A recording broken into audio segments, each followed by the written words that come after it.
is a fight, so whatever happens, happens.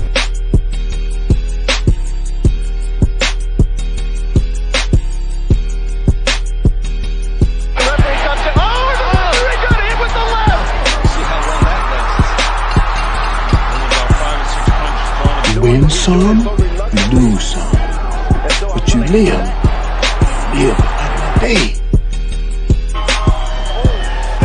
But when Davis unleashed the power shots, there was only...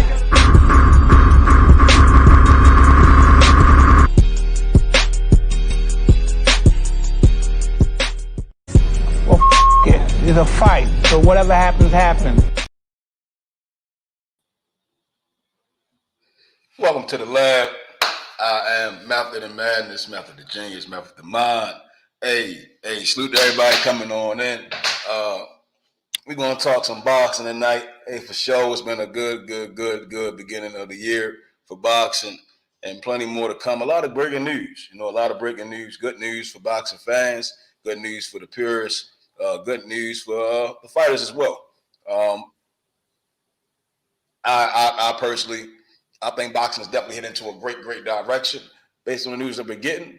And as you can see, the title, Tank versus Ryan, that's a fight that could potentially definitely be announced one of these days. I believe possibly in February, probably an announcement for that fight.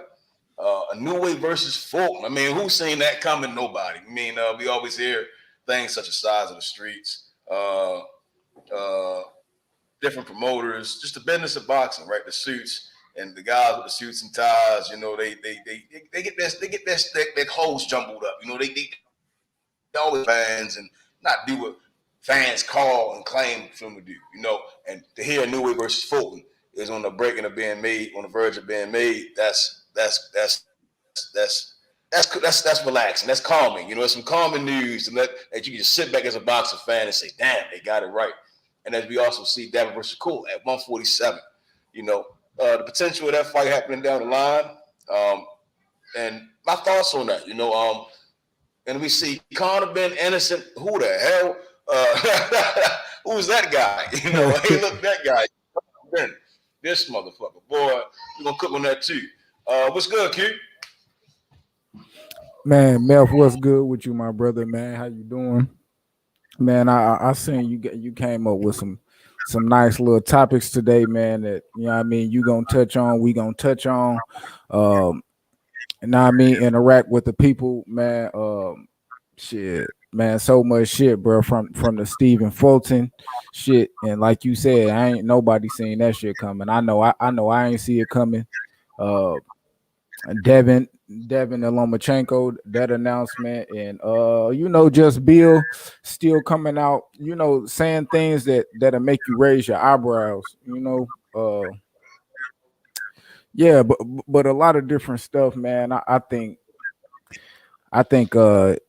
man, it just make for great 2023, man. We got some announcements that was made other than the Inoue Fulton, man. They finally made the announcement for the Caleb Plant and Benavidez. A lot, man. A lot of different things that done hit, man. We gonna get into it, man. I'm gonna let you go ahead and lead and take us there, man. Salute Athletic Mind, the young boy E, before we even get into it, man. Hey, what's good, Athletic Mind? Hey, if y'all ain't heard of Athletic Mind, if y'all ain't heard of Game It Takes, head on over there, man. You gotta find out what's going on in the world. And Athletic Mind, he's gonna tell you. Game It Takes, he's gonna break it down for you. Basketball is my favorite sport. Hey, I can't hoop a damn lick, but hey, I can sure sit back and let the greats do that thing. Hey, salute the Athletic Mind. Y'all go over there, subscribe to him. And go kick y'all basketball talk, and on Game It Takes, and then Athletic Mind, listen to him talk that boxing talk. Young amateur on his way up. Salute to him. Hey, but Tank versus Ryan. Hey, Tank versus Ryan is a fight since probably 2019, 2020. Fans have been saying the heavy hitters of boxing, the heavy hitters of lightweight are looking to catch up in the ring. Recently, we've been hearing news of contracts going this way, contracts going that way, and they all seem to have finally found a home. They've all seemed to finally found a home. Oscar De La Hoya, Boxing Scene reports by Jake Donovan. De La Hoya receives a contract for Davis Garcia. Devin was, quote, Devin is in the details. April 15th, let's go. So April 15th seems to be the date that the fight shall take place for Tank versus Ryan Garcia. And it's been 2 months. Well, reading about Jake Donovan, 2 months after all parties declared a done deal was in place, Gervonta Davis and Ryan Garcia are nearly set to fight. Who thought this fight would come? Not many. We thought business of boxing again we're getting away, but these two young men, they stepping up to the plate. A contract has been sent to Golden Boy Promotions containing details of the proposed fight. Company founder and chairman Oscar De La Hoya confirmed on Tuesday the Hall of Fame former champion was prepared to review in full with Garcia shortly after a conference in Los Angeles to promote Golden Boy's upcoming January 28th The Zone show in Inglewood, California. Oscar quoted, Devin was in the details. April 15th, let's go. Again, the development comes less than 3 days after De La Hoya to social media. Over the weekend, if anybody remembers, over the weekend, Oscar said, if they didn't get the contract by the due date of Monday, he was going to walk away. And Monday, things came. Hey Mel, if you want me to pull the what the article up that you're reading, you could put it in a private chat and I'll share the screen if you want me to. Bet. Shit. But you can go and finish. My bad for interrupting. Yeah, shit, I lost thought. But shit, yeah, you know, we all know Tank. He's coming off the Luis Garcia fight in the Capital One Arena, Washington, D.C. In the Baltimore native. Hey, Baltimore, stand up. Yeah, we up. Hey, Oscar again. He's excited. They finally got the contract, so it seems though the negotiations are headed further with that fight. My take. I'm glad that the business is getting done. I'm glad everybody's wants, demands, and what has to be done is getting done.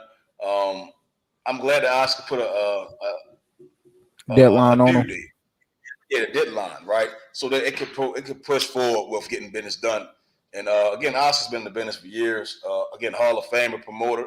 He's also a Hall of Fame fighter. Could have probably been a Hall of Fame trainer. Had his own TV show. Right? I think he might be gonna be the first Hall of Fame promoter and boxer. You know, first person to be a Hall of Fame promoter and a Hall of Fame boxer. So Oscar, I do like the sense of urgency he putting on the fight, because you know, as much as people talk about, you know, Ryan and this and that, man, you could just you could just tell he wants a Tank fight. You know, win, lose, draw, you know, knockout, whatever. You know, it just seemed like he wants to fight, and Oscar behind him, he bagging him, he willing to get him that fight, and shit. I'm glad they made it, man. I'm glad they was able to you know, do it and it not take so long. Now all we just waiting for is it to be official, you know, with the announcements, date, you know, and the whole rollout. But hell yeah. Hey, and that kind of segues into the other Boxing Scene article, right? By Sean Nam published it January 15th. Shout out to Sean Nam with this article. And it's in Tank doesn't think Wendell Luis Garcia will prepare him for Ryan Garcia. And in hearing that, man, it's Tank tipping his hat to Ryan, in my opinion. That Ryan is definitely a viable foe. You know, he's going to come in there with assets and a different style, right? Ryan's 5'10", 5'11", big youngin, vicious left hook, good right hand. He can establish a jab when he chooses to. We saw it in Javier Fortuna fight. Kept Javier Fortuna behind that jab, right hand, finishing with a left hook. And Tank quoted, he said, not really. They were still settings out because Luis Garcia, was a southpaw. He don't have no style like Ryan. Not really. Right? And I think, again, that Luis Garcia, it was a good bout. I think he kept Tank sharp. I think he could have been a little bit more active earlier on with Luis Garcia. That's just my opinion. But I do expect a way different fight between Ryan and Tank. When those two styles collide, I expect a knockout. Something similar to the Rolly Romero fight, right? That the knockout will be coming. Both fighters are known to knock guys out with just one punch, and very devastating knockouts. So I don't think Tank is nervous or anxious in this article. I don't think he's worried about much so of being beaten by Ryan. I think he's just acknowledging that Ryan is a good opponent. That he does have that pedigree to give him some problems in the ring and make the fight worthwhile and fans being happy in the fight and about that they're going to get. That card would be excellent. Yeah, yeah, I think so too, man. As far as Tank possibly looking or some people thinking that he looking over Ron Garcia. Now I don't think that's the case. I think probably one of the most hardest things probably about Ron Garcia is where can you actually gauge him due to the fact that the majority hit the majority of his opponents, you wouldn't say is really getting them ready for Tank. I mean, a Luke Campbell. Uh, I think the Luke Campbell fight hold value. Um, we kind of see a few facets that Ron got, but ultimately, I think we're gonna be able to gauge him in there with Tank, and I mean, or maybe even I guess to some shit actually gauging Tank him fighting Ryan, because some people, you got those people who think Tank really ain't fought nobody, um, fought anybody on this level, yeah, but just nobody. Period. I don't think so. So I think the Ryan shit is a good test. What it's at 136, right? Yeah, the catch was at 136. So yeah, man, I think we gonna get the best of both of them. I think we gonna get the best of both of them coming into this April fight, man. I think like fights like this, it's gonna be good, and it's gonna be a good fight, and it's gonna be a hard fight for the simple fact of if you don't get up for Tank, if you can't get up, go hard for Ryan, then who is it you need to get in the ring to do it with? And the same thing with Ryan. If you ain't getting up ready to go and being at your best with fighting Tank, then shit, I don't know who gonna get you up and get you ready and have you at your best. So I mean, with this, man, I think it's a good fight. I'm ready for it. I ain't just super, what I mean, stoked over the shit for the simple fact, like, it's not for no belts, it is a catch weight, but the value that they both of them hold, especially Tank in the sport of boxing, shit, I think it's a great event. So I'm just waiting to see like ultimately what type of event we gonna get.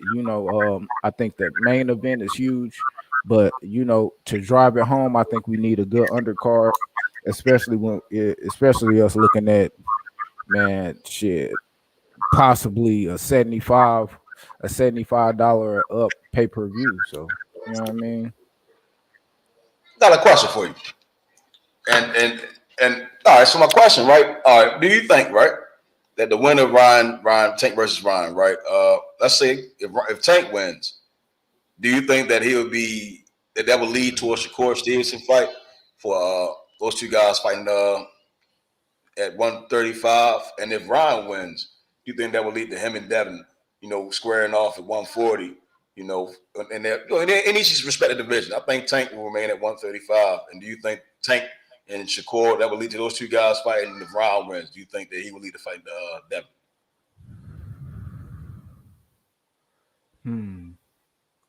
I mean, possibly. I mean, I'll say this: as far as Tank go, I feel like Tank should be ready and is gonna be locked in to fight any, Devin or Shakur. If Ryan win, I wouldn't expect nothing less either. then again, I don't know. It's still tricky. It's still tricky because you never know how they might want to be moved after this win. You know, maybe they might take some light. I don't know. I think it put them in a position to fight another big fight, get another big fight back to back. Ultimately, if I'm going by what they say, I'm gonna say yeah, especially Tank and Shakur, or Tank and Devin. I expect, if Tank beat Ryan, hell yeah, I expect Tank should send a contract to Shakur or Bob Arum, whoever, or sending that shit to Bill now. You know, if Bill is successful against, or Devin's successful against Lomachenko, like that's what I see. But I don't know what you think. Do you think Tank could take a Shakur fight? Do you think Ryan will take a Devin fight if they win? Yeah, I mean, yeah, I think it comes down to the direction, right? So I think if Ryan wins, you know, he wants to campaign at 40, following this fight. I think if he does win, I think Ryan and Dev will square off at 40, right? Given that Devin beats Lomachenko to finish his undisputed titles, you know, I think they would meet up at 140, and that would lead to those two guys fighting.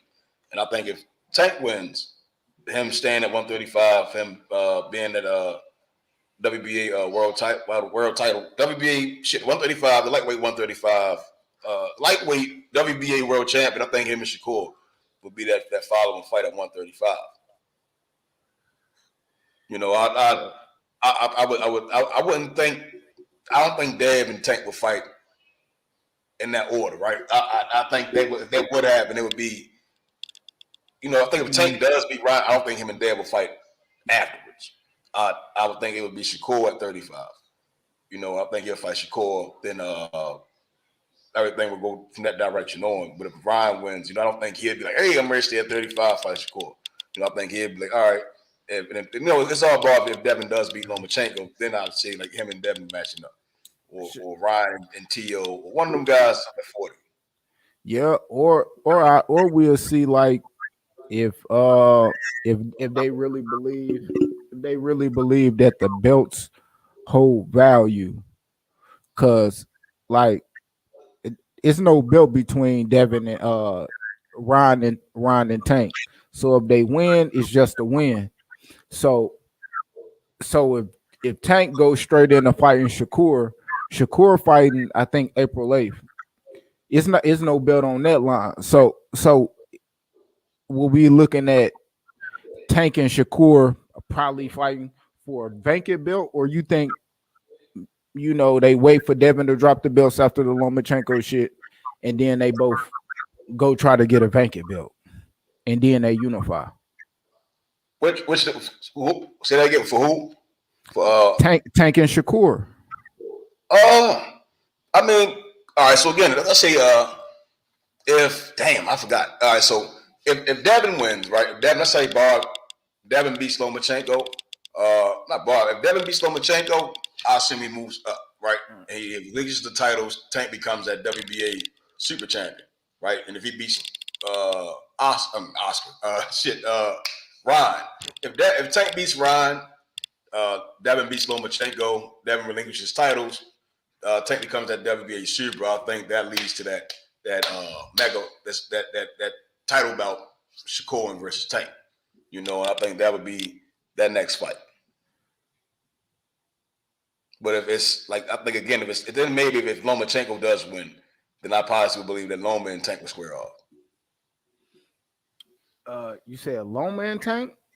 Yeah, I said if Lomachenko wins. You see what I'm saying? I think it all plays out. Oh, okay. Right, you know, if Lomachenko win, he fighting Shakur. I mean, even still, right? So then, yeah. So if Loma wins, then Loma and Shakur, then Loma and Shakur and Tank. I believe either way, they all wind up, matching off. Yeah, man. Salute to Marky Dan in the building. My boy Cosmic. My nigga IB in the building. What's good with it? Groundhard Sports Nation, salute to you. Kenny Talks to Sweet Sign, salute to you. and my boy Boxing Jedi, man. What's good with you, my brother? How you doing? Uh, yeah, I think all that shit get tricky, like when we get to talking next fight, because like if they making fights, if belts really don't matter, then okay, fuck it, then they just fighting. You know what I mean? It really don't matter. But when I look at Shakur, when I look at Devin, these guys that want to be champion, you know what I mean? They do want the big fights, but they feel like what make the fights big is them having a championship, something being on the line, so right after, I don't know. I don't think right after. I think if they really want it right after they get a belt, then they unifying. But if name hold value, over belts, then Ryan, Devin, you know, for a shot at a belt, or man, I don't know. I'm looking at Devin. If he beat Lomachenko and he move up, the WBO possibly making him super champion, so he can move up and challenge for the WBO strap. Let me think. I mean, just stuff like that. I mean, that's kind of what I'm looking for out of Devin. I think if Devin beat Lomachenko when he move up, man, I want to see Devin go straight to some smoke. Straight shot at the champion, just like we seen Inoue do, just like we seen Crawford do, just like we seen Canelo do. Like, you know what I mean? You move up and you really that guy, you the man, name, home value at the same time, then you going straight into a championship fight. On you ain't really wasting your time, fighting for interim and shit, like, especially if you a guy that been undisputed, like you held every title. So I think Devin move up, man, champions off rip. You know what I mean? T.O., if you ain't fought a motherfucking got no belt, you better go get you one. That's how I see it. But if they don't, then you get up in there and fight. Shit, go on to it. I'm still gonna fuck with you, but I think I think they should just go straight up in there and fight, man. That's just my opinion. But you said undisputed, getting the belt. That sound like Fulton and Inoue. That sound like Fulton versus Inoue. God damn. Shit. Inoue, former undisputed champion, 118-pound division. Recently stopped Paul Butler to become undisputed and unifying all the belts at the 118-pound division. Prior to that, he had stopped Nonito Donaire via knockout in the second round. Right, and this news right here, again, nobody saw this fight coming, but this is something that all the fans have been talking about probably for the last couple of months, probably a year. How would Inoue be if he go up there at 122 and faces off with Cool Boy Steph, the coolest of the coolest, at 122, who was beating Danny Roman, who's beating Brandon Figueroa, and he also had defeated Angelo Leo in his quest to become undisputed at 122. I mean, with the hold up of Mirage Akhmadaliev by Eddie Hearn, who also came out and spoke recently on that. But pound for pound showdown is on the horizon, wrote Jake Donovan. BoxingScene.com has learned that a deal has been reached for a Stephen Fulton, Cool Boy Steph, versus Naoya Inoue championship fight. Fulton would defend his unified WBC, WBO junior featherweight crown versus Inoue, who recently vacated his undisputed bantamweight championship in pursuit of winning a title in the fourth weight division. The exact date and location are to be determined, with a targeted time frame of later this spring, May or June in Japan. Right? So this is a fight that I think can steal the year. The smaller weight classes are on fire. The smaller weight classes are on fire. The super bantamweight division is on fire. Inoue is going straight to the smoke. If it's anybody that could beat Inoue, Fulton is one of them guys. And that's the guy that I would pick to beat him. I've picked him before, but it's a tall task for Fulton. Inoue is definitely a pound for pound fighter, pound for pound power. The intelligence is through the roof. The guy's smart. He takes his time out to study the craft so he can make his performances as easy as possible. You know, let me go to the body. Let me check that chin. You don't like right hands? Let me see if you like left. Don't like left hooks either. You know, and that's a new way. You know, to fight in Japan, it should be an honor. I think that's an honor for Fulton. If he can go up there in Japan and defeat the guy that many think is better than him, and the same for Inoue to beat in his backyard in his hometown, you know, in front of his people against the guy that many said he cannot beat. You know, both are respected in the boxing world. No one at 118 and below was going to be Inoue. The way he was knocking out guys and had guys running, I was just like, damn, like there's only way, it's no way but up, you know. Yeah. And that's what we see right now. This fight is what fans have called for. The shit talking is there, you know. When we look around from the fans outside to the internet spaces, we hear them saying, no, Inoue's going to do this. No, Fulton ain't going to school him, you know, and that's what boxing needs. And these two guys are going straight to warfare, and only one man can win, but there can be a draw. And there's a draw, you know what? We like rematches, ball, we like rematches. So, you know, if there's a draw, please give us a rematch. Shit. If it goes to the cards, we want another one, you know, because shit, we got this pay-per-view, we got each other. That's something that we want to see. This fight is what makes boxing great. It's keeping boxing great. It's gonna keep boxing moving forward. Yeah. If that shit a split decision, a draw, shit, man, hell, even if somebody get knocked out, motherfucker get knocked out anything in the first four, man, rematch. You know what I mean? Real talk. Like that shit, like I ain't gonna lie.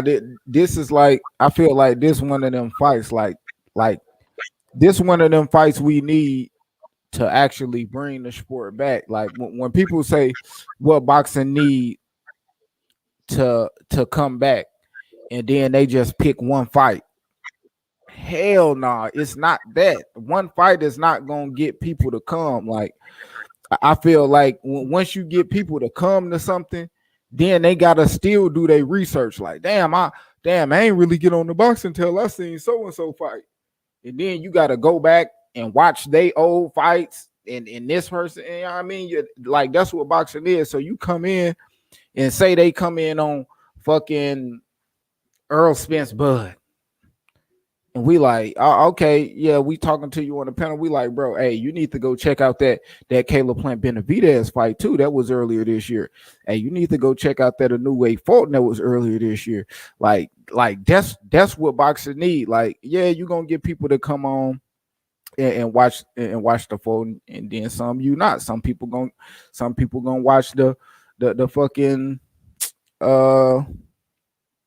Caleb Plant and Benavidez. But then you got some people that that's gonna watch the Anthony Yard and Beterbiev, but they really need to make the Bivol Beterbiev. We still need to see that this year. Like all of these are fights that need to be put in play to put the sport back on the map. Just one fight not gonna do it, man. Salute to my boy Kush. Salute to my nigga Jeff. Man, salute to the real, man. We got the real ones in the pedal, man. Y'all make sure y'all hit the like button, man, so we can get that reach out there, man. We just a small channel trying to grow. You know what I mean? So, and I say we because we all a part of this shit. So, man, I think this like, man, I like this. I like this, bro. And the only thing that's making it like, damn, man, is we ain't get that Tim Tszyu and Jermell Charlo, because that was gonna be in Australia, right? Melf, you on? Nah, he probably stepped out, but yeah.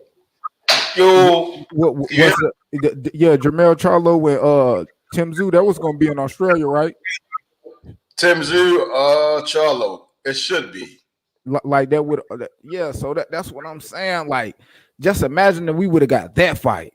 Then we get in the Beterbiev shit in Beterbiev Yard. Then we get a Inoue and Fulton, the Caleb Plant Benavidez, Tank and Ryan. Like Devin and Loma, like this all like, hey, and then we sprinkle in all this regular shit in. Oh yeah, then we getting Earl and Thurman. Yeah, man. So it's a lot of shit going. It's a lot of shit, man. That's what I like, bro. Oh, salute my nigga Kush, man. Oh, I ain't got no. Damn, I ain't got no drops for my nigga, man. But salute my nigga Kush, man. My nigga just got his Class A license, man. Hey, Kush. All about guns and butter, baby. You little dumb motherfuckers. Yeah, dude. Fact. Guns and butter, yeah. Get that cheese, nigga. Get that cheese. Salute my nigga Kush, man. Getting that Class A license, man. He gonna be willing. Man, you be safe out there on them roads, man. And you know what I mean? Hey, them 18 wheelers is salute my nigga Kush for getting that, man. Yeah. That nigga Kush gonna be the lot lizard king, nigga. Hey, that nigga. Hey, you might as well change your name to break down with lot lizard king, nigga. Nigga on his way up, nigga. Salute you, nigga. Hey, yeah. Man, that shit gonna be fucking crazy. Like niggas gonna, hey man, niggas really amped on that shit, bro. I'm telling you, niggas gonna be up at 6 in the fucking morning ready to watch this shit, dog. Real talk. That shit got niggas lit, bro. I ain't gonna count. Nigga gonna have an alarm. Nigga ain't gonna get no sleep, no alarm Tuesday. If I on a Tuesday at 6 in the fucking morning, nigga. Niggas gonna be using that vacation time. Niggas gonna be up. That's a fight. Hey, I'm a bet the American. I'm from America. I respect the new way. I can see how he could win, but I'm going back. Yeah, I'm backing the home team. Yeah, I got to back the home team on that one. I ain't gonna cap. I do got to back the home team on that one. But, bruh, this shit get a nigga hype. I can only imagine when fight month come, then fight week.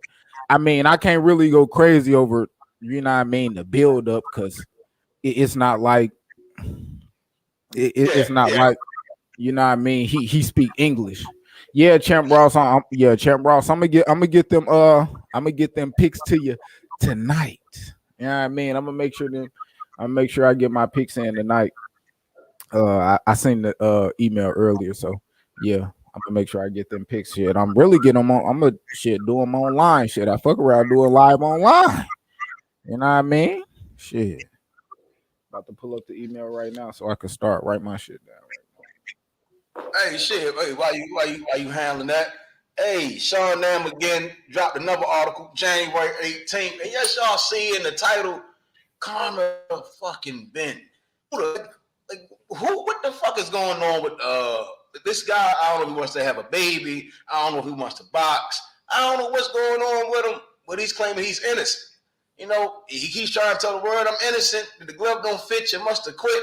That's the type of shit he on, you know. But Conor Benn, 26, scandalized the box world when it was revealed in October that he had failed a drug test, which led to the cancellation of his highly anticipated 157-pound catchweight fight with Eubank. A few weeks later, it was revealed that Benn had failed a previous test, which is 2 tests, this summer for the same substance, clomiphene, a fertility drug. So we see that Conor Benn, you know, he's either trying to grow a vagina, have a baby, but it don't seem like he was focused on boxing.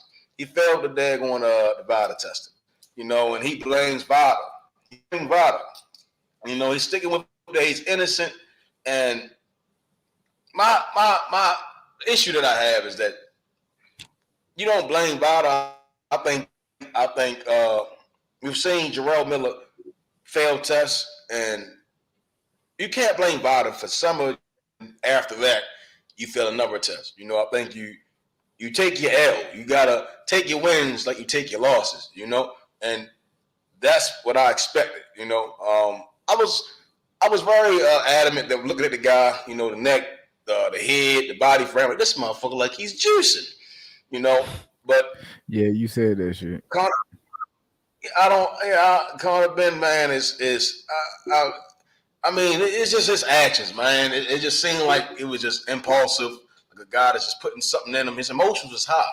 So that fertility drug was just was fucking with him. You know, he wanted to fight Kell Brook. He was at the Amir Khan fight. Told Amir Khan, "Hey, I'm gonna get Kell for you." And Kell Brook, who wants to return and fight the winner of Liam and Eubank, but this guy Conor Benn, he disgraced himself. I won't say he disgraced his father. I won't say he disgraced the UK and his fans. I think he just disgraced himself. If he comes back to boxing, it's no more the bullshit. You know, I don't want to see the Algiers. I don't want to see the Van Heerdens. I don't want to see the Liams. I don't want to see the Callums. I want to see you fighting some of the guys in that division at 147. I'm not sure where he'll be ranked. I'm not sure how that will play out. But he needs to get that work. I think he did fight in 2022. I'm not sure. He should have. I'm not sure when he knocked out Algeria. It might have been late 2021 or early 2022. But if he returns back to boxing, it's time to put up or shut up. I'm not the nobody can turn a new leaf person. You know, I do believe people can. I don't just believe that people can't turn a new leaf. I want to see him come back. You know, I do want to see him get knocked out personally. The juice head's got to go. You know, I want to see if he really got some skills. Without the juice, without the fertility pills, you know, the prenatal pills, whatever the fuck he putting in his body, without all that, can you really fight? And that's what I don't believe most importantly. You know, deep down, I don't think he can fight. And it's time for me to see if you can fight. With all that shit out your system, now that you've been figured out or been found to be a crook in the sport of boxing, and you want to come back, let's see what you're really about, Conor Benn. Eddie Hearn, it's time to put his ass in there with somebody that wants to beat the titty milk out of this boy. You know, he wants to be fertile. He wants to be all these things. It's time to see what Conor Benn is about. And that's kind of all I have for Conor Benn. I don't like PEDs. You know, I'm very big on good genetics, good genes. You know, genes overall. You know, if you got good genes, the power going to be there. The thinking power going to be that mind over matter. You know, that's what I expect from good genetics. And Conor Benn, he just kind of defamated himself. He just made himself look like a fool. You know, just by being caught in a situation like that. But boxing is always 90% mental, 10% physical. And if you think that putting some bullshit in your system is going to make you smarter in that ring, you're an idiot. If you think it's going to make you more skilled, you're an idiot. Because the cream always rises to the top. And right now, you're at the bottom of the bottom. So let's see what you're really about, Conor Benn. You know what I mean? What you think about Conor Benn? Conor Benn, man. I think Conor Benn a goddamn cheat. Man, he went around for a long time on that shit, man. I ain't gonna lie. I think he been doing that shit for a minute. You know, I remember somebody telling me, "Oh, Conor Benn, man, he his own strength and nutritionist." And all this shit, man. I look at him like, man, that nigga that boy do look kind of jacked, you know, and then to come out that he was on that shit, man. Mark Nash, what's good with you, family? Salute to you, man. What's good, bro? Conor Benn, I think it's fucked up, bro, for the simple fact that they really not doing too much for these guys who getting caught, you know, on PEDs. Like, you know, I guess Mauricio Suleiman, he said that the drug testing with Conor Benn is legal now, since he said something about it being defective. So they got to do a whole little investigation on it. So that's going to elongate it. But then on top of that, he said that Conor Benn is not suspended or nothing, as far as like, you know, through his sanctioning body or any of that. So, man, I don't really know. If he come back and fight, man, it's cool. But I seen Eddie Hearn say something about, oh, Conor Benn come back, man. We want to get the Eubank fight, and then we want to get him probably fighting Tank. Like, bro, what are you doing? You talking about fighting Eubank at a catch weight and another catch weight at a lower weight class with Tank, like, dude, like, what this dude trying to do with his career right now? Like, is he playing? Is he serious? Like, I don't think he can really be serious with that type of plan coming back from, one of your biggest fight pretty much being canceled due to PEDs, and you over here talking about fighting, rematching the dude you got caught taking PEDs with, and then fighting Tank. Man, you out your fucking mind, dog. Dude out his mind, man. I don't know what's up, man. Come back and do whatever you want. I ain't really got no plan for what I think Chris Eubank need to come back and do. Come back and do whatever you think you can do in the sport of boxing right now. Like, you in one of the hottest divisions. I would assume that you would be trying to get one of the belts. You know what I mean? I would assume that you would say you come back and you want to fight Keith Thurman at 147 because Earl don't want to do it. You know what I mean? And shit. Hell, if I'm Keith Thurman, what the fuck? Why wouldn't I go over there and fight you for the WBC or something like that? Like, you know what I mean? Because what else you gonna do? I mean, rematch Danny at 54 and shit. Like, man, I think a lot of this, this the kind of stuff that kind of mess up boxing. When you get guys that's moving like Keith Thurman, and then you get Conor Benn trying to come back and he moving suspect. And bro, you in the hottest division in boxing. Why you talking about dudes north and south of your division when you got people east and west of you? You know what I mean? So Conor Benn, bro, come back, do whatever you can. Hopefully, what's his name, Eddie Hearn, whoever you signed to, man, move your ass right, because you bullshit. You bullshit. And I hope you ain't trying to do none of that stuff you saying you trying to do other than maybe fight Chris Eubank when you come back, bro. I don't want to see you fight Tank, bro. Like, bro, come on, man. Fighting Tank, man. At what weight class? That nigga is tripping. hey, chat. I don't know if y'all seen this. Hey, I know Q seen this shit, man. I've seen it. And this here, nigga, this shit right here, nigga. Hey, what he say? He's boss of bosses, nigga. Hey, the king of kings. Hey, shit. God damn. This shit right here, man, when I seen this, I was like, damn. That top rank ring looked nice with two traps in that motherfucker. Boy, I was like, damn, nigga. Shit, nigga.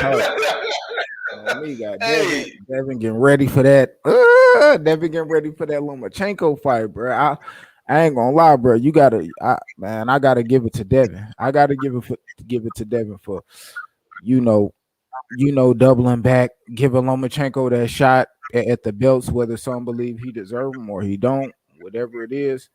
I think that's the best name he got. I think depending on how we give him that ass whooping, this could be a signature win for Devin as far as his entire career.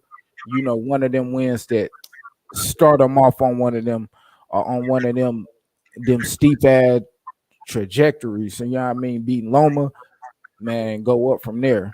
Beat Loma, drop them belts, move up. You know what I mean? Challenge one of them champions. We talking Puello. We talking the winner out of Matias Ponce, Regis Prograis. Fuck Josh Taylor if he want to stick around. Man, that's what you need to do. I ain't gonna lie. Devin, he right there. He right there ready to do something big, bro. All he gotta do is continue to win. And he gotta do it, and he gotta do that shit in spectacular fashion. You know what I mean? You gotta lead the people with something they wanna see again. You know what I mean? Like, oh shit, Devin. I want to see Devin stop Loma, man. I want to see some. I think this what he need. Man, I like this Loma fight, bro. And it's on pay-per-view, bro. They got my cheese, man. I ain't gonna lie. I hope they come with a good price point for that. I'm thinking, man, on the high end, $60. But if I can get it for 40, 50, I ain't mad at that neither. Like, you know what I mean? Devin Lomachenko undisputed bout. They ain't got the, I don't think they like the biggest, most popular, but they name ring bells, man. Motherfucker, like, you know what I mean? Lomachenko, he respected out here for what he done did in the sport. And Devin, he taking this respect, earning this respect. And he just moving forward with his career as we go, man. It said they gonna be fighting possibly in Saudi Arabia, May. Man, hey, bro, I'm ready, bro. It's like y'all gave me the main event, bro. I'm just sitting here waiting to see who y'all gonna put on the undercard, bro. Shit, take my money. You know what I mean? Give me that fight, take my bread, bro. You got it. I ain't gonna lie. Hey, shit.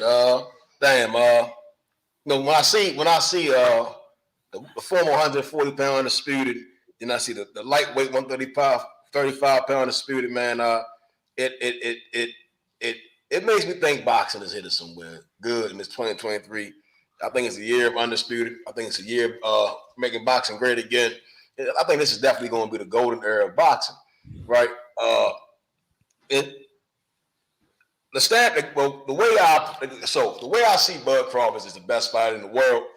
I think Dev definitely has the team, the support, enough skill, enough dedication, and discipline to possibly surpass many, many great fighters. Possibly has the ability to pass Terrence Crawford, and it's good to see that when you have that support. We've seen that with Azard Charles. I've seen him and Ray Robinson and Joe Louis kicking. I've seen those guys kicking them with Ali. I've seen all the greats. They always hung together, right? And again, Azard Charles, he fought Joe Louis, right? He fought Joe Louis, and he went up there and he beat him. Azard beat Archie Moore, right? So again, doubling back to the Devin versus Shakur 47.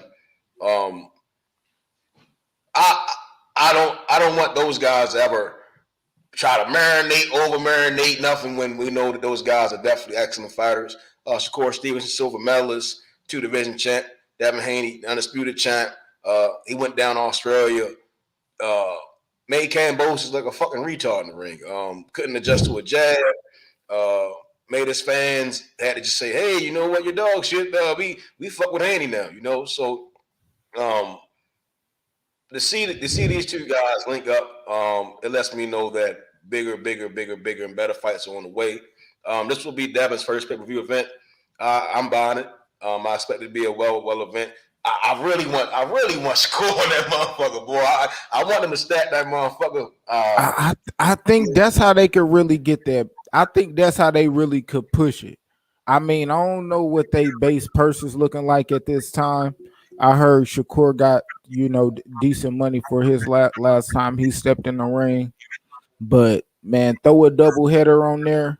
But we know Shakur is fighting in April 8th, so probably won't be able to see him. I don't know. I think maybe just putting some. I don't know, bro. Some of the younger guys, I think they're gonna have to pull. I think they are. It's a pay-per-view. Maybe they might pull out some of the bigger names on their roster. Maybe another champion. A Navarrete or something like that. I mean, who knows? A Xander. I'm trying to think of pay-per-view names. I think respectfully, this fight is worthy of a pay-per-view. From just what I know these fighters for. Shit, I think it's a well-deserved pay-per-view. But yeah, I wouldn't mind seeing another young champion, on that card. Shakur sure wouldn't be bad. I wouldn't be mad at them actually experiment with doing stuff like that. A double header. When in them guys split that pie. Maybe 4 ways. Depending on the opponent they get. So I think one of the good reasons, right? If Shakur, I can't think of his opponent's name, but I think that's a good time to make that fight. With Shakur having the difficulty of trying to get somebody to get that ass up in that ring, I think that'd be, a good way so we can all get those good fights. Because we know they're going to keep coming back to the ring. Devin has some options. I doubt that if he wins, he stays to face Shakur. But Shakur definitely would be next in line for that title fight. And if whomever mandates something, somebody got to get in there and fight for that belt. So shit, that's what I expect. I really think that'd be dope putting those two champs on a pay-per-view event. I'm buying it already. I definitely would. Shit, if it wasn't Saudi Arabia, I definitely would want to go to see this event. It's always calm and collective when I see top ranked cards. I don't really see a lot of mayhem, but yeah, for sure. Seeing this picture though lets me know that Team Haney is definitely locked in for this Lomachenko fight. One of the best southpaws in the game, Terrence Crawford, actually switch hitter, is saying that they're taking the sport seriously. They know what's in front of them. Lomachenko is a monster. He's definitely the Matrix in his own right. He uses his legs. He creates his angles, and Crawford is definitely a master. Anything that Loma can do, Bud does better. So I think that's great to have that guy in the camp with you. So shit. They're moving forward really well. Just with the Shakur Stevenson fight, I think if everything lines up, I would enjoy to see them fight at 40. Because 147, I think that's kind of like you looking past some guys. To say 147 is damn near saying I'm looking past some guys. I mean, even saying I get the 140. After Loma win, lose, or draw, they're going to 40.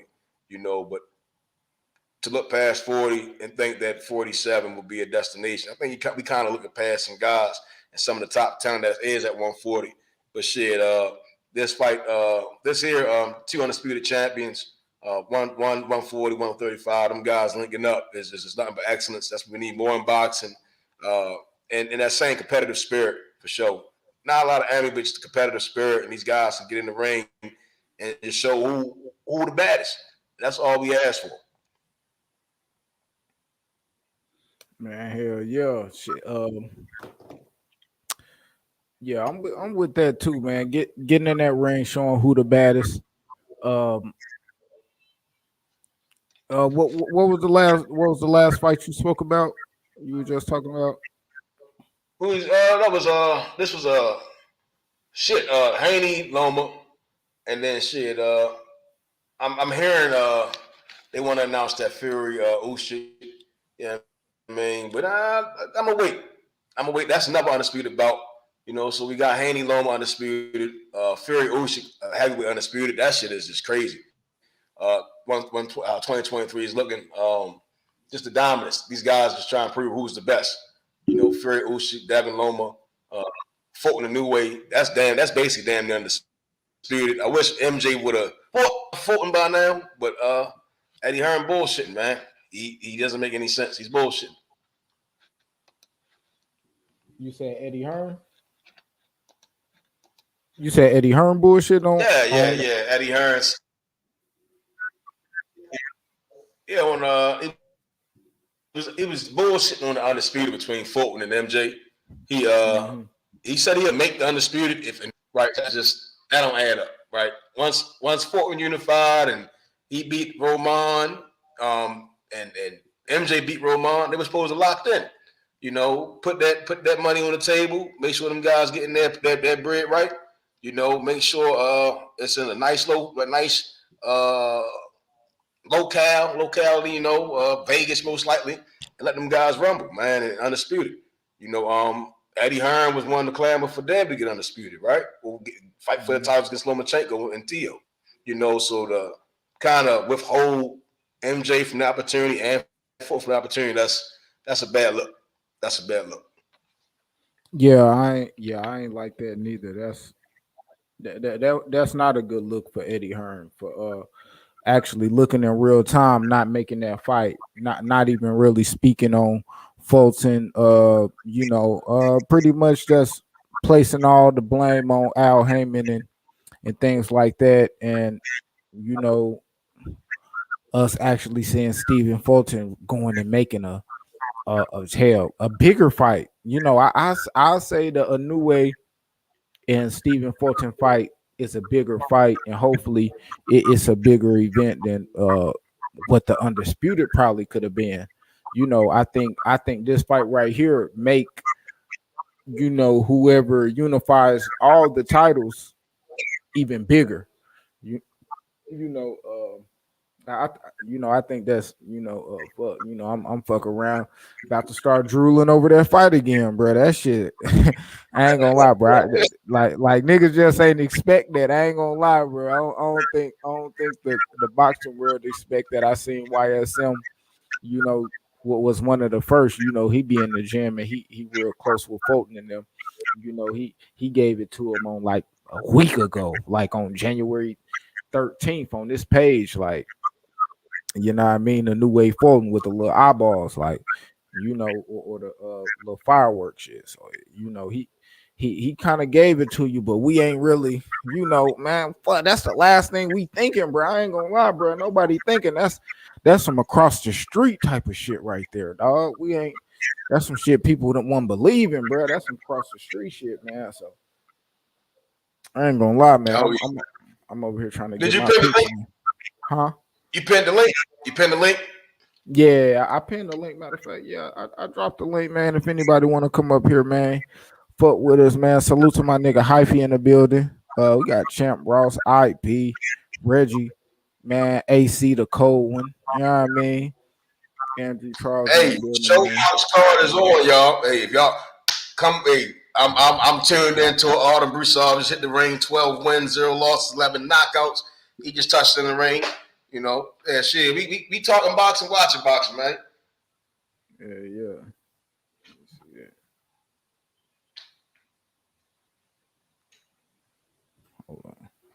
Hold up, Method. Shit, you can talk. I'm over here trying to get this getting together Picks.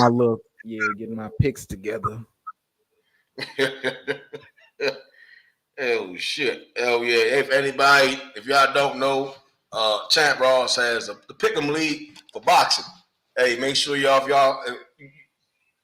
sure y'all, yeah, Champ Ross, drop your information in the chat. Fantasy box predictions. Y'all make sure y'all catch him on Facebook, get his email, join his pick'ems, and make sure if you know some boxing, you join us, and know your boxing before you get involved, man. Don't get in there and getting your ass for picking shit and you looking crazy, man, and your ass at the bottom of the list like, damn, I can't win shit because you don't know boxing. Hey, famous word of Roger Mayweather, man. Hey, shit. Yeah, or if you even trying to if you trying to know boxing better, my nigga, shit, go and get in the Champ Ross League, man. I'm pretty sure you're gonna come across a lot of fights that you're gonna be predicting of people you don't even know, you never seen box, and they out here fighting, so it'll just have you on your toes, kind of, you know what I mean, kind of watching some of these guys you picking, you know what I mean. If you picking a KO for somebody, hell, you want to see if you're gonna get the KO, because that's extra points right there if you bet on that, man. So I ain't gonna lie, I'm a I like that. I like that, you know what I mean, that KO shit. You know what I mean? I'm trying to see a nigga get they motherfucker get knocked out, picked up, and sat on their stool.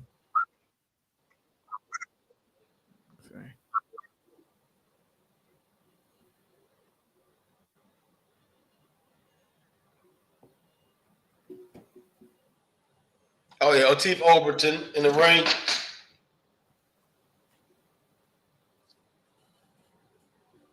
Oh shit! Light I gotta heavyweight hurry up belt. and Oh send. shit. Yeah. I gotta send Hey, this boxing, hey, shit. what you say? Middleweight division weight, man. When they start getting back loud. Hey, the heavyweight setting the tone. Got young contenders in the ring for light heavyweight division. Showtime Sports Show presentation. And that a cool boy in the ring.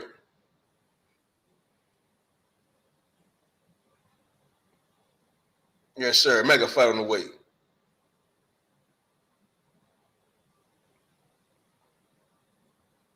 Hell yeah, hell yeah. Hey, Champ Ross, man, I'm writing my picks down, man. Can I take a picture of my pick of my page and send it to you, or do I have to type it? Matter of fact, man, I think iPhone might convert this shit. Let me see. We're gonna find out.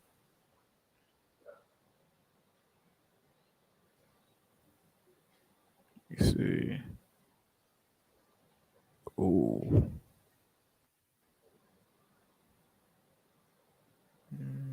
He look a little intimidated, man. He look a little intimidated. Oh, quick. Hey, what man? Chris Colbert, El Rayo. Ah, man. I think that's a terrible style matchup. I think Chris that's a terrible Colbert and style El matchup. Going back El to what I was, Rayo fighting. I think that's a terrible style matchup. Bro, if that's what they want, bro. Yeah, right. You got like how Los Santos. That's like some GTA shit. Like what's his name? Los Santos. Like he did. He hit the punch to fight out that motherfucker. You know, and if you don't punch the fight out that motherfucker, it's hard for me to believe Colbert. I don't know. Colbert didn't. Oh my god. El Rayo got some mean ass flaws though, bro. That nigga don't move his fucking head, no matter how. I don't know. I guess they looking for a Rock'em Sock'em fight, but Colbert ain't gonna do that. I mean, had the Garcia sat there a little bit too, though. I mean, Colbert was catching him with some big shit. He just kept coming. It made me think, well, if Colbert can't hurt El Rayo, it's a different fight. Santos did get hurt, but he also did some hurt. I'll be in the back. Oh, you see him.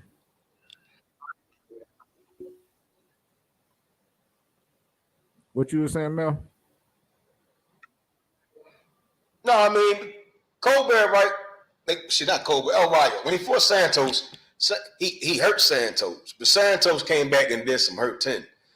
Right? So if Colbert can't impose his will, impose any type of like resistance, I mean, he's knocked out a couple of guys, but when he started stepping up further and further with active fighters and a little bit tougher in competition, I ain't see the knockouts. You know, King Tug was there. He was in front of him. He was still there. And King Tug doesn't hit like El Rayo. I think it's a good fight. It's okay. I see, buddy. I'm gonna say it's an okay fight. I just gotta favor El Rayo to land some powerful shots. I think Colbert starts off really well. If it's a 12-round bout, then I'm a favor El Rayo. You say, so you favoring El Rayo in a decision or in a KO type of situation?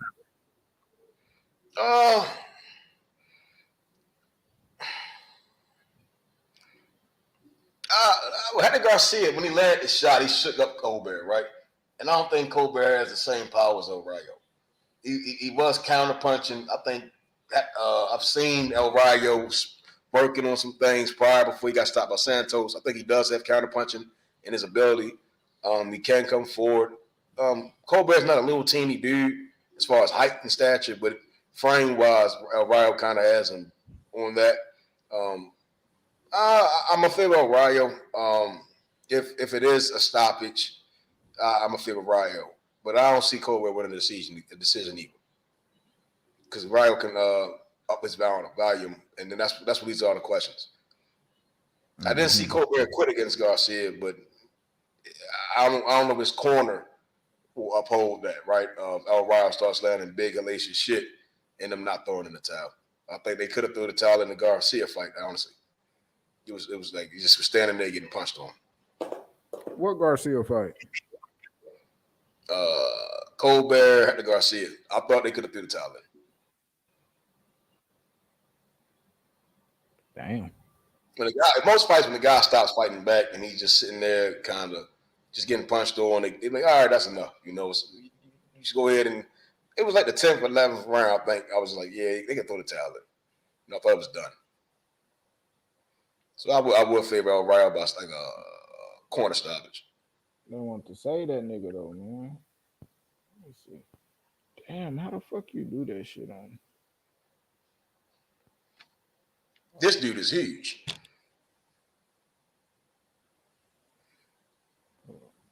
The Russian has a cut under his right eye, on the side of his right eye. What's good, L.A.B? What up, what up, what up, what up, what up, what up, man? What up, Q? How y'all niggas feeling, man? What's good with it? I'm over here trying to. Oh, shit. Matt Corner was his trainer. That's crazy. Hey, you asked the question, Colbert. What you got? Okay. Shit, everybody I asked, they had El Rayo by knockout. I ain't really see nothing that stamped the fight like a legit. I heard they were supposed to be on that undercard of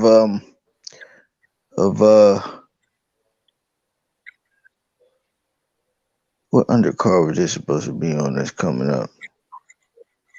They were supposed to be on a PBC undercard that in March.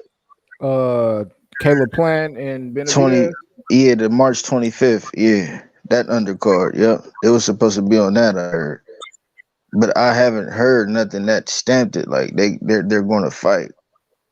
But Damn. yeah, but that's been in the air in the boxing community and shit like that. But even if it's not gonna happen, or it is gonna happen, that matchup makes sense. El Rayo and Chris Colbert, that shit makes sense though. I ain't even Two gonna niggas lie to coming off you. losses. Yeah, that shit makes sense.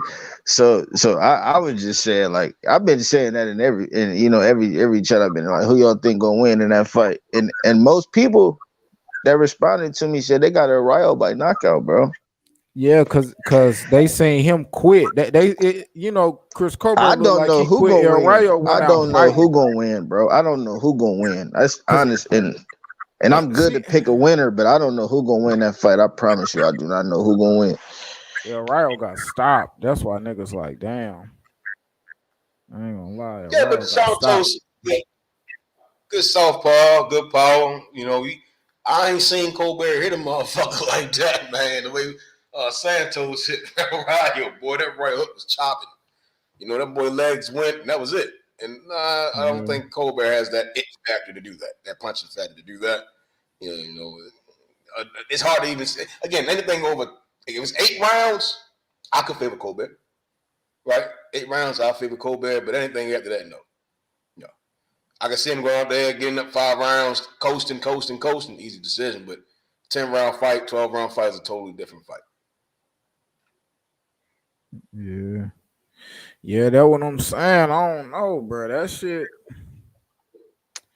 I think we'll see, man. Especially if they make it here. I hope they make it. I think, you know what I mean? That's what we need, bro. Yeah, that was just a question. I wasn't trying to change the topic y'all niggas had going on with that question. That was just some shit I put in the chat to see what the chat thought. You feel me? That was actually good. I saw it before, right? What's good, Pierrot? Hey, Pierrot in the building. And, oh, man, I'm glad Pierrot in the motherfucking building. What's good, Man, Method, you don't know shit about boxing, motherfucker. Oh. Damn. Hey, Pierrot, I see you in this motherfucker. Join the panel, Pierrot. Versus Bivol, bro. Munguia versus Bivol. What the fuck you think about that shit? Nah, Munguia need to fight fucking Triple G.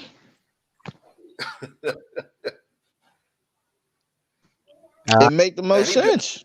It make the most sense. It make the most sense. They talking about Munguia versus Bivol. Yeah, it don't make any goddamn sense, but whatever.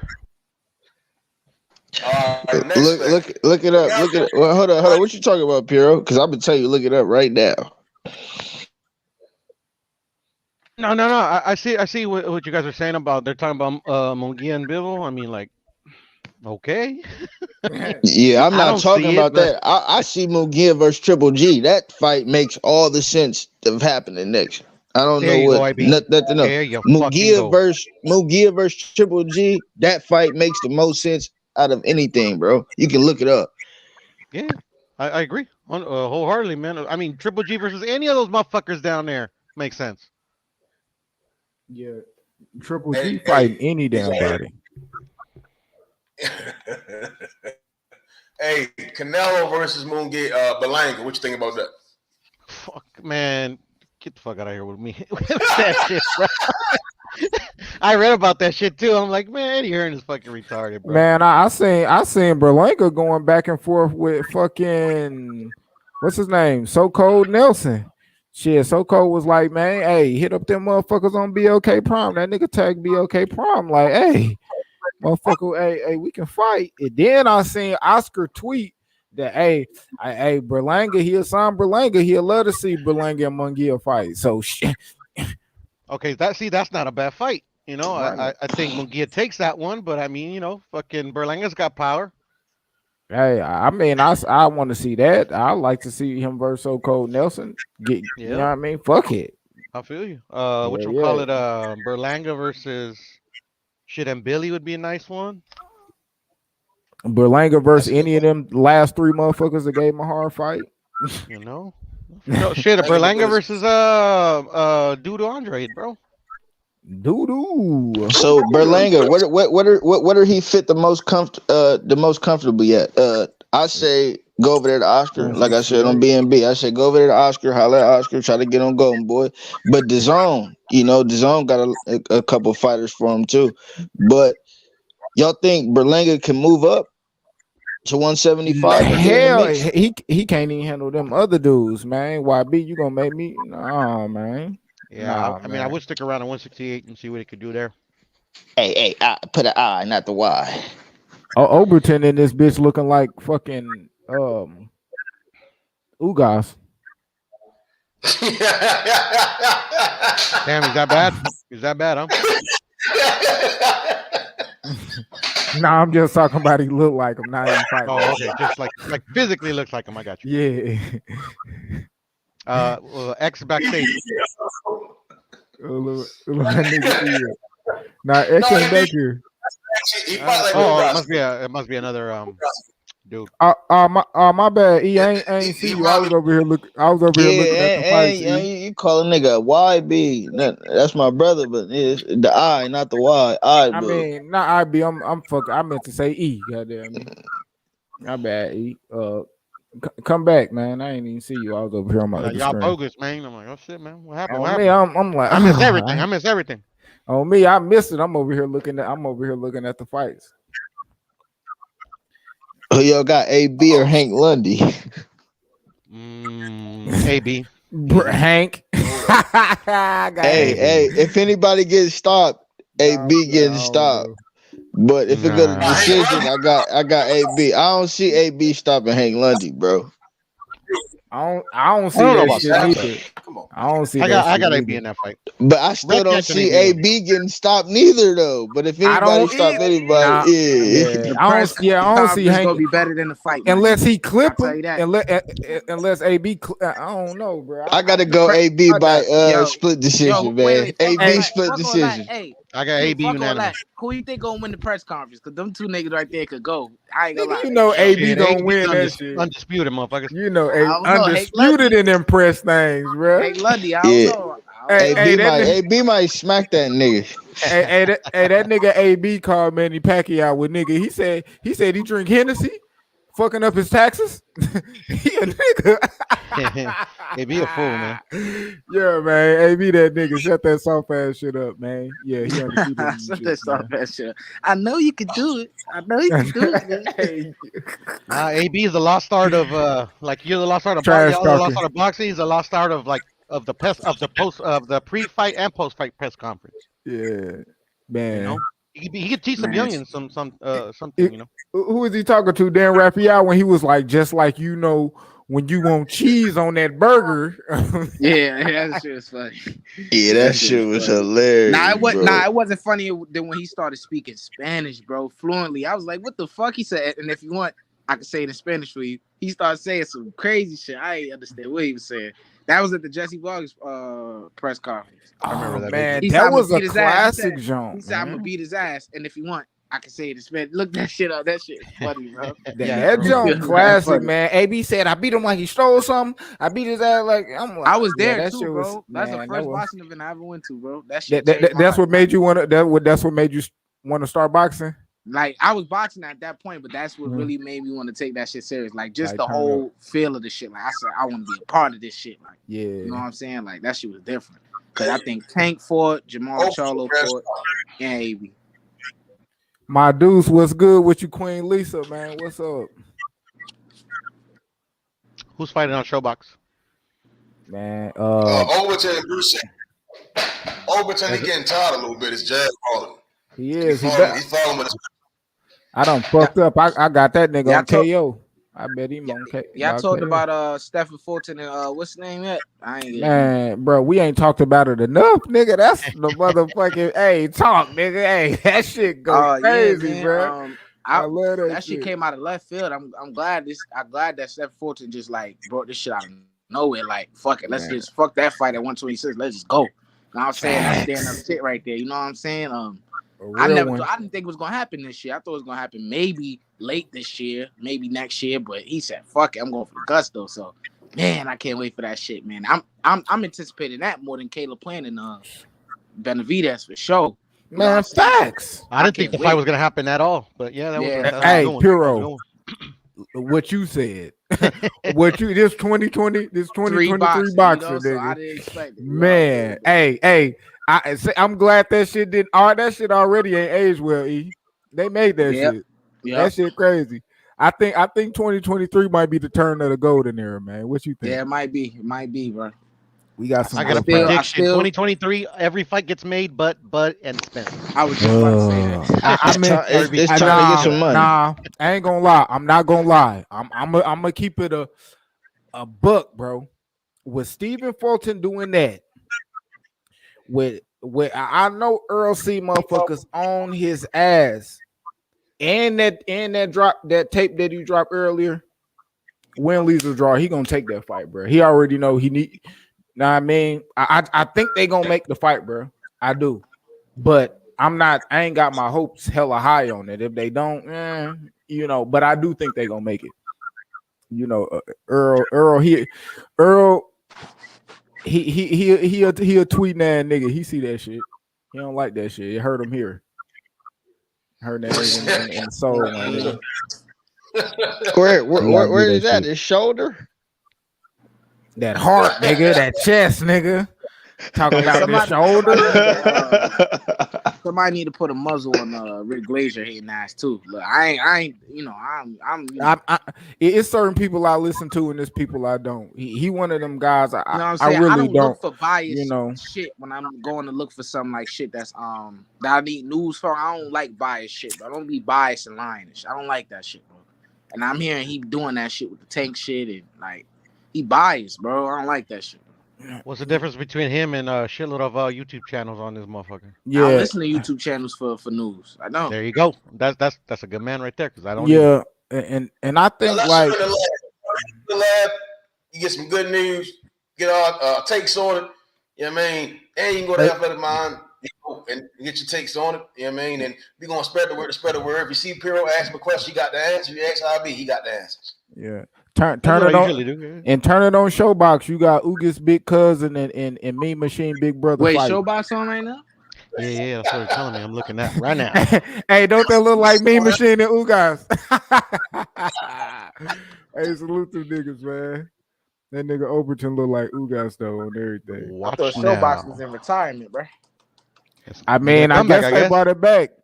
Hey, is they in the 18x18? It's a little. I don't know, right? Because they some big dudes. I mean, the ring. I don't know. It took a lot of space. That motherfucker do look kind of small though. Mute. Right. I like that. I know, buddy. That shit crazy. You know Overton? Yeah, bro. That's Shoo man. Yeah, he from Philly, huh? Yeah, he can get it. He can get it on, bro. I ain't gonna lie. He just he is nice. He is nice for sure. Yeah. He hit dude with some hard shit. I want him to stop him. I bet. I ain't bet, but I put him down to stop him in the prediction league. So I hope he stopped it. I'm on round number 5. Yeah, I'm on round number 5 too. That's why I said he looked like Ugas. You're a little tired though. Every time I hear this guy's name, it reminds me of the show called Living Single. Overton? You mean Overton? The the dude, the tall dude. Yeah. Every time I hear his name, I'm like, "Are they talking about this fucking show or what?" Man, he got to land that uppercut though. Hey, what weight is this, bro? He big as shit. Light heavy, 175. He actually reminds me of Overton, man. He's Hey, I Piro, don't know. He feels like a little like. Piro thinking about the Parkers, Professor Ogilvy. Nah, Professor Ogilvy. he talking about living. The bald headed nigga with the glasses.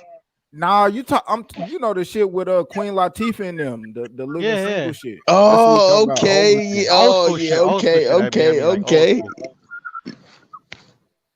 Yeah, he don't bring his punches. Oh shit, he just hit that nigga with a mean uppercut. And who's he fighting? The guy is he fighting? Busov. Okay, I don't know never what heard flag is that. That's Ukraine. What the fuck do? Look like it. Them is trunks. Them is trunks. I don't know where they're from. Oh shit. What is this about? Before anybody took a knee. Well, Man, I'm at the fight end Shakur, of the man.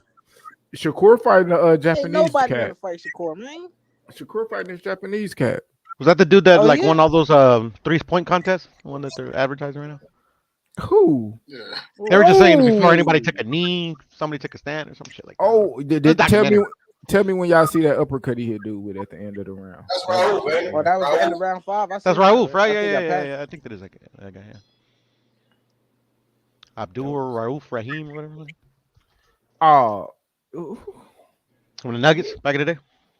Oh yeah. Oh yeah, I know you're talking about. Crazy. Yeah, kind of look like Steph a little bit. 7th round. Or 6th round. Damn. Oh, he tried to Wait, rock 6 or this 7? shit, man. 6 round coming up. Yeah, I'm in 6. Yeah. Showtime trying to step their shit up, but Showtime had decent documentaries. They had some cool documentaries on their shit. As far as like boxing go, HBO got a couple of them shits. I think everybody got their fair share, decent little documentaries on their little streaming platform. Yeah. Ooh, stop doing that. This King's Promotions. Who is do anybody know the name of the dude who run King's Promotions? Who run that one? King's Promotions. No. Never heard of that. I forgot. I saw him on Facebook. That's some new shit. Man, y'all. Hey Q, you know the dude in the NBA, the announcer when you make a 3, he be like bang. You know that dude? Which one? His name Mike Breen.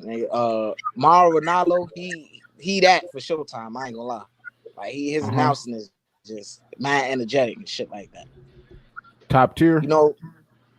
What's his name? Mauro Ronaldo, right? The guy that we usually hear in the commentary. That's his name. The one that goes bang.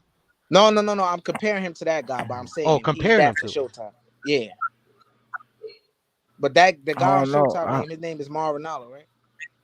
Yeah, that's his name. That's his name. I don't know. I gotta see like now as far as commentating, sometimes I don't even know who be commentating what, but I like only people that I really like. Well, I know I like they commentating and I can hear their voices. Reggie Miller and Vince Carter, especially Reggie Miller. I know Reggie Miller's voice, but boxing. I don't like any of them, but the ones and Mark Jackson. I know Mark Jackson voice for sure. But you don't know the dude that be like bang, just to make it exciting. Just to make it exciting, I like those guys. I don't really like the guys that get paid. Yeah, I like Mauro Ronaldo. I think he alright. I think his voice is like mad, like loud, and y'all know what I'm talking about. Yeah, I know who you're talking about. Damn, I'm trying to find this card so I can see who the fuck run King's Promotion. I'll help you out with that. Let's see. Because I know they have it on BoxRec, or at least they should. See results. I think it's this card. It's gonna be hard to find that guy because I try to look the same shit up. This motherfucker eat nothing but left. Damn, he is short. This dude right here is short and compact, bro. These niggas be 5'5". He gotta be from where Method from. Say what? Hey, wait a minute. Home of the little niggas. Wait a minute. So we got. It's more than likely it's going to be Marshall Kaufman. And then write this down. You don't want to forget this. Turn that sumbitch sideways and stick it straight up your candy ass. Marshall Kaufman, there, Q. Yeah. I ain't gonna lie, bro. I think every Asian that box hit hard. I ain't gonna lie. You said everywhere. I was just talking to my coach today. He was telling me some shit. I was like, thought about that a little bit. Every Asian I see on TV that fight, it hit hard. Hit hard? The ones on TV. Manny Pacquiao's Asian. Inoue's Asian. Not that good hit hard. What's your coach's name, X? His name Leon Moore. You can look him up on box. I'm sure I've seen him around. Fire him. I'm just talking shit, bro. Yeah. Nigga said fire him. Hey, Method, the offer still stands. My coach, your coach Ash. What's up with it? What's up with him? Man, I was ready to say, you see how the guard work, man? He just kicked your ass off the pad. I'm trying to whoop your trainer ass, man. That nigga. My trainer got more knockouts than trainer, bro. My trainer got 25 KOs, bro. I'm looking at him. I was looking at Kaufman. Right at the Ray Robinson, Ray Leonard era, nigga. He would knock that motherfucker the next week, man. Man, this dude my right coach here? got 25 KOs, man. I mean, that's what BoxRec says his name is, so. Yeah, I mean, yeah, that's box check right here. That's him, man. I mean, I ain't never gonna tell another man what to do, X. I mean, you know, I would never tell you to fire your coach, but I mean, you'll know if you need a coaching change once you go pro. This nigga, yeah, why? Because you said Asians hit hard. Them niggas. No, I'm just capping. But I mean, in real life, yeah, I mean, fucking man, Asians. He's a grown ass man, bro. I mean, I can say this. My coach I can say this. Asians are some of the most disciplined motherfuckers, though. Yeah. And what? That's everything. Life, motherfucking life, nigga. Look. Shit, life. When I said that, nigga, Asians, nigga, boy. When I said that, I'm not saying he said that out of his mouth, but he was kind of insinuating it because I asked him about Stephen Fulton and Inoue. He's like, look here, bro. He said he sparred a lot of guys like Inoue, bro. He said they're real tough. Cause I was trying to explain to him that Inoue never really fought nobody who got the same athleticism as him. Maybe you may see that at Stephen Fulton. He like, look, it don't matter. He said that don't really matter, bro. Like it really don't matter. Like he said, Inoue is tough. He cut from that cloth. He sparred guys like Inoue overseas. Many guys like him. He said, either way, it's gonna be tough, bro. That's basically what he was saying. Ain't no walk in the park. Yeah. Right. And shit, the reason why I know that because, bro, if it was that easy, my nigga, like somebody would have did something by now.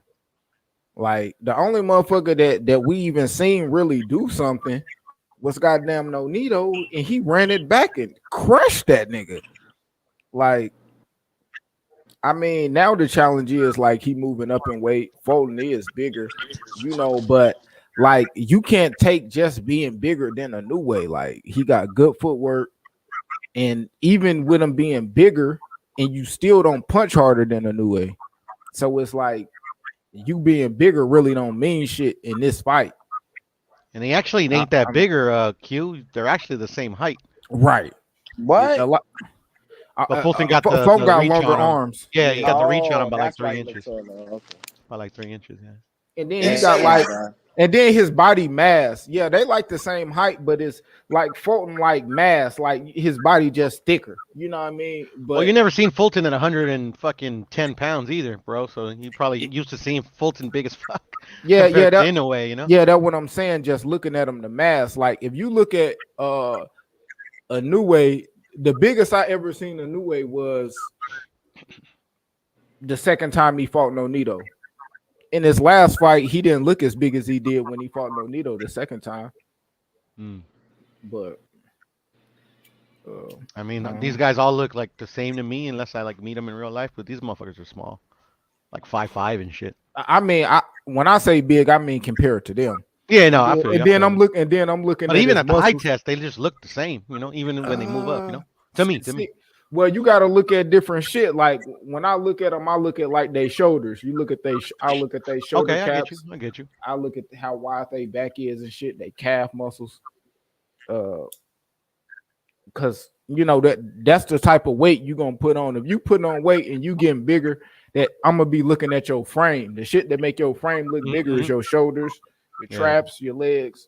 You know what I mean? So I hear you. I definitely hear you. So that's what I'm gonna be looking at when I see them step in the ring, training and shit. But this shit gonna be cold, man. I wonder when Fulton gonna take his ass over to Japan too. Like he gonna do that shit 2 weeks. That nigga stand up, nigga. If he beat him, bro, I'm definitely going. If I was Fulton, I would want to go to Japan, bro. Yeah, that's where the cheese at. I would want to go to Japan if I was Fulton, bro. Like, yeah, let's go over there real quick. Might rob him. Nah, if you know you're gonna win, ain't gonna rob this nigga. Nah, they robberies exist. You know, they're rare. I will admit, but I knock your ass out. Ain't no robbery. That's true, but hey, it's Fulton ain't the power puncher in this situation. Yeah, he ain't knocking that out. He ain't knocking shit out. But he's a better boxer, in my opinion.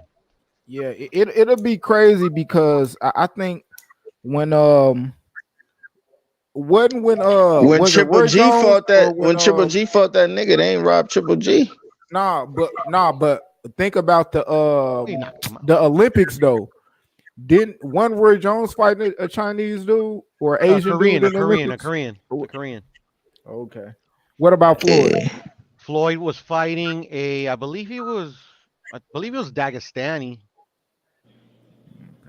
I believe. I don't remember. So it's probably the Roy Jones I'm thinking about. Because they was talking about he was definitely Korean. That was his Soul 88. Yeah, because they said they wanted that they took the motherfuckers out to dinner and shit. The judges, I'm like, damn. Nah, there's been corruption in fucking amateur boxing for the longest. Yeah, so I mean, like blatant, where it's like that's why they're like fucking thinking of like pulling fucking boxing out. You know, certain countries. Fuck, just take Russia out this fucking. Yeah, but you're right, Pierre. You said Triple G stopped Murata. Yeah, he stopped him. They couldn't rob him. Yeah, they could. That's why I was saying Fulton. If he stopped him, ain't no robbery.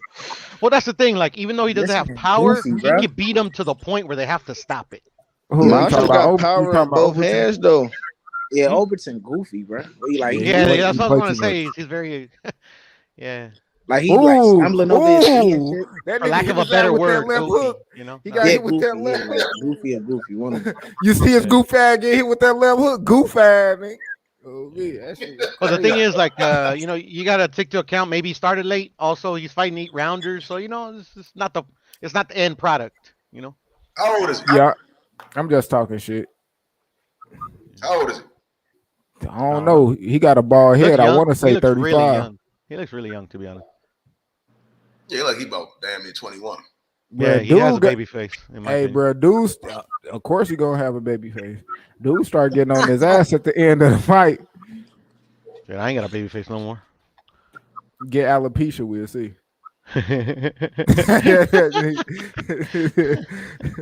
Like that. Who's that guy you be having as your avatar? Which one? That's Canelo, but who let me see. Is it the black and white? The black and white photo? Oh, here, I'll put this one on. This one?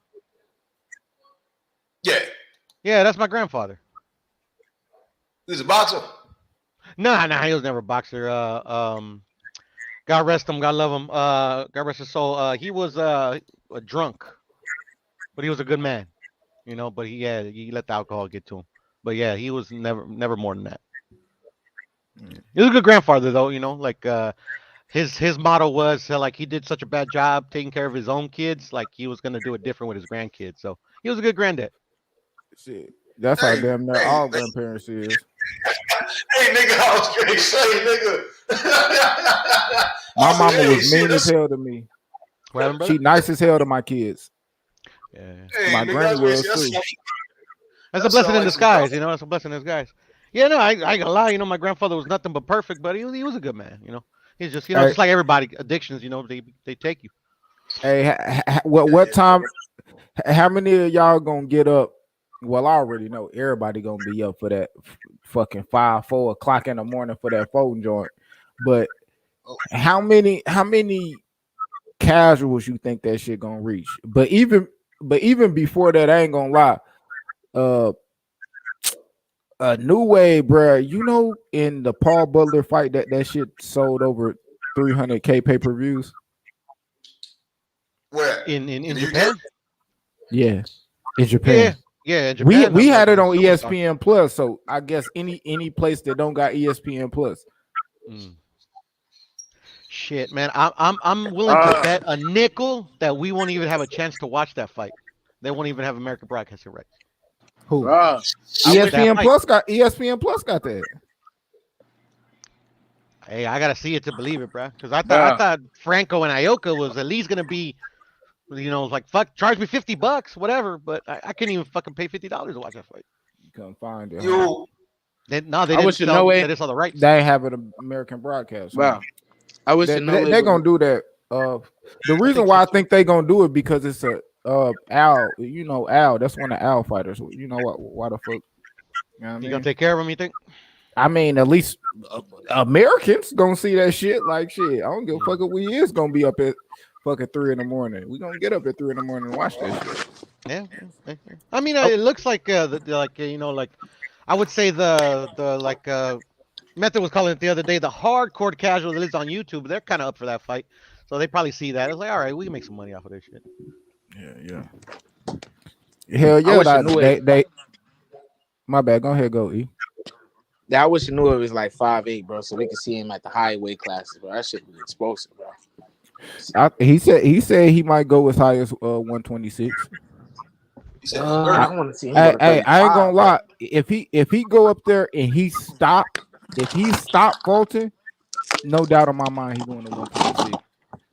If he beats Fulton, it's gonna be amazing for me. If he beat him, but I'm thinking about the power shit. Like that's what's gonna give you the confidence to even go up there and the respect of the other motherfuckers. The fact that you got power, you'll be able to stop him from just throwing all that weight on you. What kind of knockout? The thing is, though, So after let's this say, right? division, they lost. Oh, my bad, Method. Go ahead, cook. I was just saying, like, are we saying like a corner stoppage, like a barrage of punches, a cluster of punches? How he been doing? Like how he been doing? Like stopping motherfuckers. He been knocking niggas out. Like he start. I mean, Like if he he knocking before niggas one out. time, he go to sleep. Like, yeah, that nigga ain't nothing to fuck with. You see what I'm saying? But even I think he can go to one if he can stop Fulton, right? Like with three Like punches, corner stoppage. I think he still go to 26. if he stop him, like. See, I don't know. See that's where I gotta I don't know, bro. I gotta Nah, I can't see him at 26 because I ain't gonna lie, bro. I think he could beat a lot of those guys up there, but say if Mark Maxio hit him on the chin, bro, he ain't taking that shit, bro. He is not Mark taking that shit. Massayo ain't skilled enough, but he big though. Yeah, He Marvin big. That's Silent what ain't I'm shit to saying. He's me, gonna land bro. To be eventually, bro. honest. He ain't skilled enough at all. But if he land on his ass, like yeah, but it's like him fighting Onito Donaire and me knowing Onito Donaire already went to 126 and he done cracked motherfuckers. He done hurt, people at 126 and shit.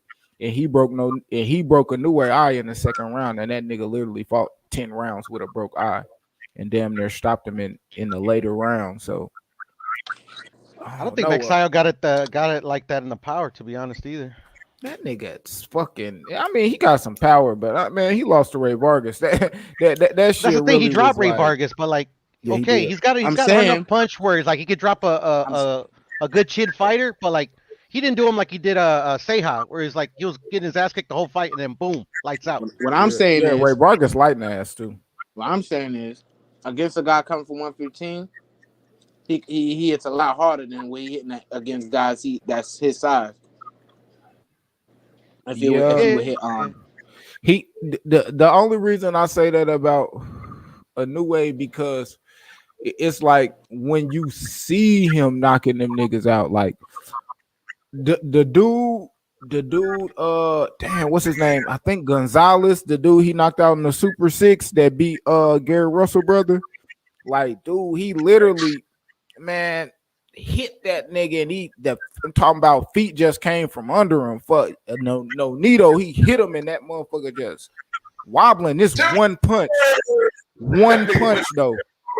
So it's like if you hit niggas with one punch like that, if you could do that same thing at 122, hell yeah, you can go 126 and get the swelling on motherfuckers, cause that type of power ain't regular. Like to be able to hit a motherfucker one time and they get the oh shit. You know what I mean? The follow-up is gonna be ridiculous. So I gotta see him fight Fulton. Big blunts and boxing.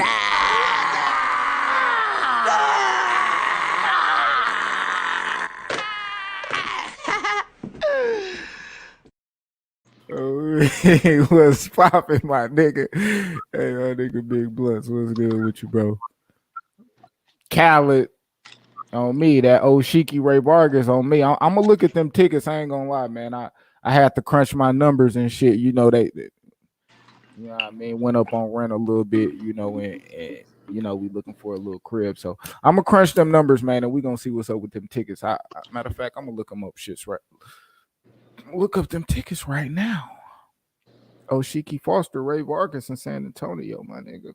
I ain't gonna lie. I think Ray Vargas got an edge of power, bro. Even though he not a power puncher. Cause Oshiki, bro, I watched him. You ain't like it? They ain't gonna beat him, bro. I think Ray Vargas. I like Ray Vargas a lot. I ain't like how he fought. What's his name, though, bro? I feel like he was doing a lot of undisciplined stuff. He could have beat that dude way easier. What's his name? Moxie? You said who? When he fought Moxie, but I feel like he was being too undisciplined in the fight. Like, he was getting off his game plan. He could have beat him easy if he stuck to his game plan. But he wasn't either way.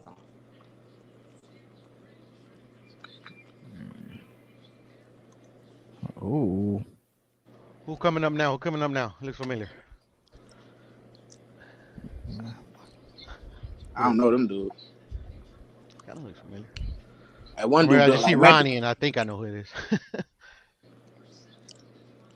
David Stevens. Yeah, I never heard of him.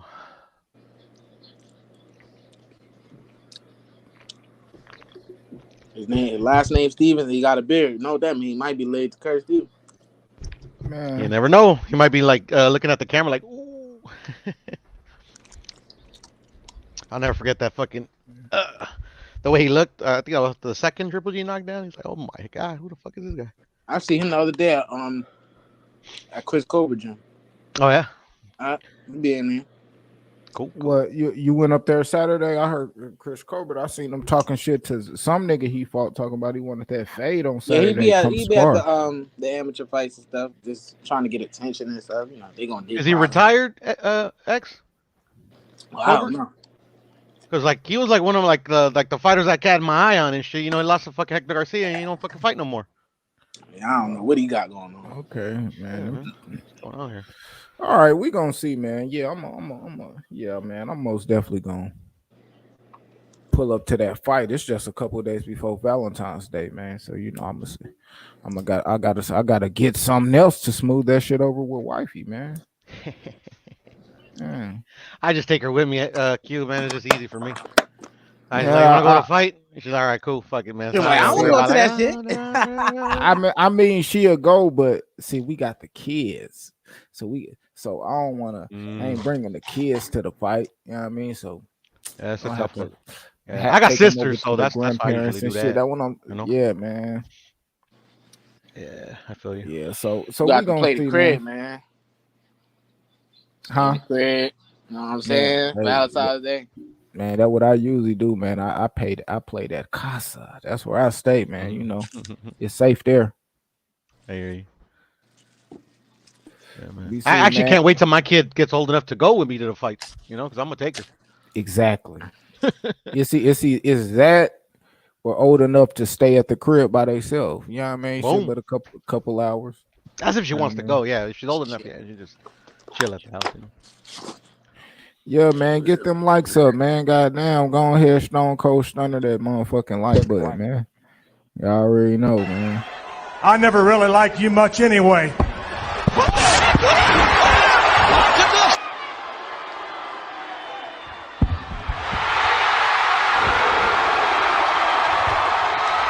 Push the goddamn button. Push the goddamn button.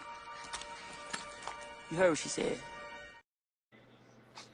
That's when I used to watch wrestling and shit with Stone Cold and The Rock and shit. That's when wrestling was really that, man. I ain't gonna say it was at its height, but hey, that's when I was watching it. Yeah. I mean, I was still watching. I watched it fourth before grade. that too, but I hear you, man. But I remember those For dudes. sure. That attitude era, man. That attitude era was different. Yeah.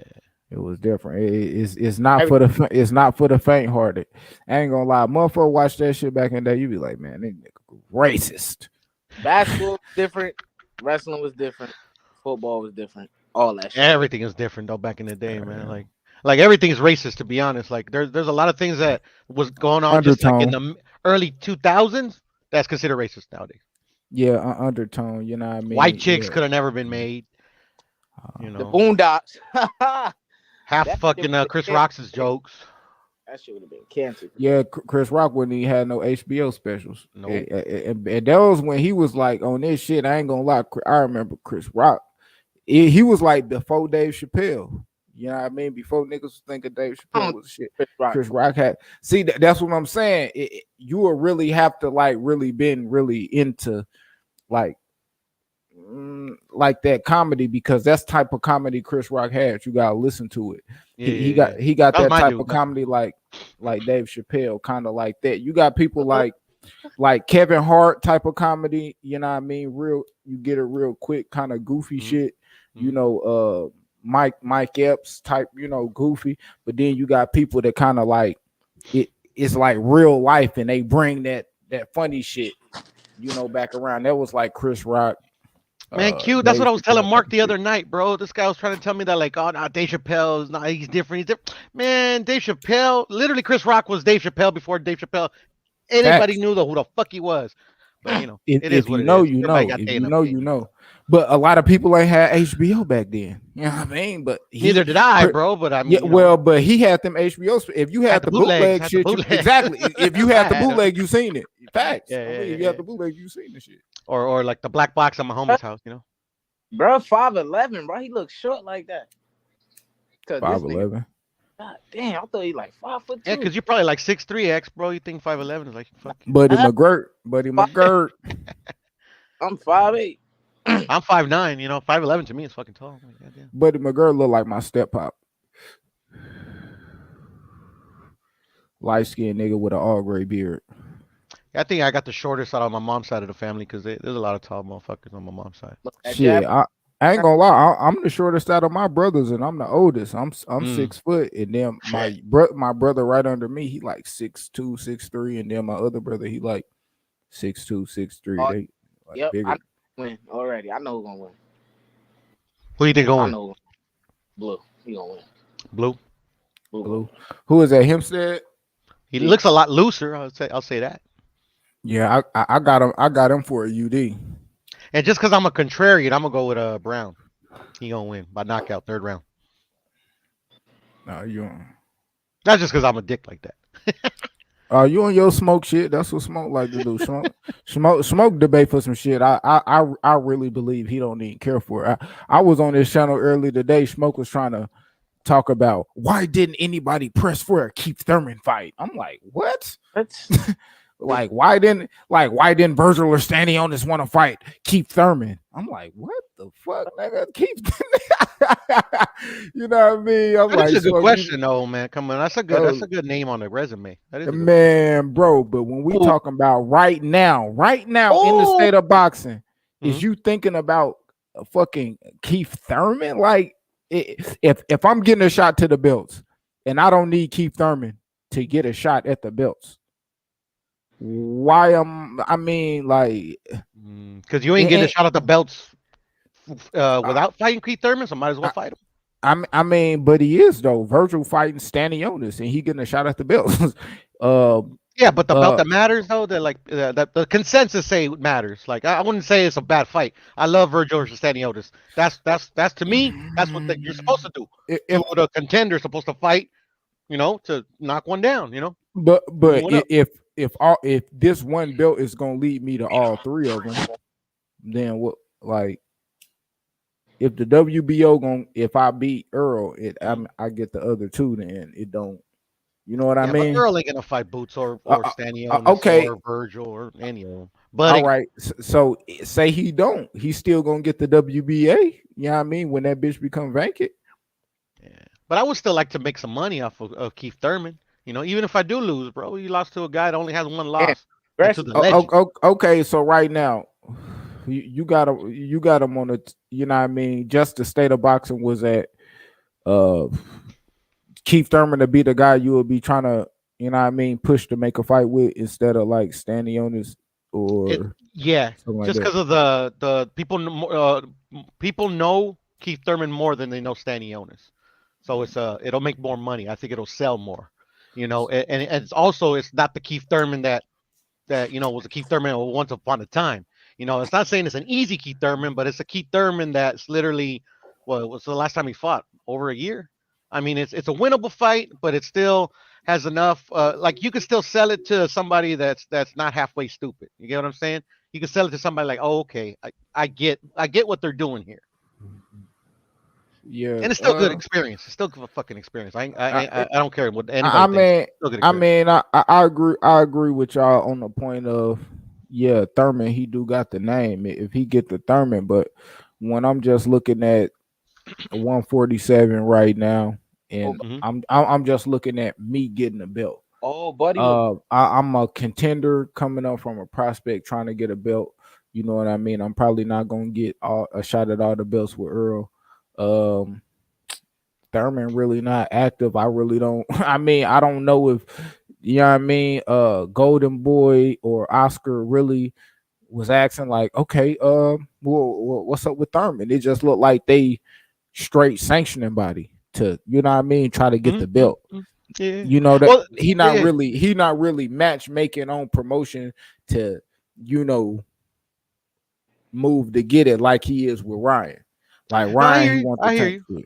I hear you. No, and I mean, to me, I don't think they're even trying. I don't even think. I don't think. Well, right now, Boots and Virgil are in a position to petition, user mandatory, or strip Earl or Bud. They both in that driver's seat. But I don't think they're gonna do that.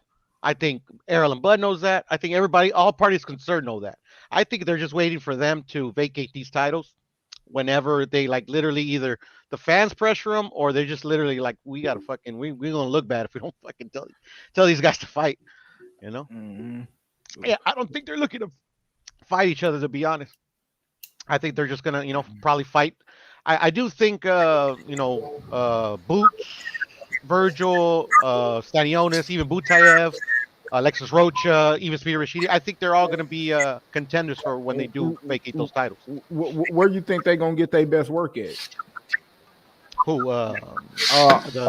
Virgil. Yeah. Like as far as like weight classes, you think it's going to be 147? Yeah, 147, 160. 147. Yeah, 147. You feel like all of them sweet spot going to be 147? No, I don't know what their sweet spot's going to be now. Well, that's their level of competition hasn't been like I can't tell. I couldn't tell you. You can't gauge it. They're stagnating. They're stagnating a little bit by waiting, which is whatever, man. I mean, like at the end of the day, bro. Like even if I fucking threaten to shoot myself, they're not gonna change it. They're gonna move them fighters. They're gonna move them fighters. But we'll see. Once they fight each other, once this shit starts, once the puzzles start falling where they may. We'll see, like, okay, this guy's clearly the best at 147. There ain't no more action for him. It's time to move up to 154. Yeah. I like how you like how Stevens doing that pressure. I like that pressure. He moving that head too. Oh boy, just can't land the jab at will. He giving that good head movement. I just like hemp. He reminds me of weed. Man, Hempstead getting his ass whipped. He Yeah, better he do is. something. I'm gonna be down He is. two of my predictions because Overton ain't get the KO. I bet on Overton. I bet on Overton KO. I ain't bet on the It looks like UD. we might be on the money on this one. Somebody got might be method. Yeah, I think that's Mel. You. Oh, he Yo. good. I don't hear no echo. I don't know. It's probably just a little feedback. He got a loud ass mic. My mic, hey, my shit good. Then hey, y'all motherfuckers can hear me. Yeah. There you go. There you go, brother. Right there. That's how you win an argument right there. When your mic loud than the motherfucker. I have seen this guy fucking fight somewhere though. He looks familiar to me. What round is it? Second. Going to Trey. Well, second round over. Yeah, man. 12 rounds. He was Hell nah, 8. That's the name Brad Stevens. Nigga said 12 round. Nigga, Hey. this showbox. Come on, man. Damn. That shit was strong as hell. Hey, man, Stevens throwing some hell of hard ass shots. What is this? 160? I don't know. You got Buddy McGirt fighter versus Ronnie Shields fighter. Let's see. Buddy out there looking shaky. Damn, son. Buddy fighter looking shaky. Ronnie Shields putting that pressure. These both brothers undefeated, no? Yeah, a lot does look like oh shit, man, I'm getting my ass kicked. A lot of these motherfuckers undefeated on here. Cool. Damn, this nigga 5'11", bro. Bull and shit.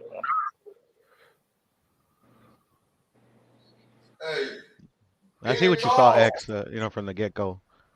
One's real stiff, the other guy's like real loose.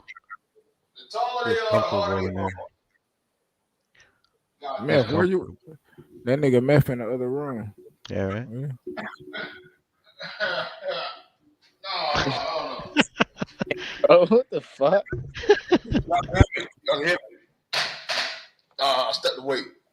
Hey, I know, nigga. We could tell. Matthew, you sound like you got 5 kids and 3 grandkids, man.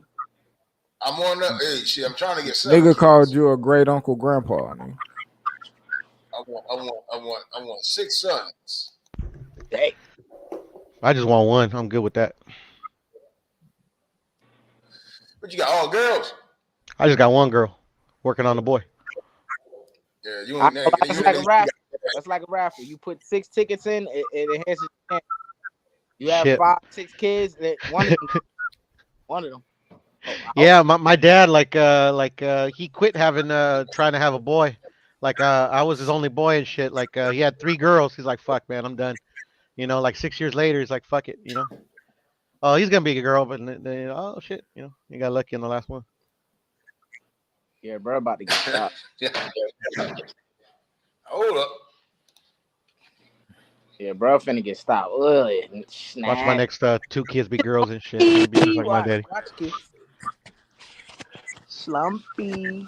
And I ain't trying to have 4 kids, bro. I want 2 max. 2 yeah, max. I'm still about to get knocked out, man. Him Hold still. on, he's making a little comeback.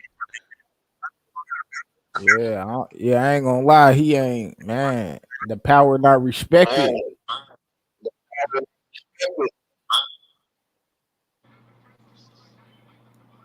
He shot them, but shit, man, him about to be slumpy. That endurance better be. And he tall too. That shit not gonna look right. Ooh. You see them legs buckle a little bit. Right now, 9 seconds to see when my prediction comes true. Come on, him.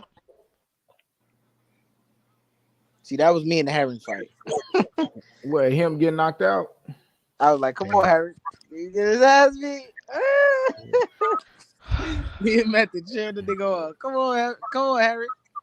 Shit crazy. He got his ass beat by Shakur. I was like, hey. Man, I knew that nigga was gonna get his ass beat soon as, man, really before Shakur touched them belts, but you know what I mean, that solidified it. I'm like, oh, this boy about to get his ass cakewalk. For that nigga touch that nigga. Okay. So let me tell You're you, gonna live that one I'm down, like, Lefty, bro. God damn, this You ain't nigga's gonna live holding that the one shit. down. That shit Hey, open back it shit, out. that Be shit like, was yep, bad, yep. nigga. You not bet That to, you nigga not went bet to be like, yep, yep. Nigga bet to be like, yep, yep, yep, yep. Yeah. that shit was it, nigga. That let bet to know. I mean, I thought it was gonna be more competitive than it was. I didn't think it was gonna be like that. I knew it was gonna be that type of ass whooping. I never seen Jamel Herring get beat like that. Man, I just like, to me, I just feel like Shakur, we're gonna see his power, grow. Or it's just gonna be like how we fight, or how we fight just gonna, you know what I mean? Hey, Keep he clinging gonna to be that with some Raf, bro. motherfucking Go ass. ahead, go ahead. You know what I mean? He gonna get it, man. You know. Orlando, Devin whips his ass, Tank whips his ass, Riot whips his ass. Shit, that's it, man. It's the end of the road for Shakur. Damn, if you got all them, I'ma please Nathan bets. Yeah, me too. He gonna whoop all them. You said the wrong motherfucker. I've been wrong about Shakur before, so I mean, you know, like most should take my word with a grain of salt when it comes to Shakur Stevenson. But I mean, I don't know. I think Devin is just better boxer than you. You ain't say tanking it, did you? I did. I said Tank and Ryan would beat him, but I never said they were better boxers. I think Tank is a better boxer, though. To be honest, Ryan getting his ass whooped. And Devin get his ass whooped. Just Ryan hasn't proven it. Though, Devin put up Tank put up the best fight, but I don't know. We gotta see what happened in the meantime. Between time, Tank get a big ass check and lose discipline. He fuck around and get his ass whooped. I think the first guy that doesn't take Shakur shit and hits him back in the nuts is gonna win. He said hit him back in the nuts.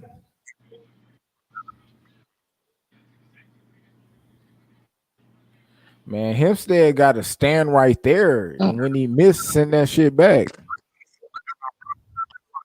You got to get the man to the body, man. Yeah, because he is making Stevens miss big, but shit. Yeah, you got to get it to the Hey, body. making a little comeback. Fucking X. Making a little comeback. Hell no. He's like, this motherfucker is not gonna beat me. He trying to keep him off him though, for sure, because that's mentally exhausting, man. Physically too. That nigga both. Yeah. Get off me, boy.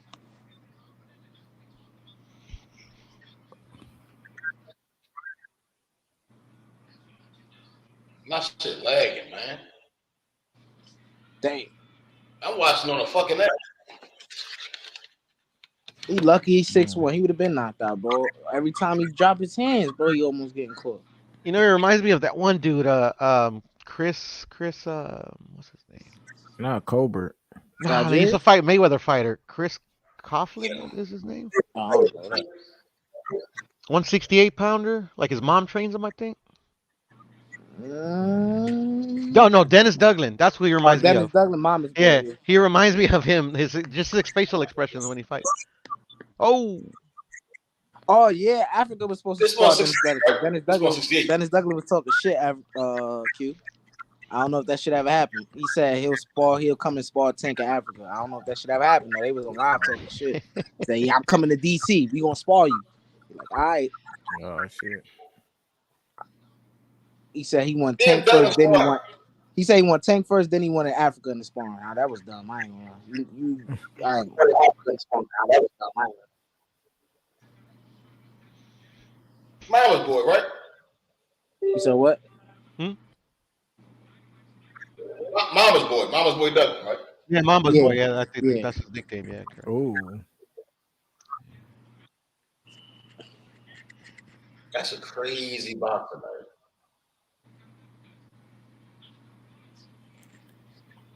Defense. Better be that stop his ass too, man. Better be that man. Defense lacking on Chris, but he's just like a horrible boxer. Now in those weights, man, you gotta have D. Or you gotta be big as fuck, you know. Who got one of this? Man, Blue, easy, man. Ooh. Yeah, I got Blue winning. With some work, he could be a problem, bro. I ain't gonna lie. I think they got him winning this fight. Oh, you think him winning? I mean, I think it's getting closer. you know. But I mean, like, I think Blue's clearly winning. Well, it's 3 rounds. What I've seen. 3 rounds in or 4 rounds. They got Yeah. They both got work to do. To be honest, I might go 2-2. I would say like 4-2. I mean, like whatever. Like, I'd give like 2 rounds, maybe, or maybe 1 or 2 rounds to him. Good job. You got a good job. Both of them got a good job. Bro. Yeah. I like how they use their legs, you know, instead of fucking just clinching, you know, for defense. Yeah, I'm glad they ain't I'll doing always that. appreciate a fighter that If does he that. land that hook, man. Oh my goodness. Yeah, when they ain't doing all that clinching, it don't always mean they understand distance better, but it for the most part it do. Nah, don't listen to those channels that tell you clinch is part of the game, fucking Q, because it ain't. Yeah. All the bullshit. Nah, I ain't saying And about. I respect some of those channels that say that. I respect, No, like, I can tell they know what their shit. But like these guys are like I don't know. I see what they're not. I don't know. I don't like clinching in the game. no, I don't mean that. Excessive. It's like certain fighters they go and they do their offense and they smother each other and they get so close they end up clutching. No, I hear you. But I mean, Yeah, when it's like so fucking over and over and over and over, bro, like literally use your fucking legs. Oh, you heard him say Or body. fucking like, you know, Yo, that's there's an art crazy. to working while you're in the clinch. There's it's called fighting when in the clinch. You know, there's an art to that. Damn, y'all seen that? Nah, I missed it. What happened? He heard Steven to the body bad, boy. He was good at hiding it though. I saw that shit, bro. I know the nigga hurt to the body. I'm telling you, Q. Fifth round. Yeah. One day the rewatch Paez and My shit Pernell is- Whitaker, bro. Just show that to all the new boxers, bro. That's all they need. Good left hook. See, my shit lagging bad as shit. My internet fucking. Yeah, we gonna miss it. It was like the last minute of the fight in the 5th round. He hurt him bad to the body. Yeah, my shit behind. Yeah. Ooh, he almost got him again with that shit. Yeah. What's the name starting to come on Hempfield? Hit him, Buddy got him McGirt again trying to good hit at the body. Yep. Got him again good at the body. I think he hurt in the body. Yeah, he digging to the body now. Yeah. I think he knows. He's like, I haven't seen him go up top till right now. Yeah, I seen him for notice it in the 4th round. I seen him notice it in the 4th round because I gave him that 4th round. And I gave him that 1st round. Come on, yes, guy, let's go. So that's why I had a 2-2, but I gave him for the 5th round. I agree. Man, what the hell going on with his shoe? The nigga done blasted out his shoes. Big motherfucker. They don't make enough money yet to, you know, get a new pair every fight, bruh. That shit look like how work with what Zion they shoe got. look when he did that little shit in Duke. I knew he was gonna take the gas. He was gonna take the gas out of him. Buddy McGirt trained Hempfield and Ronnie Shields trained Stevens. Oh shit. We got a BLK Prime situation going on here. Damn. That look more like Gamboa, nigga. That look like Gamboa when he got hit with that shit, nigga. Motherfucker said, I need new shoes. I need new shoes. Yeah, that's 2 rounds. I think Zaza's going for the kill. They're gonna have to do some tape on that motherfucker. Stevens caught him. It's a good fight. Oh, yeah, I'm a little delayed behind you, X, but I see what you said. Oh, you seen the body shot? Or you in the 6th round? No, I saw in the 6th the shot you're talking about how you hurt him. He came out swinging, didn't he? Yeah, he did. Damn. Yeah, but he stopped him in his tracks with that one shot. Got careless. Got a little too cocky. Damn, his shoe fucked up. That was a good camera angle too. Yeah. Right, yeah. He won't into that shit. Yeah, the shoe is falling apart, huh? Oh fuck. I was just joking. Yeah. Who the fuck? I just asked somebody about some damn shoes.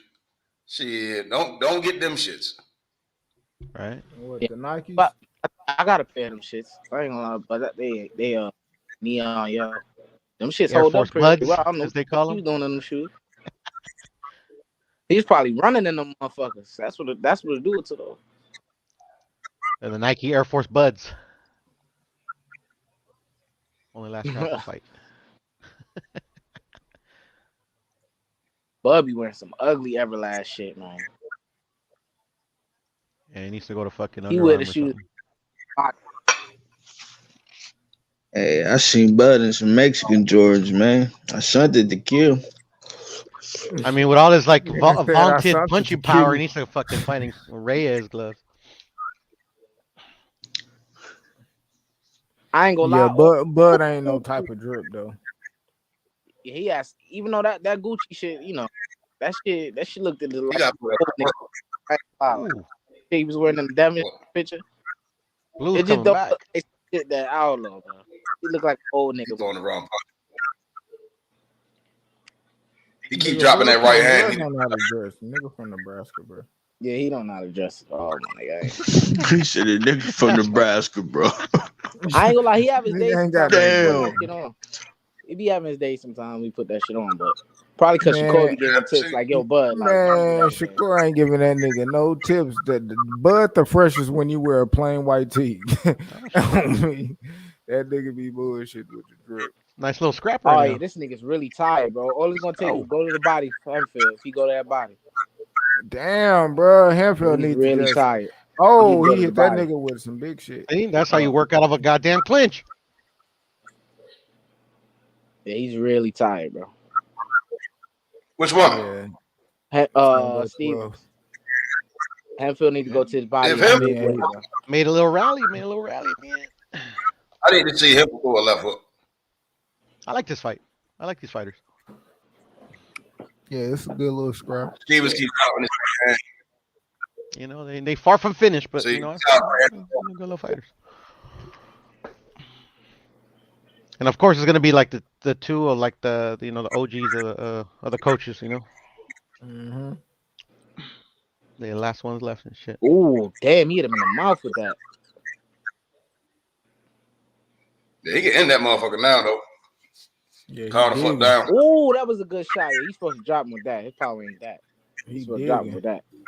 Shit, he Damn, tired this as nigga's hell. shoe imploding, bro. Zion Yeah. Williamson for that. Are we sure we ain't watching BLK Prime here? Damn, strong big toe. That boy We're the got commission athlete just to foot fucking like look at him motherfucker. like, huh? What happened? What's going on? You got no more shoes? What?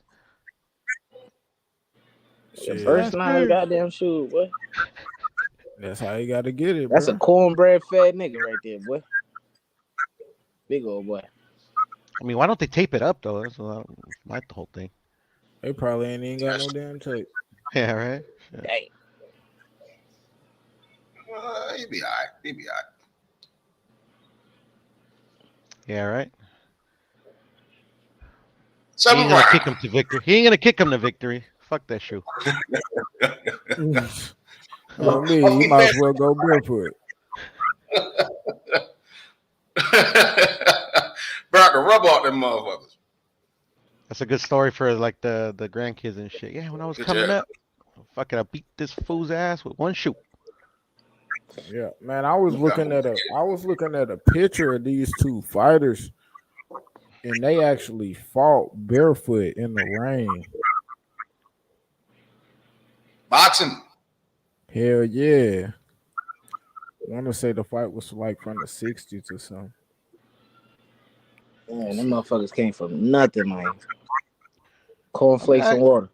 They got some stuff to work on, but you know, I mean, it's not like they're like I've seen worse defense. They're working good out of a clinch. You know, it's entertaining. I'm happy. Well, Stevens is doing what he's supposed to do.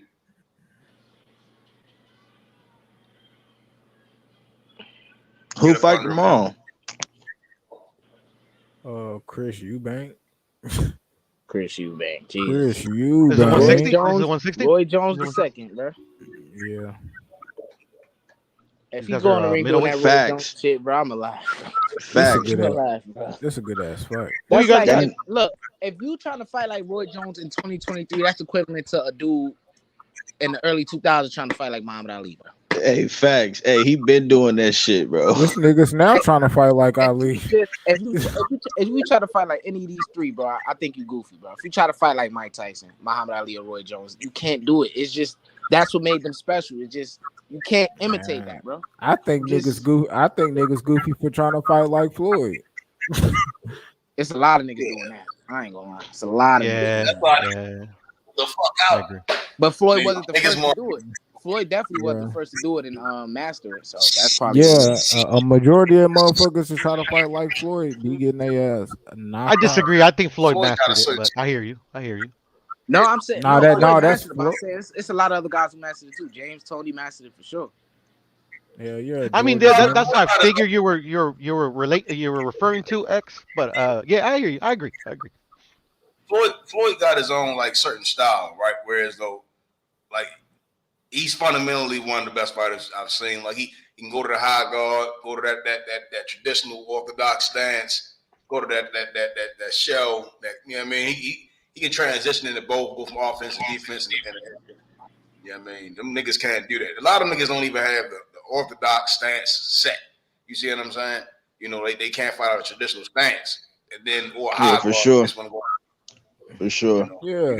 Floyd's a product of his dad and his uncle, man. And they trying to lower they fucking lead hand before they even know how to fight with a high guard. That shit crazy. Yeah, that shit crazy as hell. Georgie Benn created the Philly shell. Pernell Whitaker, you know, he did his thing with it. But I think Floyd did it a little bit better than Pernell did it. Because he didn't get hit that much. Floyd was a better offensive. Yeah, better offensive, but Pernell was a better body puncher though. I just think Floyd was like a perfect storm of his uncle and his dad. His dad, you know, he was the one that had the least success because of whatever. And then, you know, Uncle Raj, you know, he was a champ for a cool minute. But I just think Floyd combined like you know, the defense of his pop, the offensive prowess of his uncle, and then, you know, and then used his own ring experience to kind of put it all together. So who better to you defensively, Sweet Pea or Floyd, Puro? I'm gonna say Sweet Pea just because he fought better. He fought like I think he fought like a slightly level higher of competition. So he needed to be better. That's why he was better. Okay. Are you because of Chavez and Tito? Yeah, like he fought in Chavez, like pretty much his uncle's era. That was what Pernell was fighting in. Buddy McGirt, Meldrick Taylor. Who else? Fucking, you know, all those motherfuckers. That's cool. I mean, yeah. They both fought completely different though. And they both fought Oscar, so I see why you didn't say Oscar. Look at them side by side. They just fought completely different. Like even though they kind of come from the same school of some from the same fundamental school of boxing. You know what I'm saying? I think coming down like all right. So like let's say like if a person rate Buddy, how y'all rate? Would y'all rate Buddy over Zab? Over Zab Judah? Yeah. Equivalent, I would say, in person for Poodle. Buddy had a good record. Buddy was a good fighter. The only way to dissect that, Piro, is who got hit more. Well, Buddy. Floyd shit look a little better though. Floyd shit look cleaner. He'd be right there. Shit, I don't know. Zab got hit himself, but when that's the thing is that like there is no, I mean there is, but there isn't. There's no like perfect medium between offense and defense. You're either not gonna get hit. Oh! He dropped him. Steven's. Oh, yeah, it's over. It gotta be over. It's over. Who got dropped? I haven't even caught up to you where you're at. Oh shit! Bad. Shit. He stood up. Oh yeah, he gotta go to the hospital. Yeah, he looks pretty fucked up, bro. Yeah, he fucked up, bro. He gotta go to the hospital after this. No, stop the fight. Stop the fight. Oh, that was nasty. Slumpy. He's trying to give him the 14 seconds, X. That's what he's trying to do.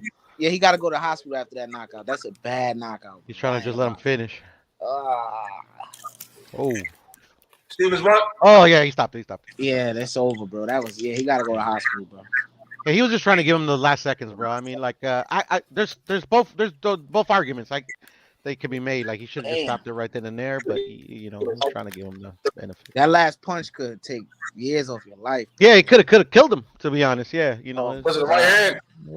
I think it was a left. Was it a right hand or left hook? I don't even know. I don't remember. It was like fucking like a. I think it was a right hand, like a right hook at the end. I don't think he pinpoint one punch could have been. It could have been a bunch of them. Like he hit him with some fucking bombs back to back. I told you to go land eventually. I knew it if I said if he land that hook, bro.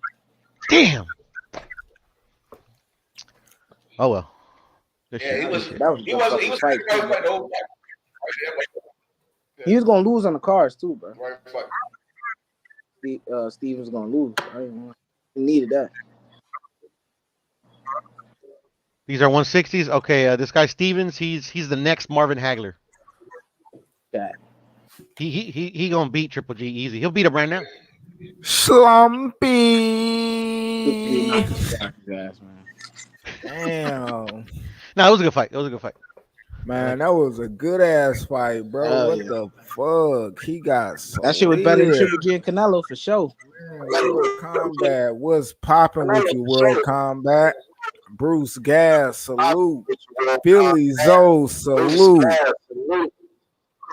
I ain't gonna lie, that shit was crazy. Talk about Shalumpy. Dude got dropped. Like, damn, that's crazy, bro. Yeah, I hope he's all right. Ronnie Shields, a proud motherfucker, man. Yeah, that was a terrible knockout, bro. Oh man, he gotta go hospital, bro. He gotta go hospital, bro. Yeah, it didn't look good. That didn't look good. Let's see right here. Let's see which one. Yeah, it was the left. It was the left, X. He was exhausted, bro. And he was that too, huh? Q, I was gonna say that too. He was exhausted, bro. Yeah, it was another left hook. Nigga talking about, bro. I ain't gonna lie, he low key could have stopped it before he even let dude go back because he stumbled. He stumbled on the ropes when he told him walk to the right, and he stumbled. Yeah. Hope he's all right. You don't got no brain bleed or anything like that. Yeah, he just super tired. I mean, I hope so too.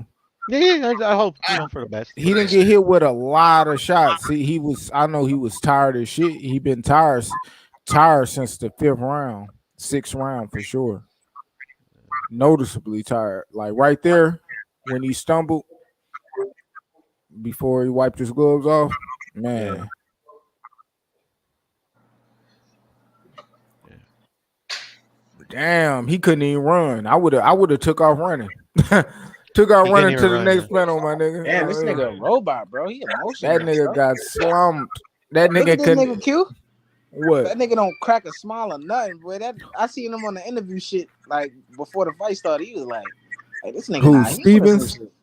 Yeah, but that nigga do not enjoy life. It look like.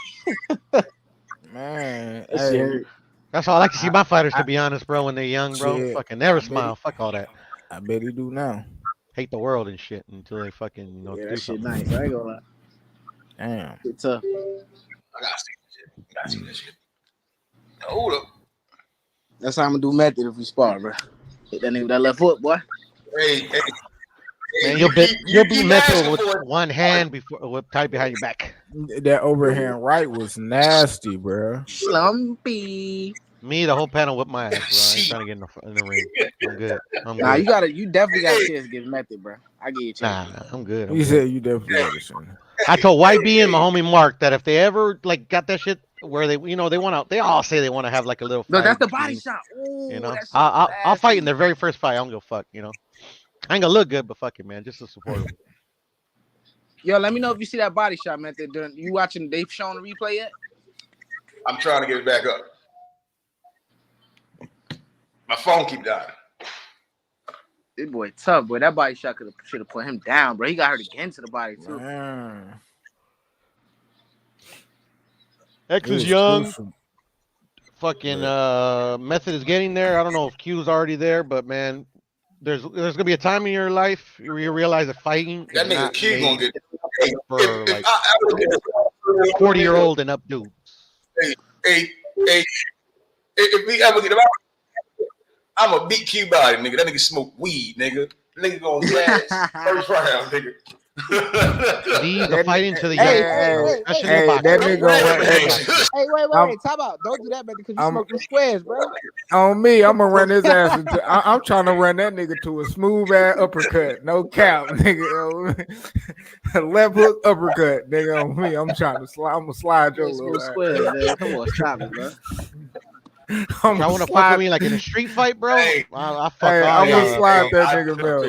I got the experience of y'all I motherfuckers. know how to slow and Look, steady look. with the race. Hey, you seen that last fight, didn't you?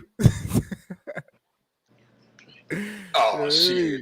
Hey, the way he fight, that's how I like to hear bones breaking, face. That's what I like to hear. First two.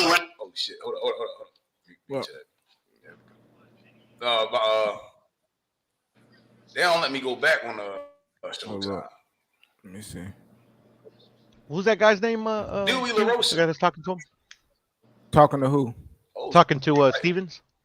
Is that the Kings promotion dude that we were talking about earlier? Damn, I didn't even see who The he's dude talking look to. like him that Shakur was just showing. Oh, okay. What's his name? Marshall Kaufman. Kaufman or something like that? Okay. Yeah. Yeah, that is him. Okay, cool. Oh, that's the guy who you told. Yeah. Damn, Barry Tompkins is still alive? God damn. I thought he was dead. Hey, he was talking to him like, yeah, you was won. We super happy. You gonna get you another check? You know what I mean? He got my nigga. We gonna buy you a new pair of shoes. Whip that nigga with one shoe. Whip that nigga out with one shoe, dog. Got the stories, man. This motherfucker was announcing Marvin Hagler fights and shit. That nigga look Fucking old. That nigga didn't look Hagler though. That nigga got the on, nigga. Hey, man, that nigga that nigga ain't smile till Kaufman said, "Yeah, we gonna bring you back for another fight." That nigga, right, bro. Yeah, there goes Smile. Angry at nigga.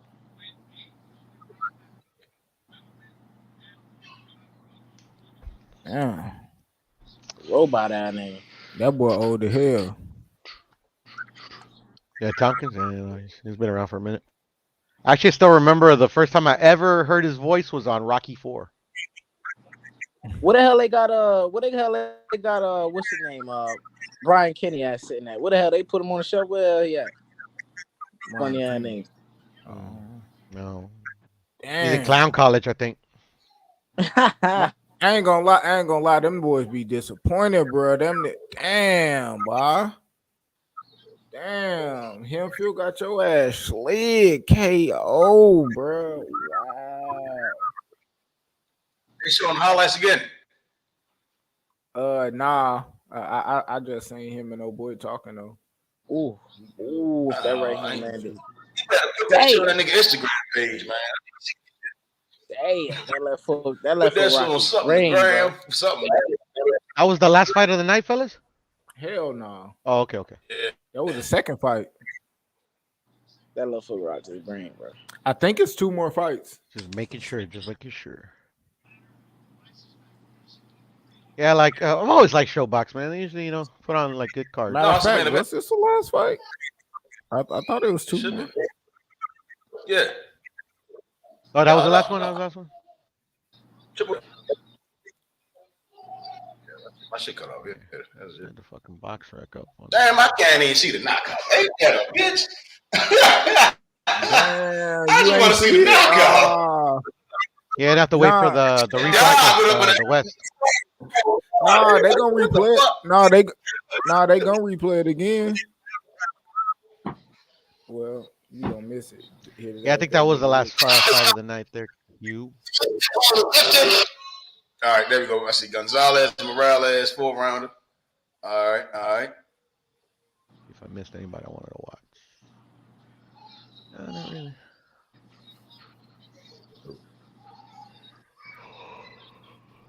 What y'all think about the ring giving Bob Santos Trainer of the Year? Who does he train? Andy Garcia. Trainer of the year? No, he trained some other people. I don't know about all that. I think he Damn, trained. bro, this nigga I don't think get he trained excited or Adonis nothing. Stevenson too. He looks like a big shoo. He trained. He trained. Was he Rolly Corner?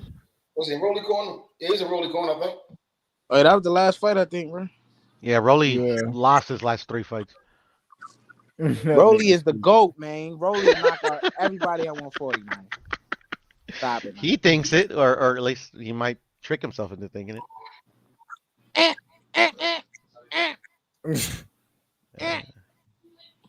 I do have to give him credit though. He did fight better against Tank than I've seen him fight any other fighter. Tank. I don't think he was beating him up, but he was literally fighting behind a jab. He was being patient. Exaggerate you, Puro. I seen it. He was beating him up. I was literally scared for Tank, man. The crowd, people in the back of me was like, Tank, you sure you want to leave Floyd? Female saying this, bro. That don't know Tank shit about hate boxing. is real, bro. Shaking my head. The girls came to see it. They was in the back of me talking about, damn, Tank, you sure you want to leave Floyd? Because Rolly was beating him up. I don't think Rolly was beating him up, to be honest. All right. That's just me. That could be my Tank fanboyness coming out, and my Rolly hate, because I don't hate Rolly. I just don't like him. But you know, I don't think it looked like Leo Santa Cruz was beating up Tank till he wasn't. Leo was. They were both beating each other up, to be honest. Leo was doing really well. That's why I still think Leo is his best player. I think Barrios did better than Leo for sure. I mean, tell he wouldn't. We talking about three. We talking about 3 niggas that they both got knocked out. I mean, come on. All 3 of them got knocked out. Barrios too. Nobody. Of course, we know they got knocked out. We just talk because we know what Tank is. We know we do. I'm just saying the guys who had the most sets for him up until this point. You know, until they right, Paulo. Ryan. Tank, motherfuckers. I think Ryan would do I think he'll do a little better than Rolly, but he'll do less better than Barrios for sure. He trained Poirier. Telling you, the hate for Ryan and Tank is just crazy to me. I think people are picking Ryan to win just because they don't like Tank, and vice versa. Yeah, that's weird. I'm just talking shit when I'm just busting your chops. But I swear to God, some people, like, you hear them on these fucking panels, they're like, man, yeah, Ryan this, Ryan that. I'm like, do you really believe that, or you just hate Tank that much? Like I gotta know. Damn, this nigga LeBron, bro. Ryan got a good chance of winning. He got like a 38% chance of winning, 39%. I think it's a 50-50 fight, to be honest, bro. Like, I ain't picking in that fight because, they both my dudes. So I'm just going to sit back, relax on my chair at the fucking arena and watch that shit and enjoy. And Tank fight down the level of competition, so I wouldn't be shocked if it's a 50-50 fight, bro. I actually think it's going 12, man. That's what I've been saying since I've been thinking about it more and more. If we go 12, you don't think Brown will win the fight? I think I believe in the business of boxing and bullshit, but both of these guys are really popular, bro. I think this is what's gonna happen. Whoever wins, whoever the other side thought won is gonna say robbery, and then vice versa. That's what I think is gonna happen. All right, let me ask you this, Puro.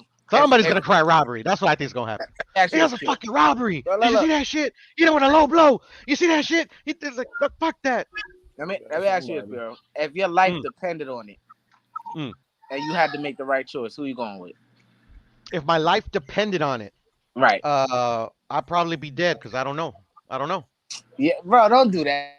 No, seriously, I'm being serious. Everybody think I'm like just don't want to pick. Bro, look at the size advantages that Ryan holds. The reach is like 7 inches. The height is like 4 inches. You get what I'm saying?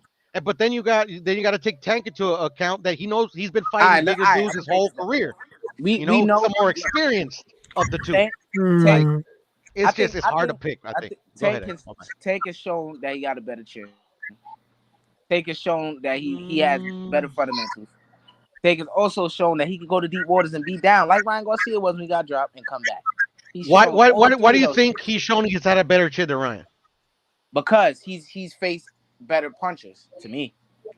Barrios definitely hits harder than what's his name? But Ryan or Tank has never been hurt in their careers. You said Ryan never been hurt? Yeah, I mean, I think he got Ryan- dropped, but it was more of a flash knockdown. Like if I remember correctly, he got back That up. Ryan Garcia Right arm? The right Ryan back to work. Garcia arm? Yeah, he the got arm, look, hard. the way he fell, it looks like he like trust me, like when I first initially saw the fight, I was like, oh shit. I'm like, oh shit, is this gonna be the upset? But he got back He up was out of right his to body work. for a second. You're He was back out of his to body work. for a second. And also, let me say this. Hockey, Let me what's say this. poppin'? That was Larry Holmes versus and fucking no. what's his name? You gotta make a clip, right? Like Slumpy, right? Put that bitch in the brand, make that shit a clip. Fuck, what's his name? He just died. And look, and also, Tank would have never been in no position like Luke Campbell had Ryan Garcia in. Ever. He would have destroyed Luke Campbell. But this is in the 4 thing, rounds. though. And people think that Luke Campbell can't punch, bro. Literally, he had Lomachenko severely hurt. I thought he beat Linares. Like literally, I don't think he's a power puncher like Tank and Ryan, but I think Luke's got that crack that people underestimate. Hey, look. Look, I can't disagree with you because my coach said the same shit because he claimed he sparred him and all this and he hit hard. I don't believe that shit, but my coach is 122. You don't believe your own coach, bro? Hell yeah, we gotta fire him now, bro. I'm just saying, bro. Like I don't, Said Ryan soft as baby shit. Like yeah, but I truly believe what I'm saying. I think it's a 50-50 fight. Either man can win. At the end of the day, I don't think Ryan's soft. I don't think he's soft, bro. I think people is confused by what they see on social media and stuff. I think, look, Oscar De La Hoya was all, the same way outside the ring, bro. But it in the reminds ring, me just like Oscar X. I remember that shit. When he get in that ring, he ain't running, he ain't hiding. He coming flat at you, bro. So people can say so. He been boxing his whole life. He gonna get this work, nigga. I killed you. Hold up. He gonna get this work. I still remember that shit, X. I still remember they talking shit about Oscar the same way, bro. They called him a pretty boy, all kinds of shit. See, I'm not a fan of Ryan Garcia, but I ain't gonna cap, bro. He ain't show me no hole when he step in that ring, bro. Fucking, there's a 14-time national champion, bro. He's done more than you done. X. Facts. I'm just saying. I'm not saying you got to be a fan of everything, but I think it's gonna be an entertaining fight. I think it is gonna be. Yeah, Ryan. And I'm gonna be there, man. Shit, I already checked my fucking Vegas account to see if I got rooms that weekend. So as soon as they announce it, bro, I'm there. You talking about the Tank and Ryan? Yeah, for sure. Man, I wonder what they gonna price them tickets at, bro. I bet them bitches gonna be 8,000. I don't know. What did they price Tank's last fight at? Oh shit, I don't know. I didn't go. Ilya Wallo said they paid like 3,500 for they weren't in the front row, but they was like, and they were front row. Okay, that's probably gonna be maybe $5,000 for the top price. Yeah. That ain't too bad. Yeah. I mean, I guess can't fleece the fucking customer either, bro. Come on. Man. I mean, I'm saying that, and I ain't paying for it, man. Hi, Lisa Bills was good. What up? No, my thing ain't up. No, I just said that. I was just responding, just trolling. The other guy he had said, Devin was soft because I was like, the man to see is Devin, but I know Devin is going to move up. But I'm saying they promoting this. But they promoting this fight like they're going to be the best at that weight. When it's like people are overlooking Devin as the champ there, so that's all I meant. So that's why I don't believe Ryan is soft as baby, but I was just saying that because he said Haney is soft. That's all. I think he meant AJ was soft. I think he was trying to say AJ was soft. Paulo don't know shit about boxing. Paulo talk shit in the chat. No, he didn't say nothing about AJ. He said something about Devin. I know, I'm just talking shit to you, Lisa. Yeah. You got to defend AJ. I don't have to defend AJ. AJ a fighter. He can defend himself. I was just trying to get a rise at you, Lisa. I failed. But guess what? You know why I defend him? Because it's a lot of people in the community that just like, like he's not a fighter. So that's why. Yeah, I don't like that either. I'm with you, Lisa. I was just literally trolling you, but I rock with AJ too. Yeah. That's one of my favorite fighters. Yeah, people. Damn, Lisa. If you really think about it, people give him the same hate they give Ryan Garcia. Think about it. Who? Anthony Joshua. Facts. They give him the same hate and disrespect that they give Ryan. No, AJ quit. That nigga quit. AJ quit. In what fight did he quit? What are you I ain't talking seen about? Ryan quit. Man, hold on, man. Come on. The referee stopped the fight, bruh. That's Come on. facts. That's facts. He Listen. spit out his mouth. Listen. So he spit out his mouth.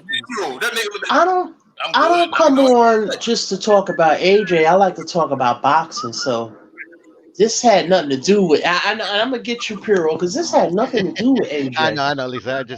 I can't This resist is, I don't know sometimes when they're how trolling. this. Yeah. Hey, I actually gotta go. AJ a Don. Hey, quiet as it's kept here, Don. Hey, but And, you know what, Lisa? Yeah. Based on like, just the recent recycled topics that's been going around lately, to me it's refreshing to hear about AJ. I just hear about something. I mean, like, I'm tired of hearing about Bud and Spence. For sure. Because if it ain't gonna happen, it ain't gonna happen, man. But the thing is,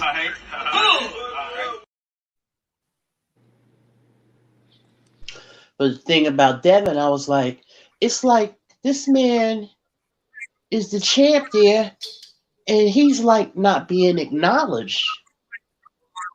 That's sad. Y'all don't think that's sad? Hold up. I got something for you. Hold on. Go ahead. I mean, because y'all could sell me a.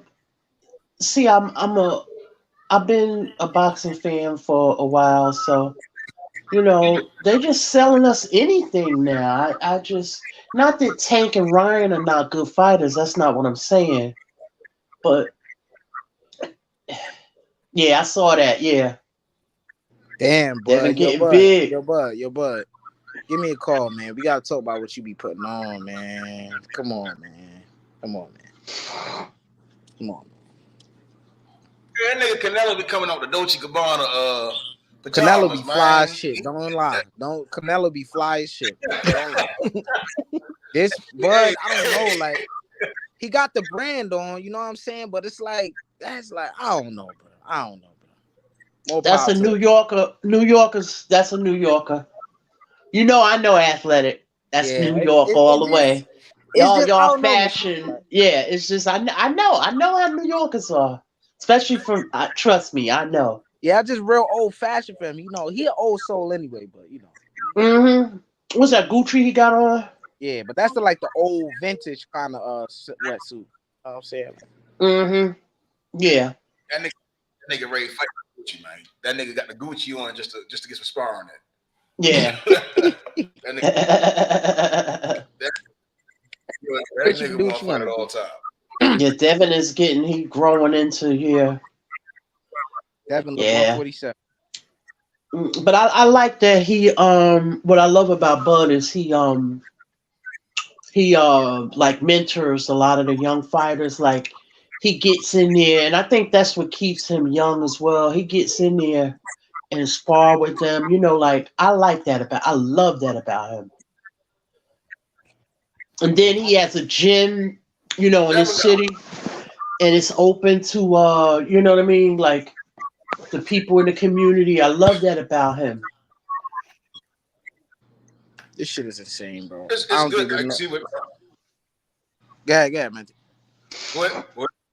No. No, I was going. Nah, go ahead. I was just gonna say it's good to see two undisputed champs, one former, one current. Linking up. Yeah, I mean, and he's soaking up game. A lot of young motherfuckers. They hear somebody saying something to them, they be like, "Yeah, like you know what I mean? Like, I like it this way and then that way and all this weird shit." Like they, I mean, that arrogance set in, the ego set in, the shit. That shit retarded. Right. But I never see, and no disrespect to Tank and none of them, but I don't ever see him with like the, Bud is like that dude. Like I like to see the young, you know what I mean? Like, I used to like how they would all do that, get together when he was over there with Top Rank. But even though he's not there, he still have his rapport with the young brothers, and they do what they do. Yeah, but it's because Keyshawn and Shakur and Dev had a spat. I can respect this. Like, that's what the sport is about. On Q Pick, You got Evan Charles, Joe Louis, Sugar Ray Robinson, right? Evan Yeah. Charles for Burley, Joe Louis, and they still smile and it's all good. It's always all good. This is boxing at the end of the day. We here today.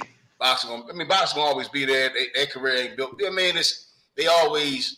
understood the sound, like everybody say, right? So we gonna fight. Whoever wins, win, and we're gonna keep on pushing. Yeah. It ain't gonna define me. I'm doing what I gotta do. Yeah, I mentioned Charlie Burley in the chat. Yeah, I was like, he was a good defensive fighter too. And y'all was talking about it. Yeah. Yeah, man. That was a good fight tonight, man. That was a really good fight tonight. I picked the other guy to win in the prediction league, but the other guy, Ronnie Shields guy, he did his thing. Oh yeah. So you picked against Stevens. Yeah, I didn't really know them, and I didn't do like no film on it, so I just kind of did like a guess thing, and I picked the other guy by their records. It didn't look like it was, either one record wasn't too bad, but was pretty decent. But I was wrong though. Yeah, I was wrong. I had Stevens. I didn't think he was gonna knock him out. So I had said that though, showing him, but I thought he was gonna win by decision. But he started losing on the card, so I think it's going to the cards, and turned it on. Yeah, I'm glad Showboxer's back. Man, why did they change the Staples Center, bro? Oh, what do you mean? I don't understand. The Staples Center called the now. Right? Oh yeah, that's in L.A., bro. Yeah. That's what the Lakers, right? The Lakers. Yeah, the Lakers. Yeah. Oh yeah. Blame LeBron, nigga. Bro, what? Blame LeBron. LeBron got funky money now. That nigga good. Oh, he's about to fight Shannon Sharp. Who? Shannon Sharp's about to fight Steve. I don't know if y'all know Steven Adams. What the fuck he about to fight him for? And he about to fight Ja Morant's father. What the fuck? This shit is crazy. Niggas can't just be sitting and be fans, bro. Just sit down and be a fan, bro. Yeah. Clip it, send it to me. I got shit. Yeah, bro. You about to fight him. Hold on, let me see if I can send it to you. Let me see. Yeah, man. Hey, Paulo, stop talking shit in the chat and get your retarded hating ass on the panel. Hating motherfucker. You too grown for that shit, bro. Come on, man. Just sit down and be a fan, bro. He 40. He old as shit. You're like 50 years old, bro. Nigga old as shit. Nah, I ain't been hypnotized. But I know whatever you say and I say in history books, he is the undisputed champ. So why ain't they talking about him? That's legacy. I mean, Devin ready to get his first pay-per-view bout against Lomachenko. I'm buying. You know what I mean? I'm buying that. I want to buy the Inoue shit. I might buy it, may not even watch the motherfucker live. You know, I'm gonna still have it on record. Go back and watch the motherfucker. Hopefully, you know what I mean. So right. You know. Hey, Top Rank, if y'all listening, make the fight a pay-per-view, right? That we can buy it, and if I want to watch, I can watch it later on. All good. Hey, that's all I want. Well, why would they put? Okay, why would he put Devin and Lomachenko on pay-per-view, and he didn't do that with Tio and Lomachenko? It's a bigger fight. Devin is a way bigger fight with Lomachenko right now. Although, yeah. I mean, it's Devin went to Australia, beat Kambosos, who beat Tio. Yeah. It was only 3 times. That franchise lands the wrong way, and now this is damn near problems. That's how I look at it. And it's the prospects are in a good spot. The contenders are in top rank in a good spot to put on a nice card. That's what Devin Haney need to be. They want this to be a successful pay-per-view, then they need to be pushing him hard. Yeah, that's one thing I've been stating of Devin. need to have him more visible on Top Rank. Having him at the fights, calling fights, leading up to this. Handman Lomachenko, some face-offs. I mean, I think that will lead to a good card. Yeah. Yeah. Yup. That's what's up. That's what's up. Hey, Lisa, that's 2 Fridays in a row though. We didn't have good ass fights. I don't know if you watched that the one last Friday. Who was it? Refresh my memory. That was it was a women's fight in Canada. Kim Clavel versus Jessica Mary. Oh, I missed that. You know what? It was on ESPN, right? Yeah. Hell yeah. Okay, I'll rewatch it. Yeah, I'll watch it. Yeah. Yeah, you can I probably mean, find I'm it under the straight weather on it. right now, so I missed a few things. Yeah. Oh, my lady under the weather. Let me find out. I need to send Lisa some goddamn sea moss. All right. I got Man, you. man, this whole house is sick. It's crazy. Hey, passing that shit from one to the next, huh?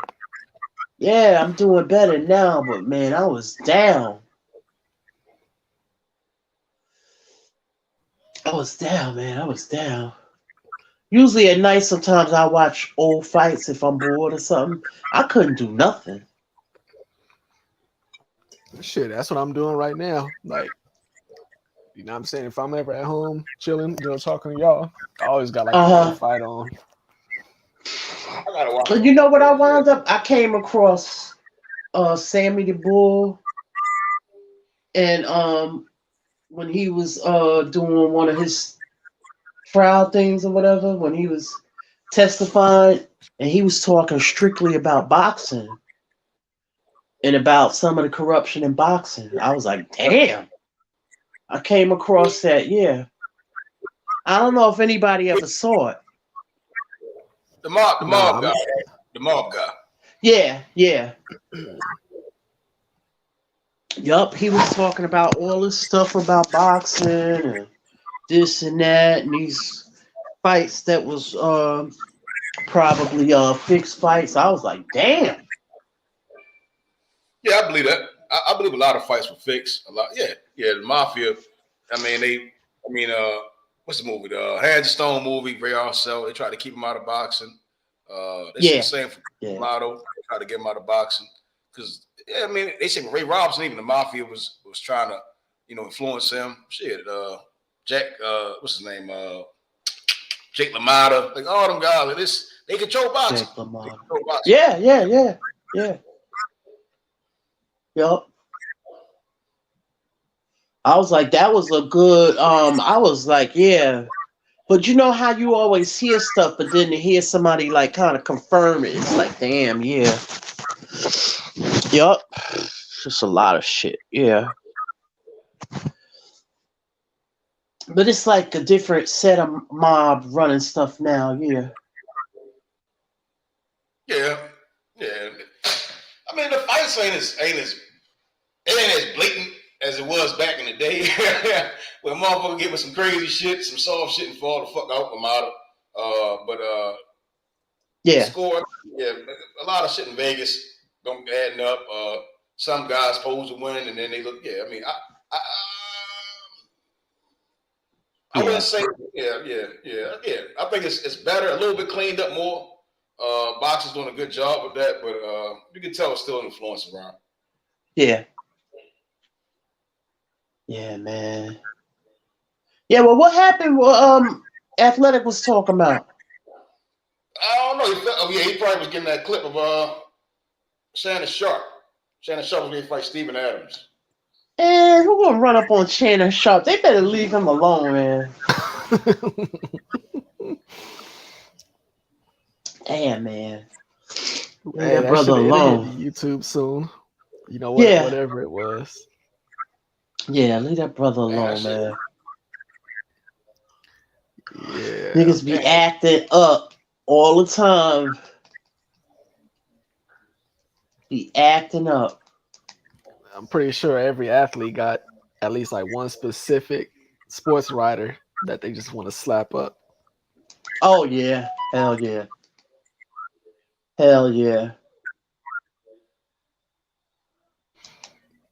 Regis Yeah. Prograis give a Hank Lundy over here talking greasy about Adrian Brody. Hey, see, they picked the wrong one. Them boys had some Oh, history back in the day too. yeah, I know. Hey, you want to laugh? Y'all want to laugh? Kick it to me. Blair Cobbs. I will fuck up Virgil Ortiz and Javon Booth in this. I'm done. Damn, son. He talk hella shit too. Hey, you know what? He the one that's like, he one of the ones. Even if you whip his ass, like he's still gonna walk away talking shit. Like he ain't get his ass. He's right. As Huh? long as he gets licking, he's right. Yeah, he funny. Sorry. Yeah, he funny. Yeah. Damn, he ain't learned. He ain't ready for them. He ain't ready for them. He's 33, ain't he? Yeah, he 30 something, but I don't know what his. Yeah. Well, he didn't look. Well, the way Alexis Rocha beat him, I don't know. He about as good as he gonna get. Goddamn, he need I to do can something. see Virgil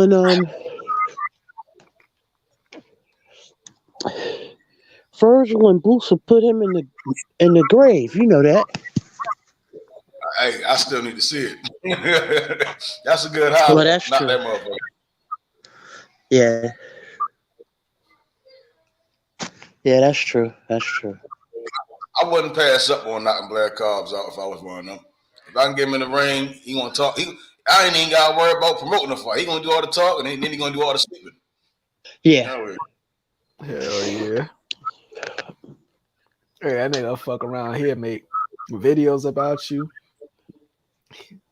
All type of shit. Hey, he might fuck around, have a battle rap, or make a diss song on you.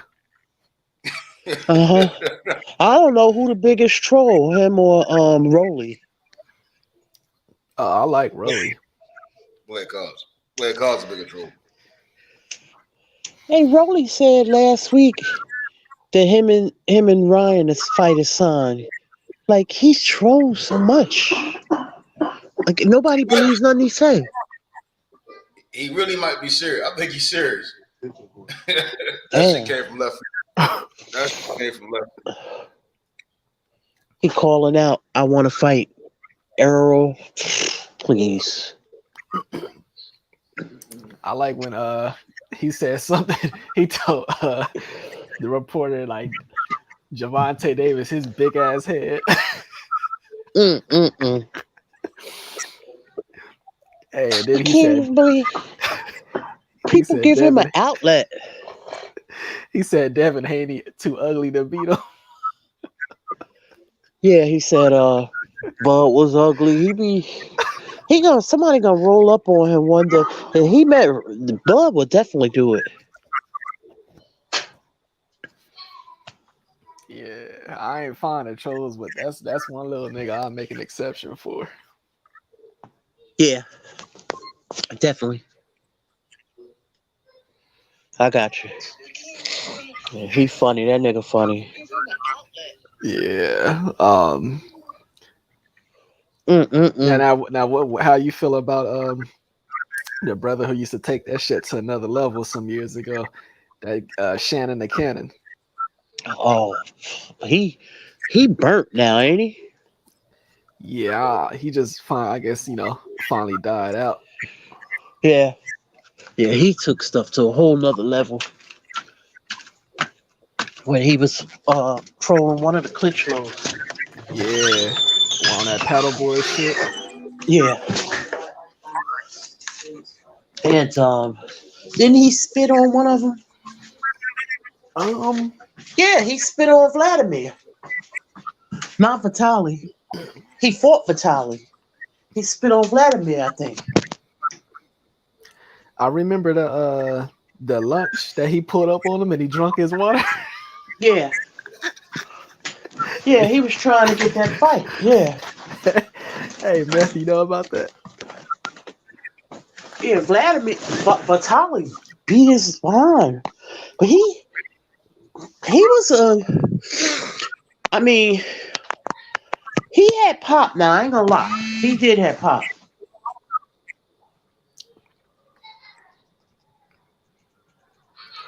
Yeah, he definitely had pop. The only thing with him, it was like Stamina.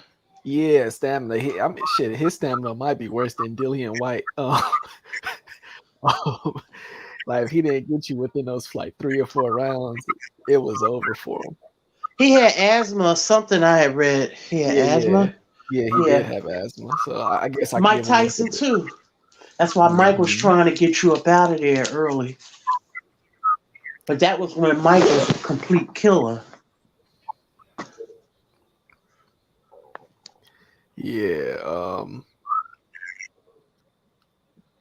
Yeah, Shannon was hella funny, especially like, you know what I'm saying, when he had the braids and shit, you know, during his like prime years, because like it was so easy to hit him. That shit was like a pineapple on the string. Yeah, when he had the locks, the blonde locks, Then he what happened to that other one? Yeah, what happened to the other one, Charlie Zelenoff? Man, that little pussy clot. I've run into him before. Oh, for real? Yeah, because you know what I'm saying, I don't know if he still stay out here, but he used to live out here at one time. Man, that little pussy clot, he actually like one of my partners who used to box at the time had a little incident with him. That nigga came back the same night and put a brick through the gym window. Damn. I said, man, this little nigga. Yeah, something you could tell something was wrong with him. I know he ain't black, but everybody wanted to beat the black off of him. Then it was another guy that used to troll fighters, because I think he was trolling Andre Ward at one time. I forgot his name. He tried to come up on Andre,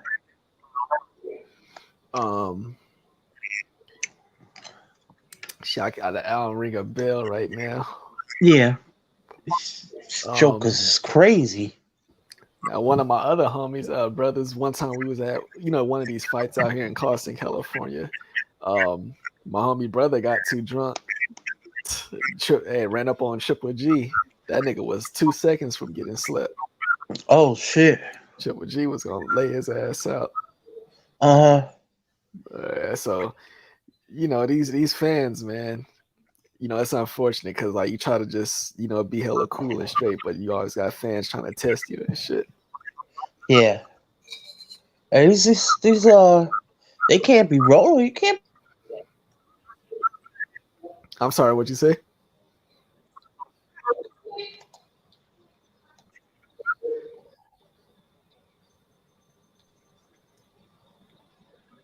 All right, you there, Lisa? Yeah. Oh, I'm sorry, I didn't hear what you said last. I said you can't be rolling up on these boxes like that. Yeah, and you see, it's just like the competitive combined with arrogance from humans naturally. Some men just testosterone and shit. Like whatever somebody specializes in, is just that nature to want to show that you better than. So, for example, I can only imagine how many people probably told LeBron, "Oh, I'll smash you on one-on-one," or dumb shit like that. Right. You know what I mean? It's just arrogance because how the fuck you think you could beat somebody like Triple G? Like you couldn't even work your way up the rankings, but all of a sudden you go with Triple G. Gotcha. Now the one thing where it's unfortunate that they warrant this type of energy, but it's the rappers. When the rappers, they bring that shit upon themselves. Yeah. Yeah, unfortunately they do lately. Yeah. Yeah, it's unfortunate. Yeah. Yes, these fans gotta calm down and shit. Yeah, just be a fan or a supporter. You ain't gotta do all that extra shit. Yeah, like it's I put it like this: it's very unfortunate, but it's not so surprising that at Gervonta's last two fights, there's been some serious altercations taking place. And somebody said it perfectly. Gervonta is the type of fighter that would have those type of situations occurring at his fight. Yeah. Because that's the people who, the hood,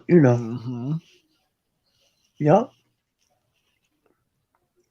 That's his fan base, Like I remember when somebody was saying to me, "Come on, let's go. Come on, go to the Bud and Spence fight." I was like, "Nah, I really don't want to." They was like, "Why?" I was like, "I don't want to be around all them fights breaking out. It's gonna be. Can you imagine how that's gonna be? Like, it's gonna be Bud's fan base, Spence fan base. It's gonna be crazy." I was like, "I just don't want to be around that." Man, I could buy the support it. You know what I mean? The pay per view like that. I just don't want to. Yeah, you be okay. You know what I mean? It's not that. Not that I'm scared to go. It's not that. I just. Nah, I hear you. It's just it's like you feel like you, even though you're not gonna be involved in nothing, it still feel like you contributing to the ignorance that's definitely going to come. And with that fight, I mean, we see what happens on YouTube right now. Now, even though it might be these people on YouTube, they wouldn't bust a nut in the orgy, but you got those same type of fans that's off YouTube that we don't know about. Somebody that's gonna come and spend, let's just say, $2,000 for 2 tickets for the guy that they want to win to see him lose. Yeah, somebody gonna act the ass, and all it takes is that one person. Yeah, I just. Like I said, I just don't want to be around all them fights and all that craziness. Been there, done that. Yup. Yeah. I mean, shit. Damn, I got some stories about just shit at fights and shit. But yeah, I definitely hear you on that. Like, and that's another reason I'll be trying to advocate to people to just leave that whole topic alone. Like at the end of the day, you're not going to convince these fans on the left to see it from the other, side's point of view, and vice versa. And at this point, it's just getting way too out of hand, way too hostile. It's time to leave that shit alone. Yeah, I agree. Yeah. But people is the talk every day. It's the talk of So it's like, come on, If it comes, it comes. Yeah. Yeah, because and see, but I understand why, people not going to leave it alone. It's like we all know that's how they make their money. Like especially the boys that's doing this stuff full time on a serious note. They know damn well they gotta talk about the fires that they claim that they hate. Yeah. They know what generates them views and If stuff. you're gonna talk about boxing, talk about boxing. That's the way I feel. Talk about boxing as a whole. It's other stories out here, but just don't get to shine or whatever. Yeah. And see, that'd be my problem with really just all this YouTube stuff all as a whole. Yeah, I mean, like when we come up on here, we all use the term, hardcore boxing fans and stuff. So, and when I hear that term, to me, I hold that to like a high phrase. I mean, a high standard. Yeah. I'm saying like I should be able to come and talk to you about the fights. I can't talk to the people at the barbershop or just passing through. Especially if you call yourself hardcore, you spend 10 hours a day on this shit. I expect you to have a certain amount of knowledge as far as what's going on within the sport. But when you come on here and you tell me, oh, I don't watch the smaller weight classes. Oh, I don't watch women's boxing. Nobody care about that. I thought you was hardcore. Yeah. Mm-hmm. That's real shit right there. Yeah. I mean, like shit, me when I'm, coming up and stuff, I consider myself a like hardcore hip hop fan. Yeah, I could tell you, nigga, I got artifacts, tapes and shit. I could tell you who, Poor Righteous Teachers is, all these groups. Oh, I remember them, yeah. Hell yeah. And that's That's what I'm going way saying. back. Yeah. Yeah, we not even, where I'm from, we really not even supposed to be listening to that type of stuff. Uh-huh. Yeah. Where you from? Jamaica? I'm over here in the L.A. Oh, okay. Yeah, West Coast. Oh, okay. Where y'all from? Yo, okay, yeah. Yeah. Yup. Well, I'm over here, so Yeah, we Jersey. knew about Poor Righteous Teachers and all of them, yeah. 5%ers and all that, yeah. Yeah, Black Sheep, all them groups. Black Sheep, yeah. De La Soul, Brand Nubian, Jungle Brothers. Yeah, Jungle Brothers. Yeah. The dude who I really, really, really liked a lot. That Who? goddamn J. Rue, the Damager. Oh, yeah. I remember him. Oh yeah. Him and KRS-One was cool. Yeah, I remember him. Yeah, he was, cool with Premier. Premier did his first 2 albums. Yeah. Yeah, I remember that was J-Rule. Yeah. Yeah, like I'm saying he was, back then it's like he was talking, that 5% stuff, but it was like with just dope ass rhymes. Yeah. Yeah. Tribe Called Quest. Yeah, all that. Mm-hmm. Native Tongue, all that. Yeah. Big Up with Planets. Oh yeah, shit. Mm-hmm. When they won the Grammy, yeah. Yeah, that was Ladybug. That was the female MC's Yeah. name. Yeah. Yeah. Yeah, I remember them. Mm-hmm. Well, so many people back then, yeah. Yeah, see that back then. But now the sound is different. Sonically, the music sounds different because of the technology. So the technology has changed. I mean, you could still have like some of that hip hop that's got that boom bap. That like some of like Nas's new stuff is still got that authentic like hip hop type of sound. Yeah. But some of the stuff now is just like, because a lot of them use the auto tune and they singing and all that shit. I don't like none of that stuff. Man, at least I don't listen to none of that shit. I tell everybody, hey, turn that shit off. That shit gotta go. Yeah. If you can sing, if you can sing, sing. If you can rap, it's fine. You could, if some people could do both, but but doing it through auto tune, it doesn't sound good to me. Yeah, I mean, when we was, back then, the only person who it was like natural for him to do the auto tune was what's his name, Roger. What's one he always did? Nothing but the dog and me. No, that's not Roger. That's I'm you talking about Roger Troutman from Zap. Yeah. But was that auto tune? No, what? That's might have been. That's a good ass question. Cause they had the vocoder and then you had auto tune. They had this thing they would put in their mouth and they would have that sound too. I remember Roger. Talk box. Yeah, I remember Roger when he did Computer Love. Yeah. But see, like that was acceptable because that was his sound, and it was like, because it was just his sound. It wasn't look like it was like a joke thing, but it was like acceptable from him. We didn't know that everybody was gonna come and just start grabbing that shit and running with it. Yeah. When T-Pain came out and just Yeah.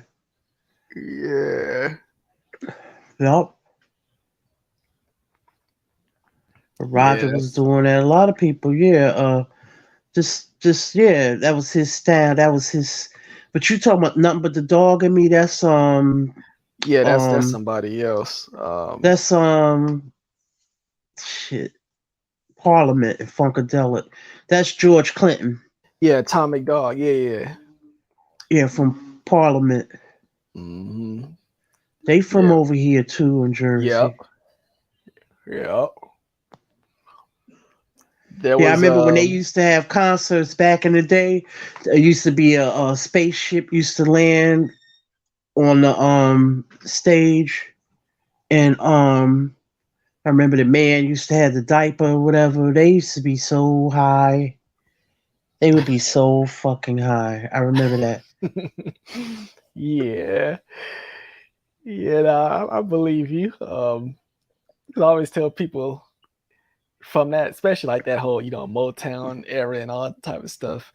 We don't want to say no names, but please believe about 70%, 80% of like the favorite tracks from back then. Oh yeah, the artist was high when they made those. Oh yeah. most of that good music came. Yeah, most of them. Yeah, even the ones that was singing that lullaby, sweet stuff, they was getting high too. Oh yeah, yep. Smokey, all of them. You get what I'm saying? All of them, like all of them was getting high. Yup. Yeah. There was another woman who was she is from Philadelphia. I don't know if you remember her name, Bahamadia. Yeah, I remember her. Oh man, that's my girl right there. Bad. Yup. Yeah, she was bad. See, I be telling my lady, like, even like throughout the day, I just send her like a song or something. I just like maybe from Bahamadia, and I'd be like, look, just listen to these raps. And then, like, you know what I'm saying? I'm like, you see why I can't listen to none of these women that's out today.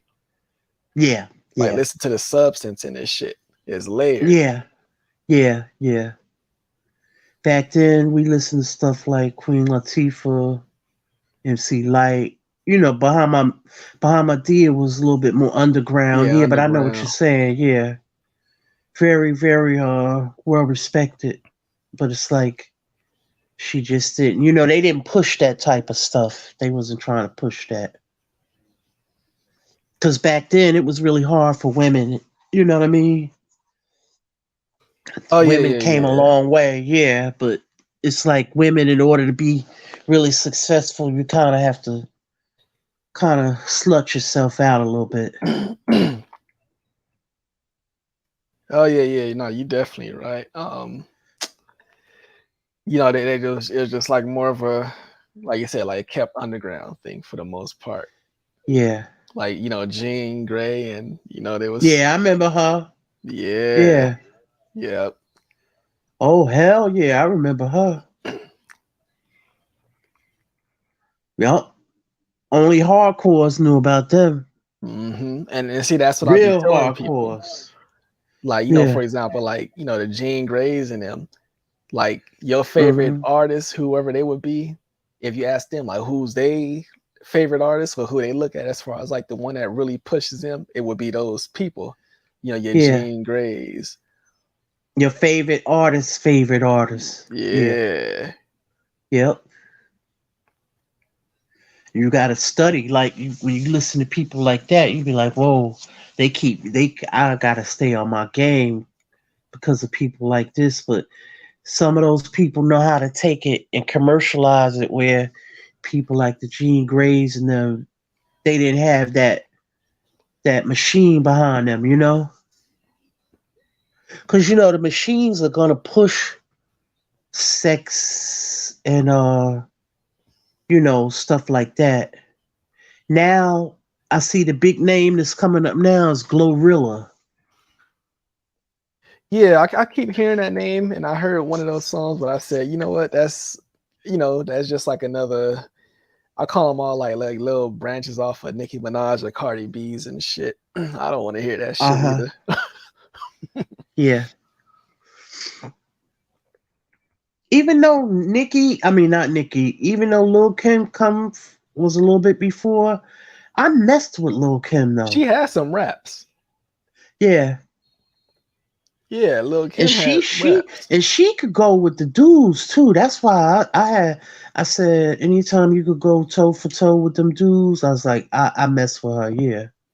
Because I know it's already a male dominated genre, but for her come in there and do what she did, I had to give her props. Even though she sold sex, you know what I'm saying?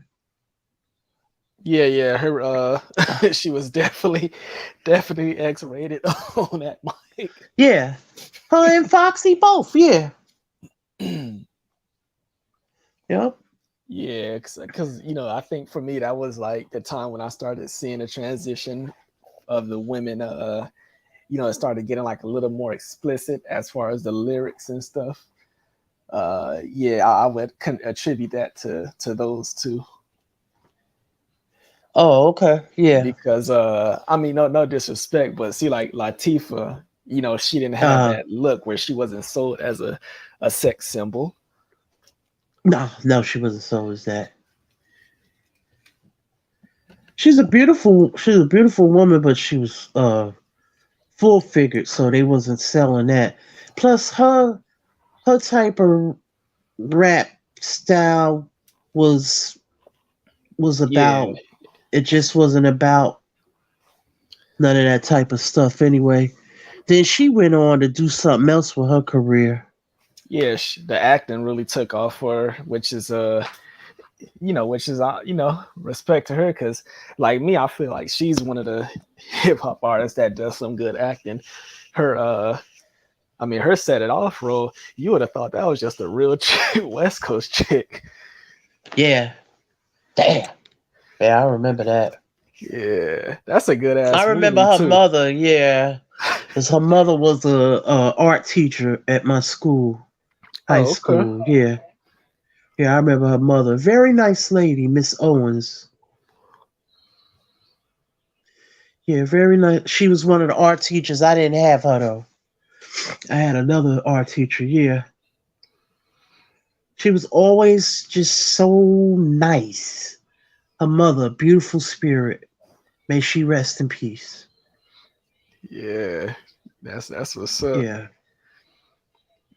Yeah, I always like Yeah, because I think Latifah. Dana went to the school too, but she was there as an underclassman, and then I think she left. Yeah, because that's what her name is Dana, Queen Latifah. Yeah, Dana.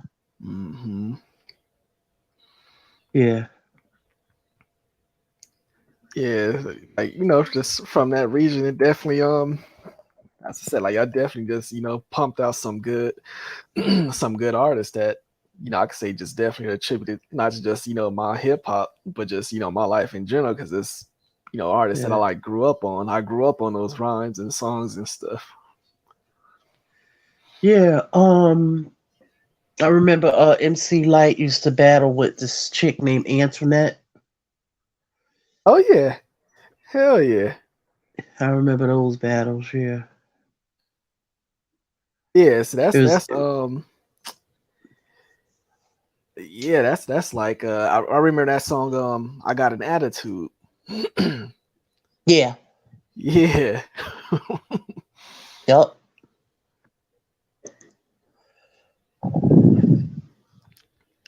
But see that's a cool thing too. Like that's how the battles took place. And I was just telling somebody this. Those battles, which was just through songs and stuff on beat. It was all about trying to prove who's the best MC. Like who got the best raps. Yeah. That was the ultimate goal. Now is okay. How can I? Who can I disrespect the most? Who could be the most disrespectful? Right. Yeah, it's a lot involved with that. It's hold up. D Ray, what's up? It's hip hop is well, I guess battle rap is different because you got to have that punchline and it Yeah, that. it's a lot. Yeah, battle Yeah, rap is a little bit different. Not everybody can battle rap. yeah. And I mean, I I pay attention to that stuff too, but I'm like, even then, they still don't got the raps. Like it's a certain level.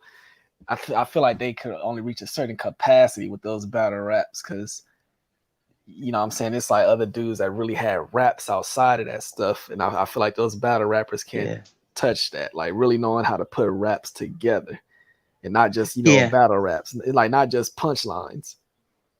Right. Yeah, see, everybody's not meant to some battle rappers on that circuit, and they do real good.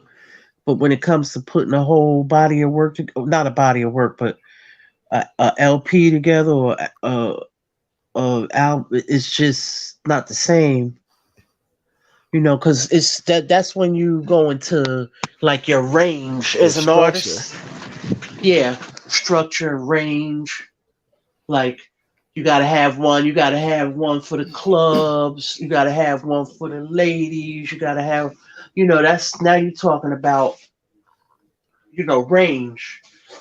Yeah, you gotta, lots of substance, a variety of substance, and like an album. Right.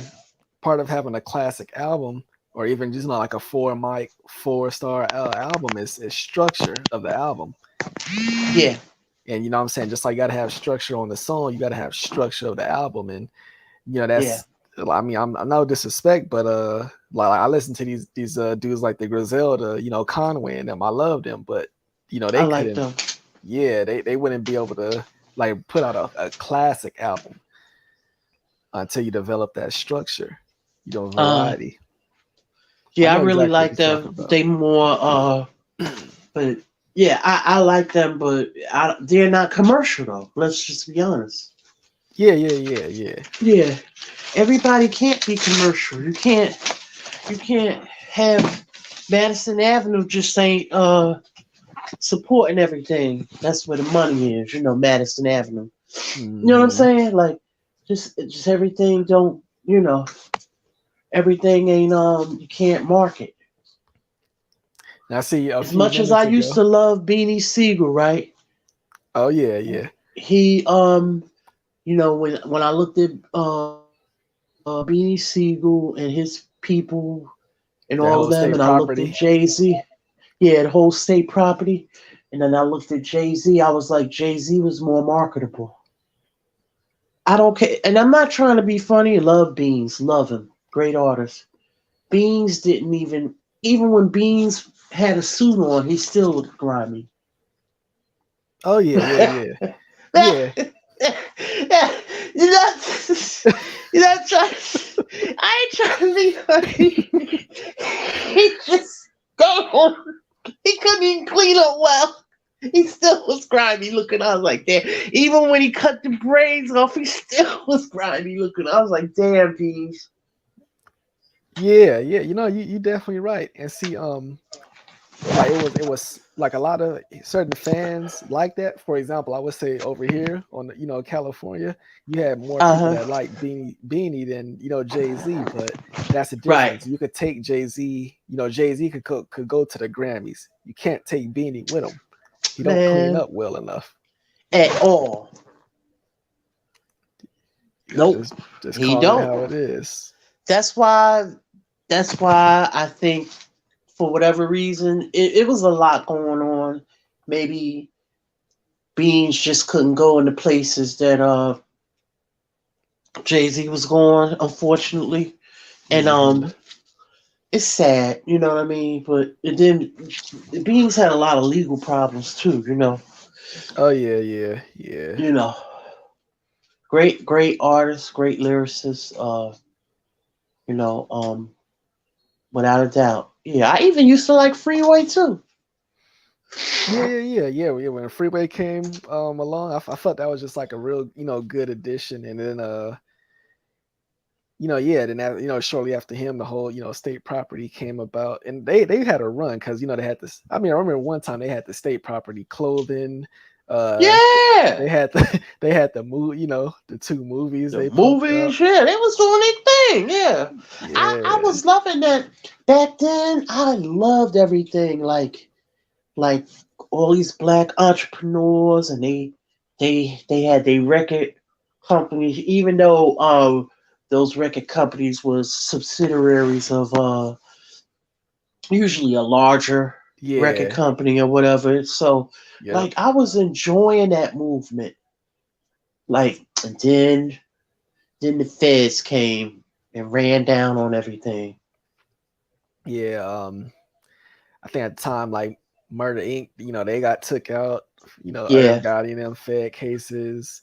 Yup. Rockefeller them restructured. P Yup. Diddy, he had the whole thing with remember that guy Shine, that Yeah. incident. Yeah. So yeah, it's like all those labels, they went into some type of had unfortunate incidents, and they had to be restructured. But yeah, you're right. All Cash those, Money was the one that wound up doing well yeah, out of yeah, that yeah, because they had Lil Wayne, but then oh what's his name, Master P. I don't know yeah, what yeah. No happened with him Limit. and a lot of his artists because he had a bunch of people, yeah. So it was just like a lot of stuff was going on, but then Cash Money was able to really survive because they had Lil Wayne, Conor, and then then they had the Young Money and yeah, yeah. Yeah, Remember the whole movement. I was digging. I was loving to see black people thriving. You know what I mean, doing their thing. that yeah, yeah. See, that was another, like, No Limit to them. All those Yeah, dudes was just dudes that was still in the streets and shit. Um, yeah.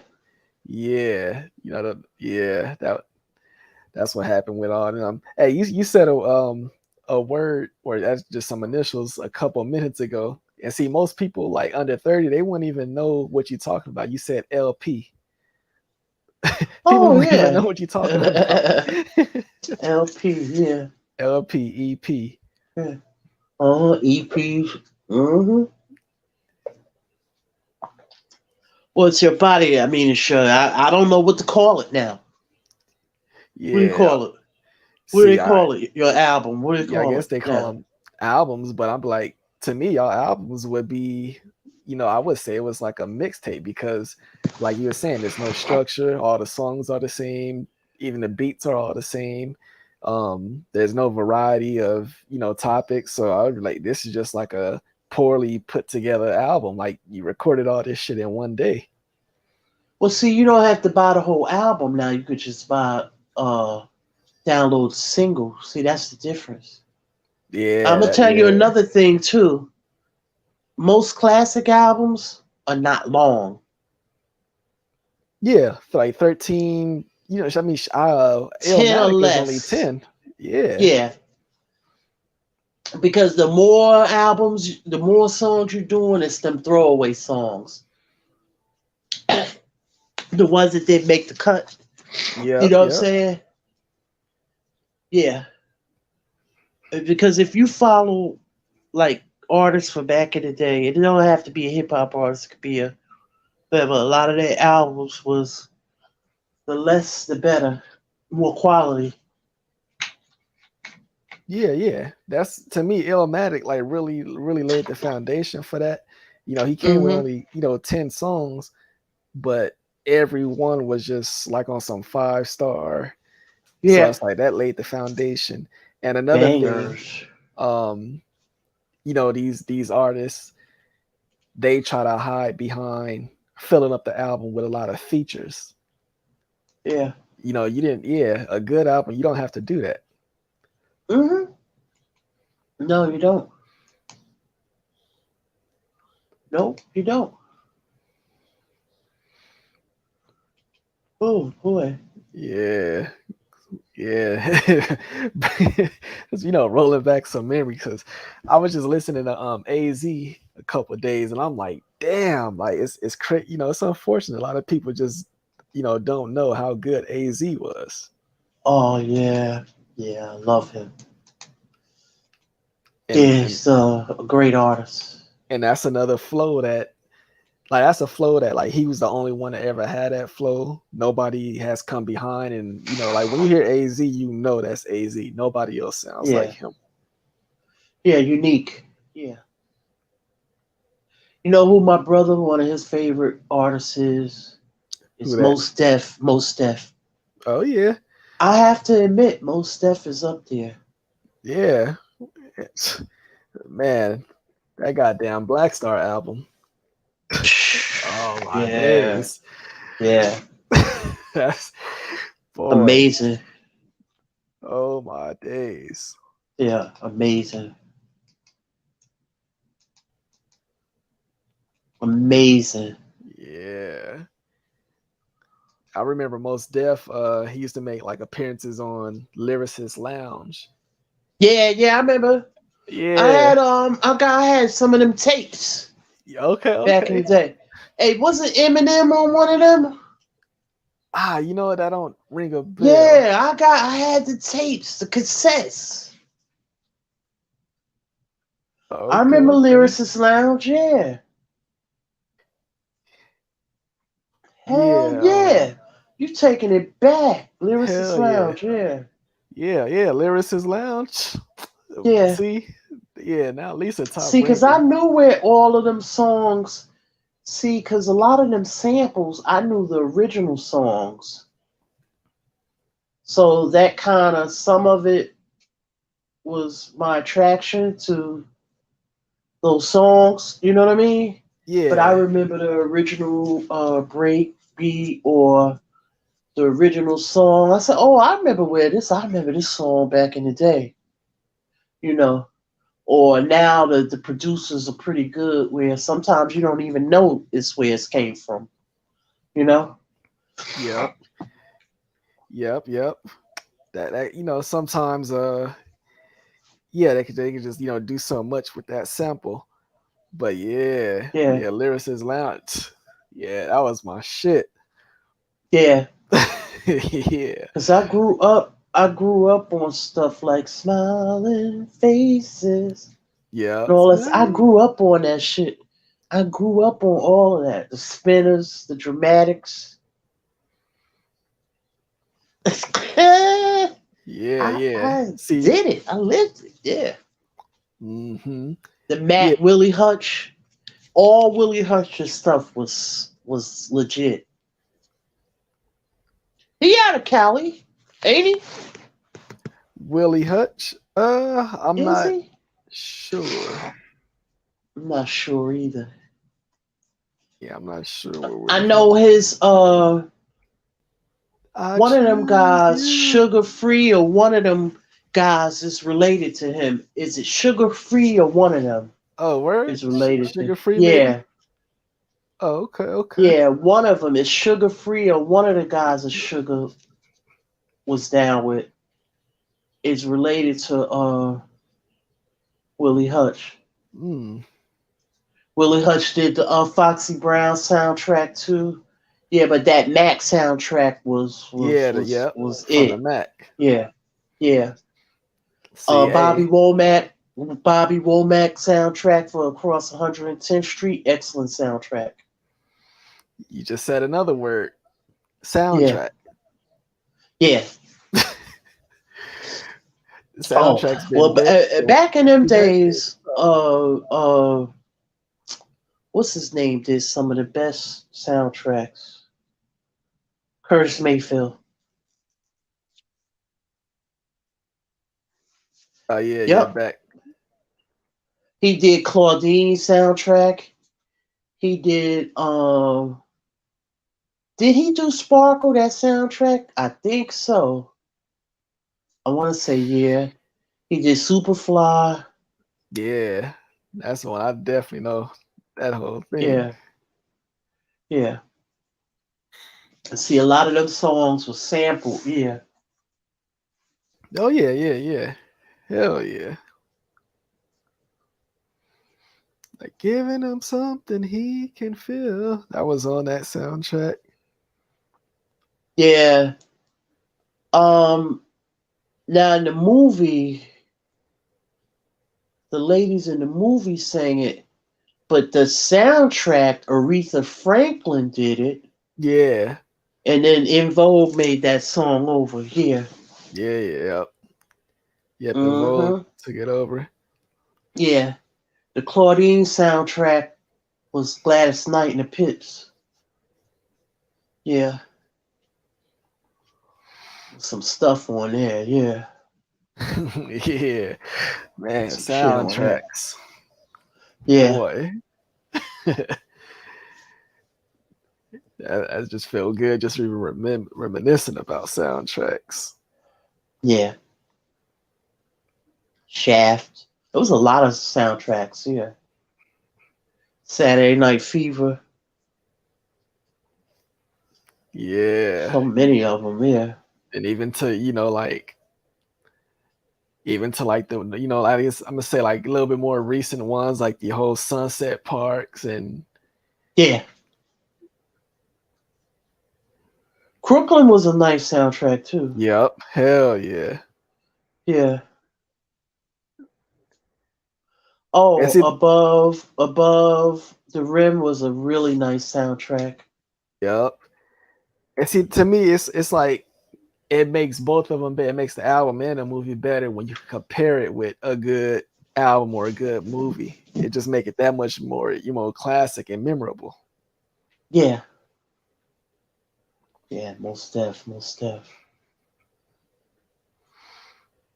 Yeah, Crooklyn. Speaking of Crooklyn, I really wanted that group to. I know they only basically did like one song, but I really wanted them to like form that super group and do like a whole album. The Crooklyn Dodgers in them. Yeah, I remember that. Yeah, that would have broke hip hop. Yeah. Master A's, Buckshot and all them. Oh man, those my J-Rue. brothers. Those his people. Yeah. Yeah. Helter Skelter and all them niggas. Yep. Yeah, Helter Cocoa Skelter Brothers. still Yeah, pumping those. out. Yeah. And I'm talking about not just random stuff, like some of the best stuff.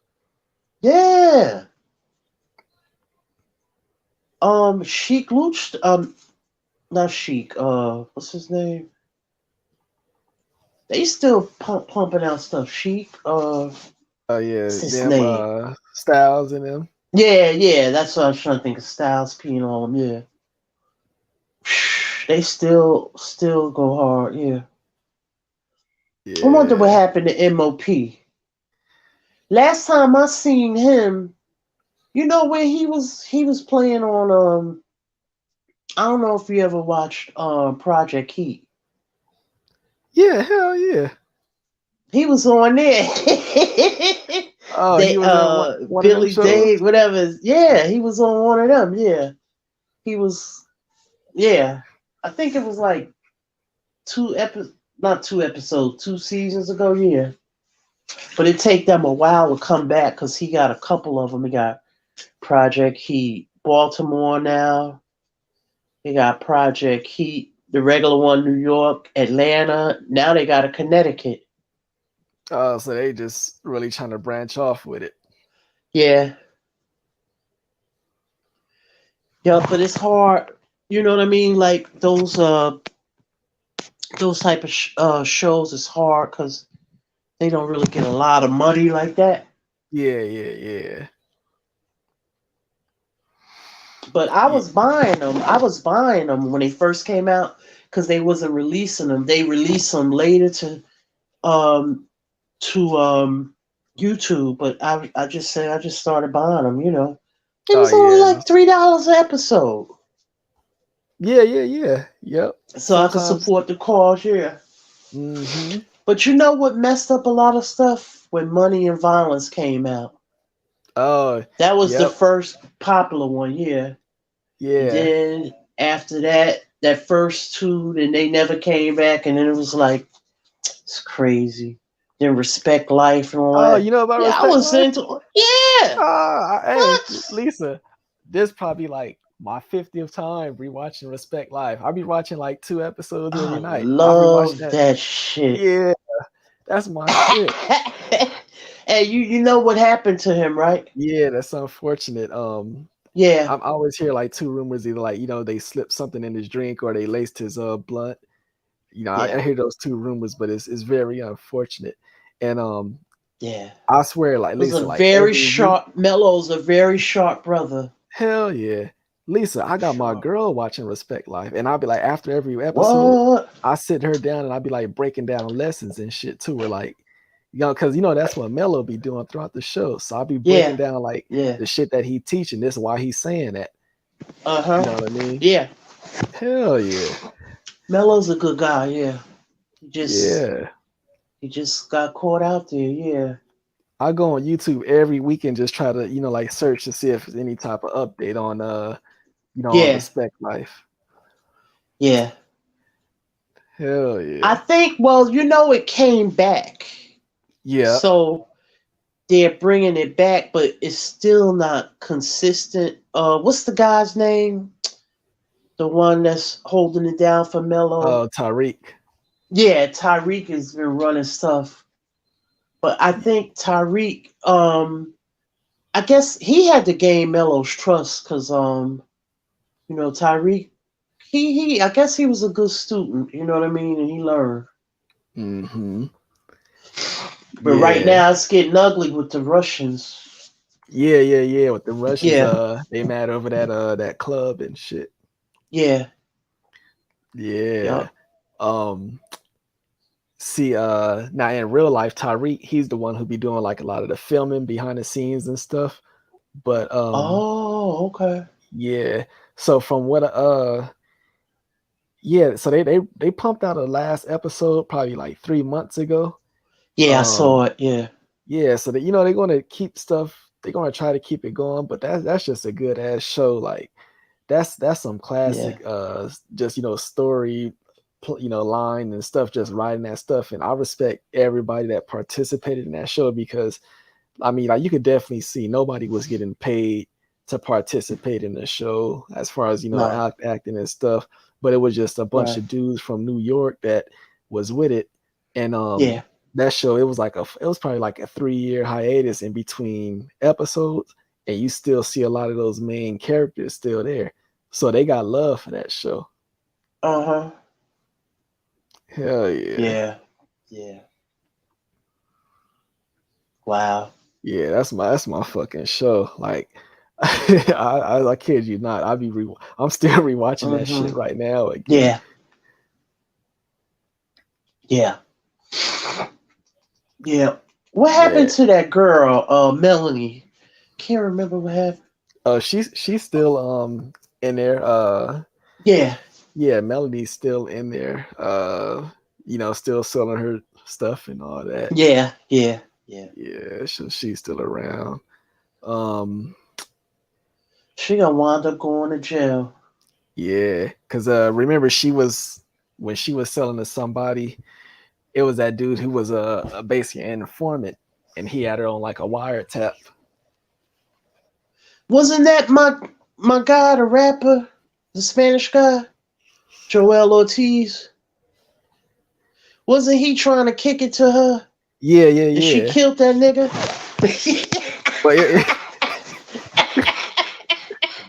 She murked that nigga. It was him, right? Yeah, I know what you're talking. It's coming back now. Yeah. Hey, that's another one. You see how he nasty with the wordplay. Look, at the first time, it was like the first time after he helped her to the hospital, he was like, he gave like a little speech, like, you really don't know who you could trust, but I know if I was in that position, I would want somebody to help me. It's crazy how they set that shit up because he said the exact same words that he ended up doing to her. Played the shit out of her. Yup. I remember well. Yup. That's fucked up because she got played 3 times. She got played by the guy in the first season. The one that was a snitch. Yeah. And oh no, you talking about the gay guy. Bisexual. Yeah. The gay guy. The gay guy. Yeah, I remember, yeah. He played and if you remember she had a homegirl named Tiffany. Mm-hmm. Tiffany sent her boyfriend, Tiffany set her up also. Yeah, I remember, yeah. So and they used to chill at her house and have drinks for her. Yeah. Fuck out of here. Yup. Man, that's a fucking classic. Man. Yeah, Respect Life is good. Then Yeah. I always be laughing because like me being from California, I don't really don't understand that shit. But how Billy, yo, these Oh, motherfucking Billy. German niggas, these German Yeah. niggas. Billy. I love Billy. I love Billy. I love Billy. Yeah. That's my guy, Billy. Yeah. Hey, that like that persona. I Yeah. love that shit. That's like a real New York Yeah. Brownsville nigga. Yeah. That's yeah. Oh, the other one, he get on my nerves. The heavy set one, the one nobody like. Oh, Kareem. I can't stand him. Everybody hate him. Oh, and what about Mouse? Now he a thug now. I can't.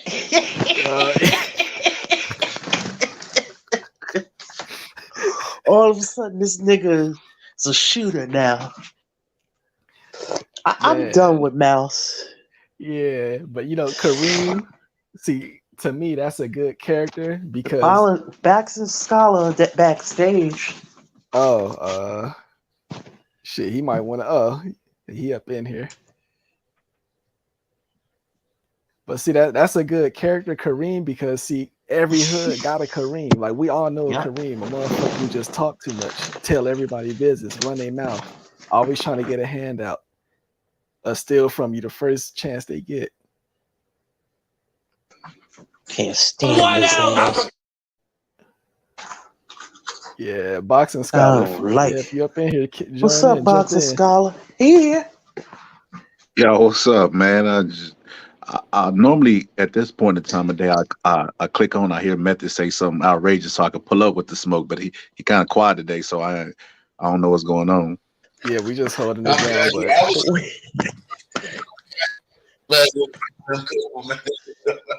Nah, my Method listening to these old Jews. If he listening to us, we was talking about hip hop.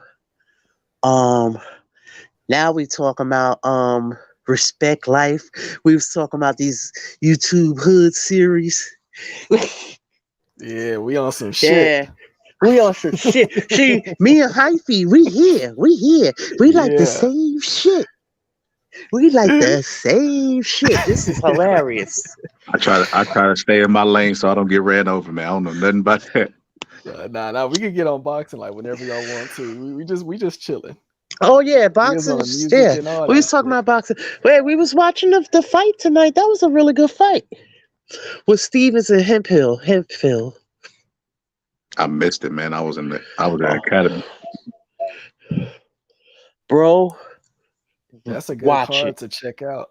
That was a good card tonight.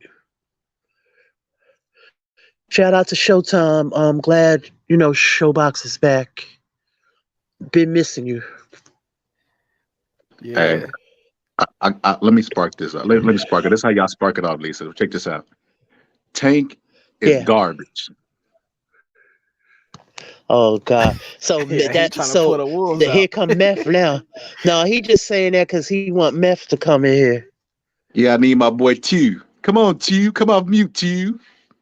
Yeah. Hey, if you can't get Meth to come, boy, you gonna get some of them that come up in here. You're out of your bag, man. It's a new age season, man. They ready to get that Rumble in the jungle, man. Rumble in Japan. Who you talking about? You talking about Fulton? Yeah, Inoue Fulton. That's what I'm hyped for. Who you got? That's what I'm hyped for. I'm a back the American, right? I got to back the American, but Inoue a tough motherfucker. Sorry, guys. Who y'all got? Who y'all got out of Fulton? I gotta look at more tape of Fulton. I'm looking at see, Fulton can fight on the inside. I know that about him. I think I gotta look at both of them more. I know Inoue has a lot of power and stuff. It's gonna be interesting. I gotta Fulton is tough now. He tough. Because he really surprised me with the Brandon Figueroa fight. Because I was going back and forth. I couldn't figure out who wanted to fight. because it was like it was competitive, but I think he gonna. I could see Fulton winning too. Who you got, Hyphy? You know, I slightly favor Naoya in that fight, but you know, I gotta lay this down. The winner and the loser deserve props for this fight, just for taking a fight. Unlike a lot of people that's going back and forth, I'm not gonna be one of these ones that's, you know, downplaying one or the other. Nah, I like both of these boys, and they gonna get in there and mix it up. So I got props to both of them. So without me doing film study, man, I'm gonna have to lean towards Fulton, man, only because Fulton does not stop fighting in the inside, and he has a really good punch output. And a lot of fighters, if you look in the fights, you'll see fighters putting their arms behind fighters' backs to show they'll clinch them like a silent agreement. He don't do that shit. He pull his arms back, and if you try to clinch with him, he gonna keep throwing punches in the inside. And that's what's gonna make an exciting fight for me. That is gonna be they're gonna be fighting every second because they light away, and then one of them is going to force the action. So it should make for an exciting fight. But I'm going to slightly roll with Fulton. I said this on another show, man, and they said I was being racist, but I take every piece of the pie and piece it all together. And I told them that Inoue has small bones because he's Asian, and he also had his orbital bone broke before by what's his Correct. name, Nonito. So I Yep. said, okay, the bigger guy with the more denser bones could possibly replicate that again. So I was gonna ride with Fulton. But hey, I bet you when you explained the whole Asian smaller bones skeletal structure, that's when they called you racist. Hey, but that's real shit, man. I don't know what to do about. I don't know what to do with the truth. See, that's You ever some seen bullshit. Fulton break somebody's face? Joe You ever Joyce seen got the. Fulton break somebody's face? Nah, I never seen him break anybody's face. You seen Nonito hurt Nicholas Morgan, right? Yeah, Nonito's a harder puncher. I'm not disputing that. But Yeah, he got for one one hitter punch, quitter. But Yeah. I think Fulton throws a barrage of punches, so there ain't gonna be one punch with him. And it's a prior injury. You gotta take that into account too. Well, what I will say about no Inoue, I don't think he's gonna put himself. I think he's learned from that, and I don't think that he's going to leave himself open for that. If he do, but I don't. Then again, I don't know. I don't. Especially after with a injury like that. It's really nothing he can do to prevent a orbital bone unless he get metal put in that motherfucker. Hey, you could tell me if I'm tripping, scholar, but sometimes I envision this fight playing out pretty similar to Mayweather vs. Pacquiao, in the sense that I definitely think Fulton is going to be cautious of this power that Naoya is supposed to have, and I think that he's going to try to be cautious of that. And the difference in lateral movement is Naoya, he could jump in and out pretty quick, but he doesn't have the lateral movement of Fulton. So I think Fulton will be able to turn out and spin out at times. Right. So yeah, I kind of sometimes I think that's how that fight will play out. You were right on your key points, but I don't think it'll play out like Mayweather Pacquiao.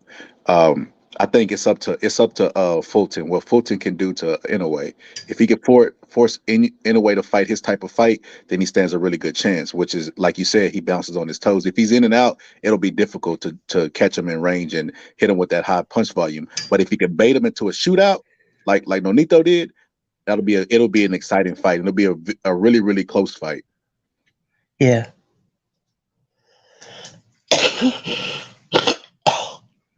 I'm sorry. Yeah. Yes, this is gonna be an interesting fight, definitely.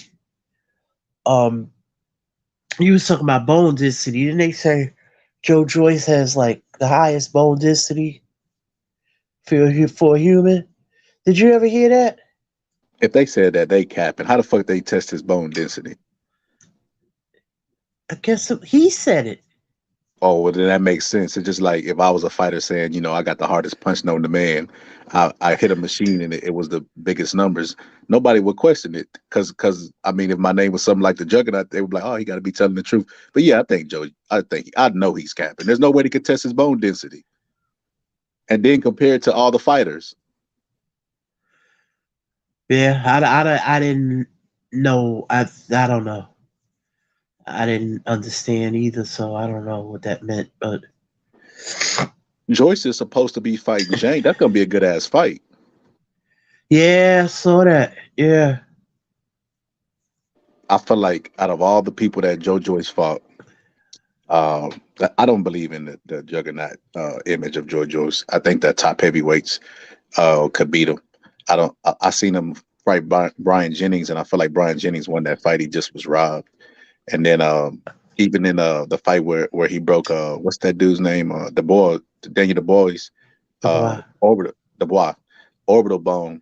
The fight was close. It wasn't like he was just dominating the fight. It was some swing rounds where you probably could have gave Daniel the round. So I'm not convinced solely on Joe Joyce. I feel like Joe Joyce is being moved the smartest out of all the heavyweights. Like he's fighting the fights that he needs to get him the recognition, and he's not taking in like he's not biting too much of the apple. He's being moved correctly, but I'm still not convinced. I feel like the jury's still out on Joe Joyce. Right. Yeah. And he came in the game kind of late. So he's not young. Exactly. Whenever people be telling me about him versus Tyson Fury, him versus Wilder, I'd be like, bro, you talk about a 38-year-old prospect. Like, come on, man. That's the same thing I be saying about Better Beef. Like, age matters. Is Better Beef especially because Better Beef takes a lot of punches. It ain't like he a young 38 like a Bernard Hopkins or some shit. Like, he eats punches. Like, you gotta take that shit into account. Yeah. Who y'all got in Zhang versus Joe Joyce? Not sure yet. Who you got? If I want to say Joe Joyce has fought better comp, he's fought people like Usyk in the semi, whatever it's called, semi pro. He got some good names on his,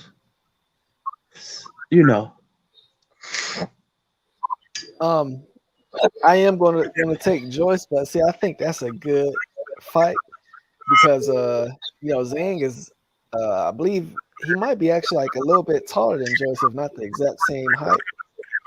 But Zhang, okay, like from what we've seen in the Hergovich, y'all gonna see him a little bit better against Joyce in his next fight. And I've been telling people, Zhang, y'all know he won a bronze medal, like the World Championship games, and he got silver at the 2008 Olympics. So that motherfucker got some skill behind him. Yeah, he's older, but he got some skill behind him. And like I said, he got the size also. So y'all gonna see him put some shit down. Yeah. Method, who you got, number one or number two? I got Joyce. Joyce. By I think Joyce. You think you're gonna stop him? Yeah. Joyce gets stronger as the fight goes on. Zhang kind of tires out, right? So I think everything will be changes early on. First four or five rounds, 8th and 9th. I think Joyce Price. 8, 9, 10 is what I think Joyce will get him out of there. Yeah, I agree with everything you said, except I think it's gonna go to a decision. I think these heavyweights of today ain't like the heavyweights of yesteryear. And whenever they get tired, man, they be damn near about to piss on themselves. You see him versus Herkovich, like, bro, they literally was gonna stop the fight. Like, them two was gonna be like, all right, let's agree to not fight each other. We both tired. Like, I feel like Zhang for the first 4 rounds extremely dangerous. And I think Joe Joyce is going to be putting pressure on him, but he's not going to be throwing a whole lot of punches to force Jane to fight at a high rate. So Jane will be able to rest at times and survive. So I think Joe Joyce will win a decision. Right. Then again, who knows? I disagree with. I disagree with the idea that Joyce is going to live. I mean, Joyce is 30, but be 38. I think he got a lot to prove to get where he want to go. Zane gasses out, man. If you can start off good. What did he fight? Jerry? Was it Forrest or someone? Knocked him down like 4 or 5 times, and then the guy came back and got the draw. Even in the Hergovich fight, he was so damn tired he couldn't close the show. You know, he could have stopped Hergovich, but he got so damn tired.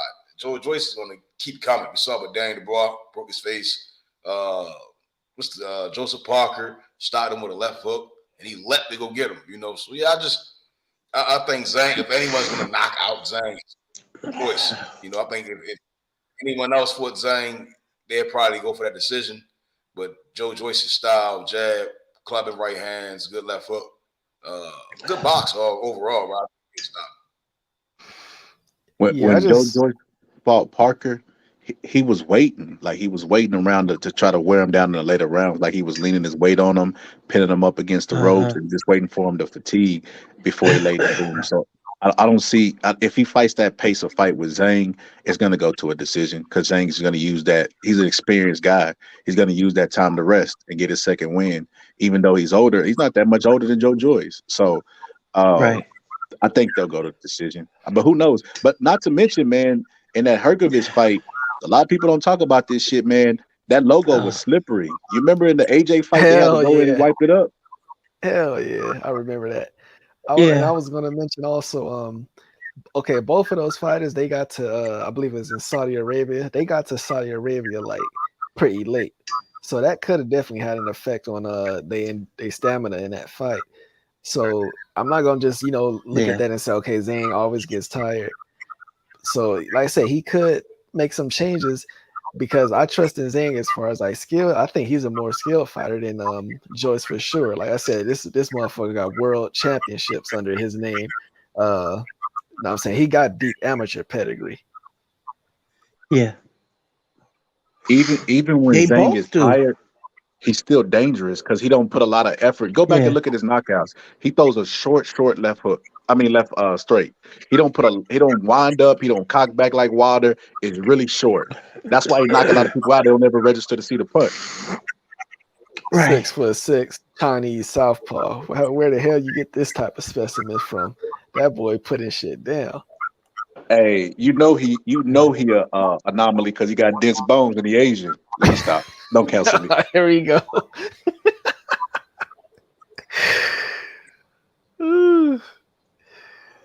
Oh God! But nah, I'm not gonna lie. I remember when they started. I don't feel good. Are you good? I'm sorry. I remember when they first started talking about Zhang. I'm gonna get off in a minute. I don't feel good. I've been down now. Now I've been talking so much, voice is dry. I'm gonna go get some water. Yeah, I hear you kind of stuffing up again too. You must have been arguing with Method. Yeah. You know he liked to argue. No, I wasn't arguing. I was just talking about what we was talking about earlier. Now my mouth is so dry. I haven't been feeling well. I'm under the weather.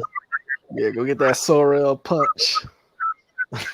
Something. They said Method first job he got fired for arguing tomato instead of tomato. Oh Lord, y'all crazy. Hey, I told you change your name from the boxing scholars that don't know shit. Let's take the boxing up. Hey y'all, I'll talk to y'all later. I gotta maybe have some tea or something. Oh, I feel terrible. Yeah, rest easy, Lisa. We see you around. Alrighty. Be easy, y'all. Be safe. Peace. All right, peace. Hey, Scholar, damn, I don't know if we asked you now. You watched the Showtime card earlier tonight? Nah, I missed it. Oh, okay, yeah. It was a good fight. It was just two fights that was real competitive. I mean, the last one ended real in a spectacular fashion, also very competitive as well. It was just good to see a card with some guys who were all kind of like unproven, undefeated, and they was all like stepping up, and it was just time to put up or shut up. They brought it. Hey, something you don't know about me, Hyphy. Back in 1996, I made a bet with Method. Method bet on Peter McNeely because he was from Baltimore, and that nigga still owe me to this day, bro.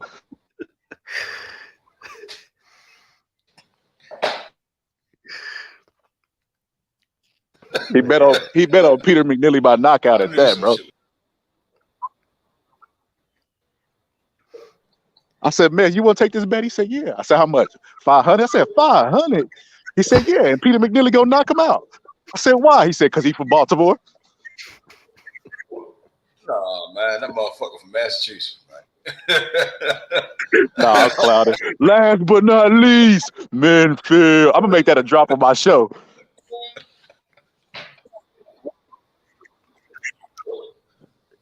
Hey, the most funniest part about you make videos of you. Huh? You do lives? Yeah, I do lives. Oh shit. Yeah. He's starting. Yeah, I do both. I make videos every now and shit. Lately, I just been premiering them on my lives. But yeah, I do lives. Do you do disclaimers for your fans? Let them know you don't know shit about boxing. You gotta put that shit up on your disclaimer. I try, but then hey, I bet you if I put that on my timeline right now, everybody would comment like, bro, stop it. No, they wouldn't even believe this shit. Hit on the nail with this one. Hey, no, real shit, Method. Method, get my props, bro. You know I'm the shit, bro. Hey, man. You be hating on Triple G, man. Triple G? Triple G is an Olympian, unified champion. Got a draw with Canelo Alvarez. Bro, you counting the draw and a nigga accolades, bro. Cut it out. Hey, shit. Hey, Leon Spinks got a draw against Ali. He beat him once. He lost once. What? You better check that out again, bro. You better do your fact. You better check your facts. He got 1-1. They ain't got no draw, and even if he did, he wouldn't be like, I got a draw with Ali. No, he got to win. That's like me. Hey, that's like me going to a job interview and say, well, I almost got hired by the sheriff's department. They gonna laugh me out the building. Like, what you mean almost? But yeah, man, I don't be hating on no damn Triple G. I put Triple G respectfully where he needs to be in history. I feel like he ain't no all-time great. He cool. He better than with the. No, I mean a lot of motherfuckers ain't. I can remember when Triple G's sparring partners was wearing body shields. I remember this. This is like 2012, 13. They was wearing body shields and nobody wanted up parts of Triple G. Everybody was running from him. And I mean everybody. I remember everybody was praising Danny Jacobs for stepping up and fighting him because nobody wanted to fight Triple G. Hey, Scholar, why people act like they don't remember that era? I'm talking, you talking about the era where Sergio Martinez, Peter Quillen was all saying, who has he fought? He ain't fought nobody. Yep. You got a good memory. Yeah, I remember that shit. That's when Triple G had like a lot more foot speed. He was running through them dudes like Daniel Gill, Martin Murray. He was smashing them niggas. Hey, what was that dude's name? Was it Curtis Stevenson? Yeah, Curtis Stevens. Did you see his face when that dude when Triple G hit him? Yeah. Oh my God, bro. He was like, what the fuck this nigga hit me with? This nigga got bricks in his gloves? Hey, because that nigga, he did that shit where he made them shirts and he had a Triple G name on a casket or something. Yeah, he showed up. He showed up in like a I think he carried a casket out and he dressed in like a funeral and he said he was gonna bury Triple G. And boy, that didn't end good for him. Yeah, I remember that, bro. I remember them ducking Triple G. Trying to like say that shit. Well, who's he fight? Well, you be the first person he fight. Yeah, that's when Sergio Martinez, like his body was definitely breaking down, but nonetheless, he was one of them ones who was also saying that shit. Didn't he fight Cotto? He fought Cotto, didn't he? Yeah, with that fucked up knee and got his ass whipped. Bro, I thought for sure he was gonna give Cotto like a better challenge than what he did. I thought he I was guess gonna smash Cotto. I thought it was a 50-50 fight, but I thought it would be more competitive than what it was. Cause I know Cotto good, man. I know Cotto's good. I can remember talking to somebody online who's a Mayweather fan. I ain't gonna say his name, but he just loved Floyd. And he said, do I think that Floyd could have did better in the fight against Cotto? And I said, no, bro. He said, what? I said, bro, these fighters don't get paid to take it easy on each other. If Cotto gave Floyd that bloody nose and forced him to fight a different fight, it's because his skill level. He's at the elite level. Floyd is not in there playing with him like, you know what I mean? Like how you know how like you hold a little kid head back and they just swing at the air. That's what he was acting like Floyd was doing. And he said Floyd could have did more in the fight, but he just chose not to because that guy's not that good. Cotto's not that good, basically. Get the fuck out of here. See, I don't know why people do that stuff, because you discredit the fighter that you fanboying for. You taking away from their victory. Anybody with common sense knew back then Cotto had a good ass jab, and he showed it in that fight. Facts. And I remember, you know what I didn't like? I feel like Cotto crippled himself because I remember he went to go work with Emmanuel Stewart. Yep. And he was doing good with Emmanuel Stewart. He looked really impressive. He fought, I can't remember the guy's name, something Ali, some shit like that. Saddam Ali. He And fought then he that went guy. to Freddie Roach. Yeah, and then he left him to go to Freddie Roach, and I was like, wow, he looked so good under Emmanuel Stewart. Yeah. I remember that era. And you know that fight we just mentioned, Cotto versus Saddam Ali, his last fight. Yeah, I was actually at that fight, and I remember we was at that fight, but that's when Mayweather fought. I believe he fought McGregor that night.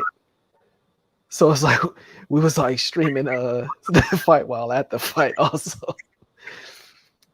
Bro, I can remember being in a bar and everybody was cheering for Conor. They were saying, ole, ole, ole, ole. And these Americans, bro. Ole, ole. After Floyd knocked him out, you know what they said? USA, USA. I was like, damn, they switched up so fast, bro. Like nobody recorded this shit. Like, you know, they was all doing Instagram lives and stuff. I'm like, damn, I wonder if somebody watching their feed like, this nigga ain't loyal to shit. Right. Yeah. Hell yeah, I definitely remember that time. Bro, I was on my boy Mark Nash panel the other day, Method. These Tank fans, you would have probably jumped on my side with these Tank fans on there, bro. Why y'all keep saying? Nah, the stuff they was saying was so crazy, bro. That's like you would have probably been like, all right, I like Tank, but y'all tripping, man. Y'all tripping. This what they said. This what they said, Method. The fight between Ryan Garcia and Tank is a 70-30 split. Oh, like for Tank.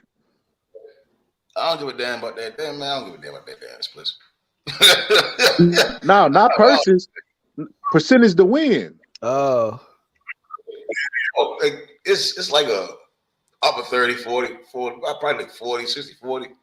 You know. So then I asked them. I said, okay, well, who's his toughest fight today? They said Ryan Garcia. So I said, so you think the toughest fight that this man done been in is a 70-30 win percentage? Why even watch the fight? Why convince me now to tune into this fight to watch Tank destroy a guy that he's in a 70-30 win percentage in? Why am I gonna watch that fight? I mean, I think Brian can win though. He's put 5'10". He let his hands go. He like to fight. He speaks on it all the time. Like he grew up fighting, so that's naturally in him. So I think that could play a part in the fight. You know, he's not no Hector Garcia. You know, he's not coming up.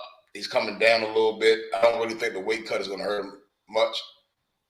That's a tough fight for Tank. That's like Tank has more wrinkles to his game, does more with his feet.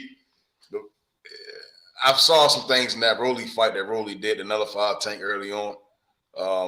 I mean, it's boxing, right? You make little adjustments to try to get the win, subtle shit. And I think Ryan and Goosey probably can do it, but I still expect Tank. I'm gonna pick Tank regardless, right? Because I think I've seen him get wins against sturdier competition. I think the Barrios one was a good sturdy competition. Barrios kind of had size to him. He had his guard up, hands high, jabbing, working his way around, using his feet to the best of his ability. I mean, Ryan tough though. He just got that nullifying factor to land some shit in between your shit. So Tank like lunge in there and try to fall into some shit. He may not see what the fuck Ryan throwing. Damn. Yeah, So, Ryan hit you sleep. Yeah, I could agree with that. Or at least you honest about what Tank is up against. They made it like Ryan had no chance, not even a puncher's chance. I'm gonna be all the way real with you, man. And you might not agree with this method, but I think your boy Tank is sweet. What you mean? Wait, huh? You know what I mean. He don't play for the home team. He's sweet.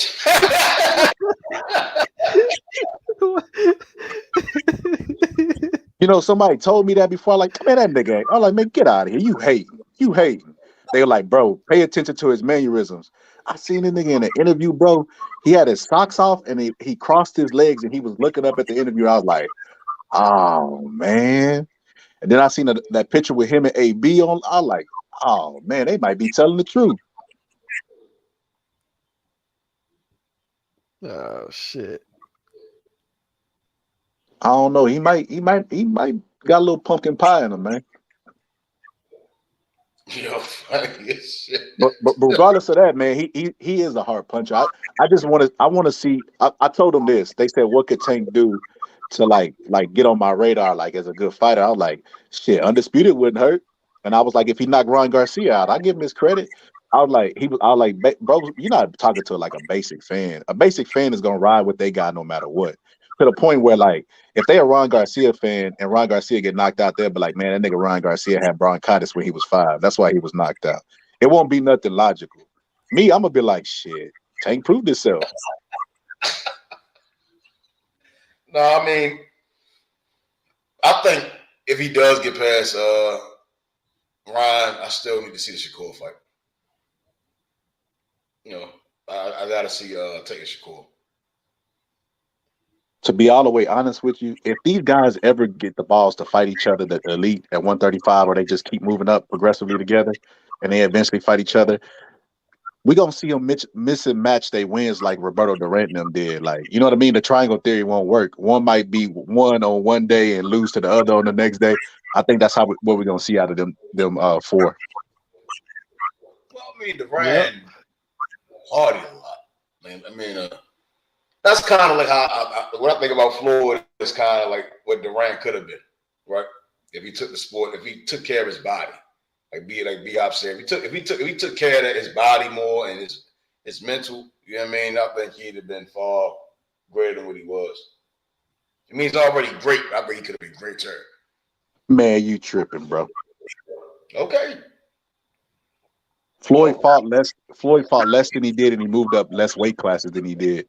But if we talk about careers, Roberto Durant has the second highest career span of all time, bro. 50 years. That's not what I'm saying. More so, like, I don't think he'd have lost to Ray in a second fight. I think the Tommy Hearns fight would have been far more competitive. The Hagler fight, I think he could have won it.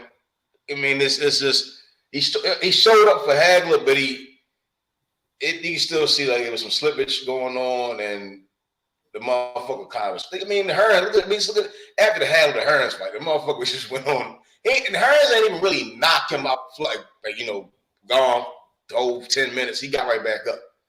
So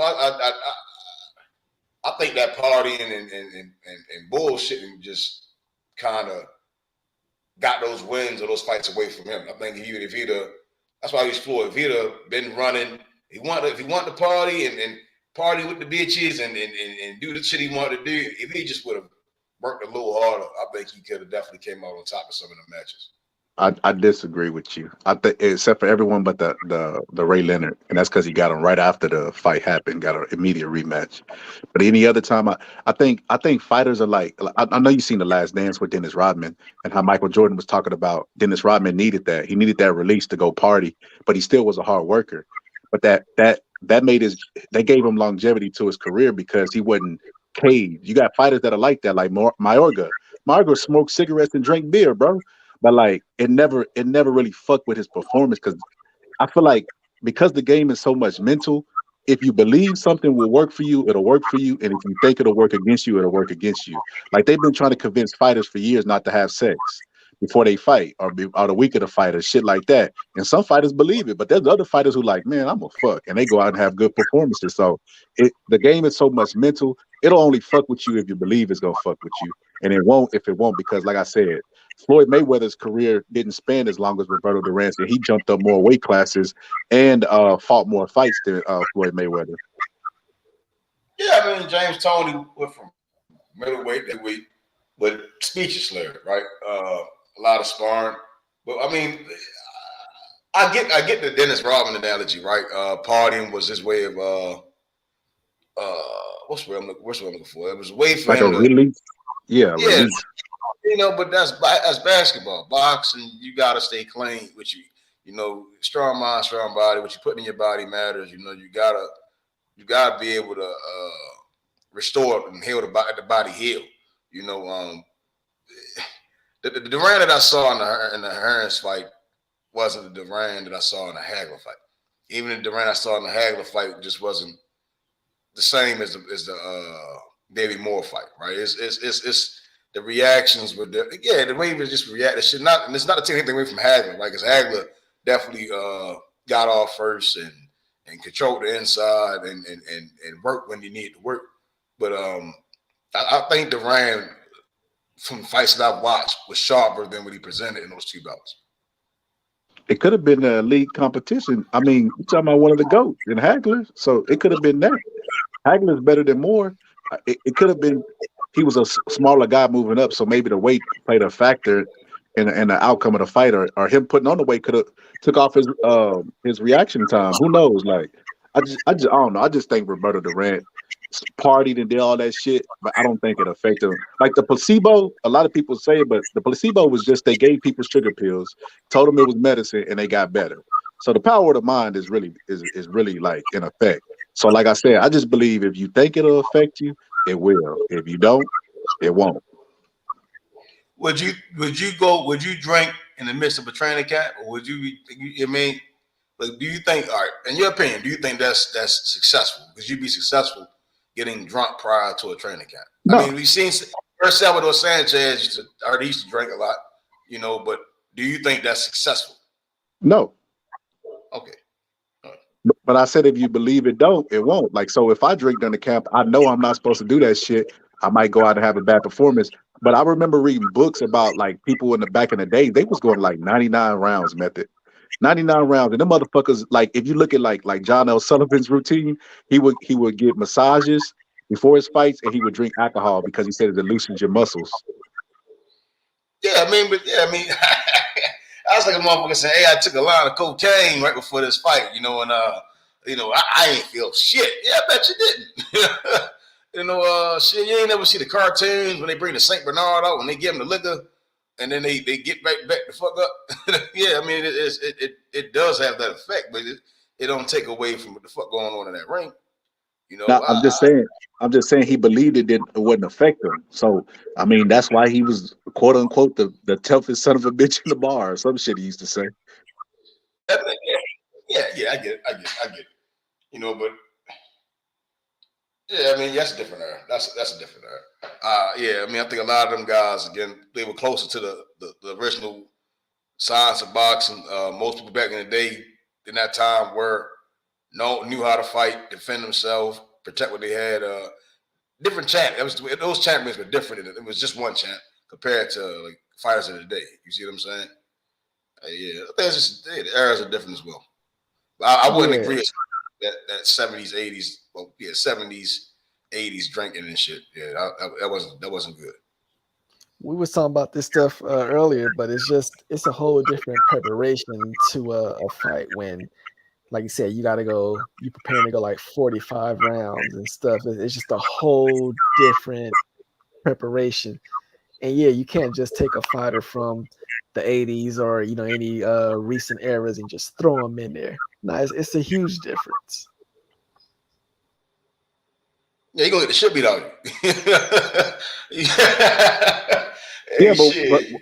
but what I was Jack, saying is like not what just John L. Sullivan said. There was fighters like he said, Roberto Durant. Like there's been fighters that admittedly went into fights drunk.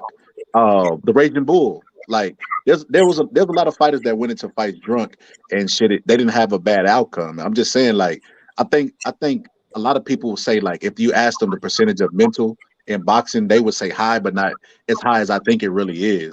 I think it's more like 80% mental, 20% physical.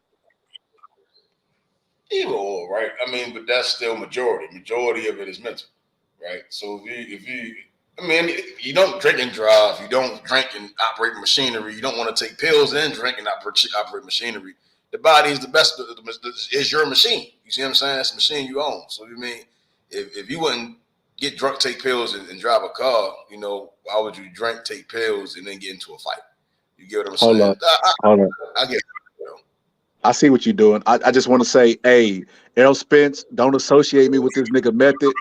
I am not a hater of yours. I'm not talking about you.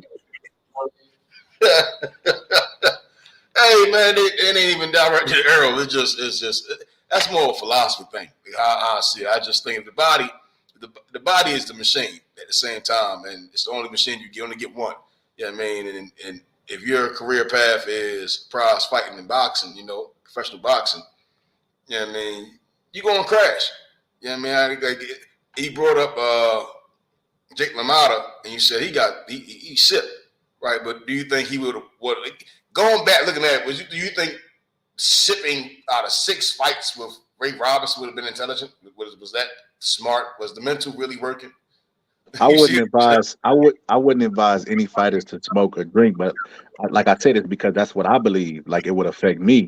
I could only base it off what I would do, but they apparently didn't think it would affect them. That's why they did it. So I think, like I said, if you believe it, then yeah. If you don't, then no. Yeah. Addiction is real too. Hey, prohibition.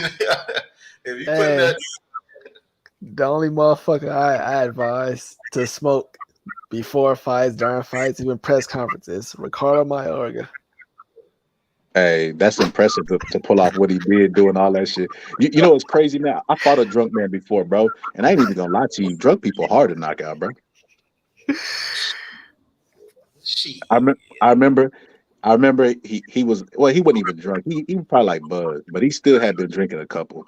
And I remember he was talking shit, and he threw a bottle at me, bro. And I remember he hit me in the head. And I remember sitting there like, this motherfucker really just threw a bottle at me. I took off on him. Bink, started catching his ass. It like he was surrounded, man. You know, like on Mortal Kombat when they do their fatality, they just stand there. Yeah. That what it looked like. I was tearing his ass up. And I remember I was hitting this motherfucker. I'm like, damn, this motherfucker still ain't falling. I'm like, all right, bitch. I cocked back or bam, hit his ass. He wobbled a little bit, but he wouldn't fall. The shot that I knocked him down with was like a short punch that he didn't see, like a hook. And it grazed him and it knocked him down. I'm like, oh shit, it's over now. Hopped on top of him. Beep. You better leave them drunk motherfuckers alone, man. You better leave That them motherfucker hit me with a bottle. Man, I was minding my fucking business. Hey, that motherfucker, to be drunk, he let that shit go with some accuracy, bro. Because I wasn't even right up on him. I was some distance away from him. Hit me right above my eye. I like, fucked up. You lucky he didn't bust that bitch in the back of your head. Nah, bro. I got a big ass head. That would have been even worse for him. He would hit me in the back of the head. Hey, liquor, glass bottles, that's some dangerous shit, man. You gotta change the company you keep, man. God damn. That's some dangerous shit. I was chilling. My uncle was downstairs drinking with them. I was chilling upstairs playing a video game. I was minding my business. And then a fight broke out, and I try to come break the shit up, bro. I try to come be the mediator. Like, man, come on, man. We all having fun and shit. Then he's, you who? Ain't nobody asked you nothing. nigga, you better calm your drunk ass down. Or what? I'm like, man, come on somewhere. I thought that was gonna be the end of it. I just heard that bitch whistling through the air like I like, you know, fucked up. He would have got his ass whooped anyway, but the bottle, that made it even worse. Nah, that nigga body slammed you through a pool table. Nah, hyphy. Nah, hyphy. Let me know you. Let me let you know a little something about me, bro. Ain't nobody in their right motherfucking mind gonna slam me through any goddamn thing with no consequences. They could try. Yeah, shit. God created free will, but ain't nobody slamming me, bro. That nigga hit you with that bottle, nigga. It sound like he got away scot free, nigga. You a goddamn. Hey, let me tell you this. Let me give you follow up story, right? So after I beat his ass, hit him with a whole bunch of shots, dropped him with the short shot. I got on top of him, and I said, "I'm gonna beat the shit out of him." I just put my forearm in his neck, and I just would hit him 3 times and rest. Hit him 3 times and rest. I beat him for a long ass time, bro. I just kept hitting him, bah, bah, bah, and I rest, and I choke him a little bit more. Then I bah, bah, bah. I strategically whipped his ass. I beat him for a while. Nobody touched me. His own brother was there and wouldn't even touch me. His brother came up behind me and like put his knee on his shoulder because he heard his brother choking. He like, man, you better get off my brother. I'm like, bitch, you finna be next. You better get your goddamn knee off of me. And I can remember my homeboy was like, yeah, man, back up. So fast forward that day. The next day I go up there, right? It's this dude named Scratch Cat. He got hands. He's supposed to have hands. And he been in and out of jail. And I can remember him like, you the dude got in the cause I had that knot from the bottle. He was like, you the dude got in the fight yesterday? I'm like, yeah. He was like, boy, I don't know what the fuck you put on him, but his ass is still oozing. He said that motherfucker leaking, man. He said, God damn, we had to try to wash his wounds with fucking peroxide. He was like, they tried to get me to come fight you. He was like, shit, so I could be on the couch beside him, scrubbing my fucking nuts. He like, I think not.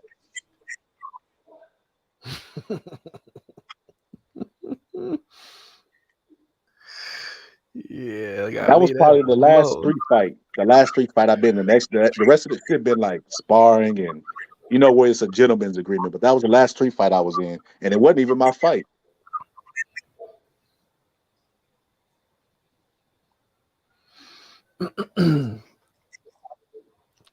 But yeah, get back to the boxing, man. Method got me talking about pool tables and crackheads and goddamn strippers and shit.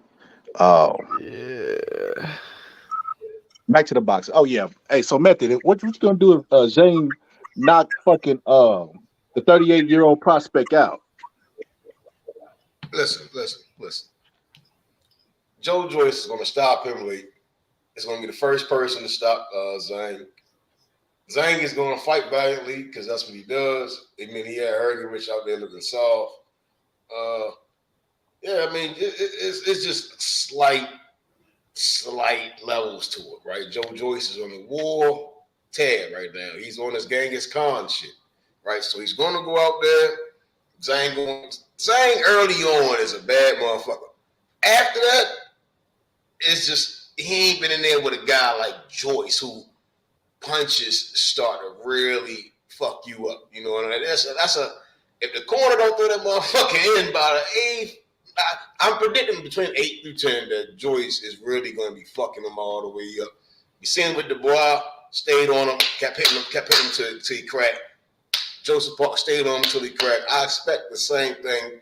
Zhang is around professionally. I heard Hype breaking it down as far as the pride, his track record as a amateur to where he's at now. I just think Joyce professionally is just a bad motherfucker. It's a good style matchup. It's going to be entertaining all the way up to the stoppage, in my opinion. Yeah, I mean, I think Zane would have been a better fight for AJ, but Joe Joyce great get him. So yeah, I expect Joyce to stop. Bro, AJ punched harder than Joe Joyce. It ain't it's about taking what's being dished out. I think you said you disagree with me a while ago. You said the same thing I said. Zhang is dangerous early on. I just don't see Joe Joyce as just the juggernaut everybody thinks he is. Like, even though he stopped Parker, let's put that shit in perspective, right? Parker looked puffy, looked fat. He wasn't the same Parker that fought Andy Ruiz. He's been out of boxing for a while. Then showed back up Probably might have been a steroids binge. Who knows? That's speculation, but who knows? Then he shows back up puffy with more muscles. It reminded me of David Haye. I don't know if David Haye used to fight cruiserweight, but David Haye moved up to the heavyweights. He was knocking them dead because of his speed. But then David Haye fell in love with size like everybody else and gave up his one advantage. And what does he do? He goes in there and gets his ass knocked out by Tony Bellew twice because he's too big. And I felt Joseph Parker made the same mistake.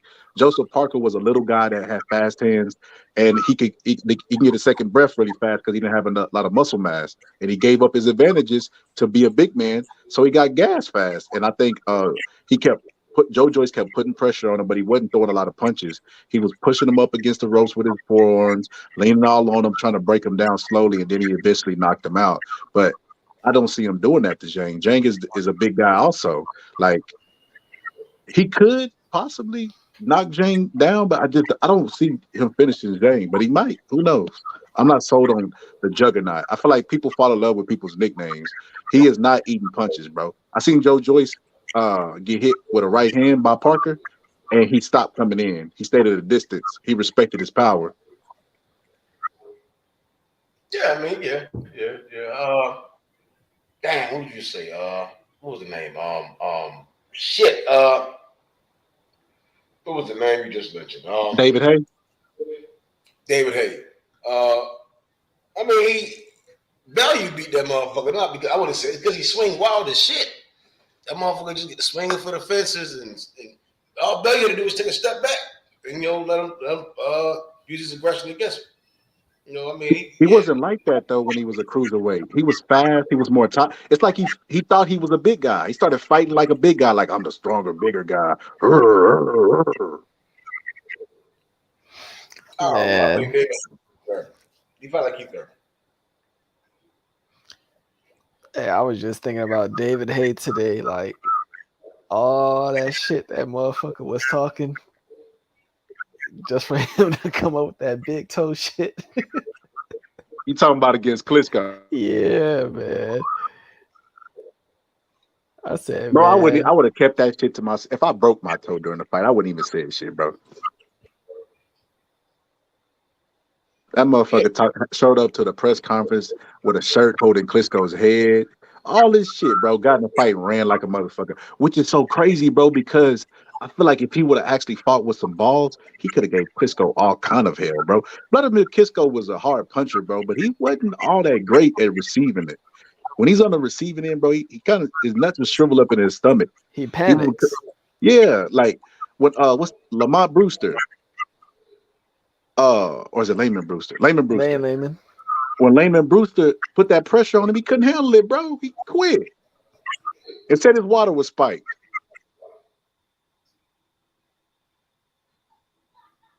So yeah, I don't know. I've never been big on Haye either. I just remember Haye when he was a cruiserweight, he was fast as shit though. I can remember putting his punches together and like cracking people. He kind of did fight in a similar fashion to Keith Thurman method, but he was still fast. Like I feel like when he gained that muscle and got that tightness about him, he started winging his punches more because he really believed like, oh, I'm a bigger guy, I'm strong now, like some Hulk smash shit. And his punches were sloppy then. Like Tony Bellew seen them punches from a mile away and just would move out the way and then end up stopping them.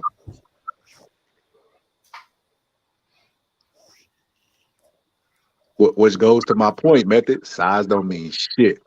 It means something, but it don't mean everything. It depends on the fight. Yeah, it depends on how great the fighter. If a great person's size don't mean that much. That's why Ray Robinson was able to fight up at middleweight, even though he was a welterweight.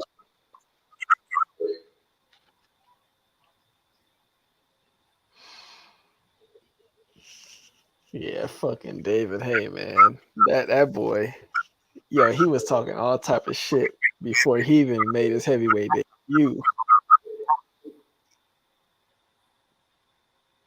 Man, the fight where David Haye talked the most shit, he lost. The Bellew fight and the Klitschko fight. Shit, you remember when Derek Chisora kissed what you call it? Derek Chisora? He don't play for the home team either. Oh yeah, you're right. People forgot about that when he kissed Vlad on the lips, and they asked him why he did it. He said because he gay.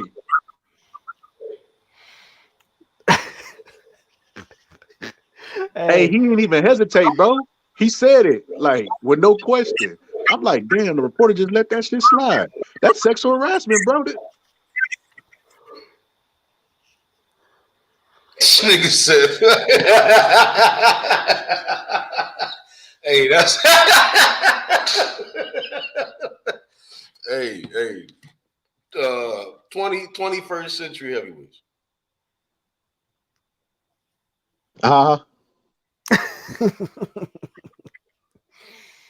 What'd you say? 21st century stuff. Nah, it ain't that, bro. I look at it like this, bro. He could have snatched him up. He could have did a Riddick Bowe, Larry Donald, punched him. All that stuff is in the realms of boxing because it's a war, right? The fact that this man grabbed him and kissed him and said that he gay. So now if he gay, he in a different market, bro. Like he did that maybe because he was attracted to him. Why else would you kiss a man? You get what I'm trying to say? That, bro, I ain't no lie, bro. He would have got them hands during the press conference, and he would have definitely got them hands during the fight.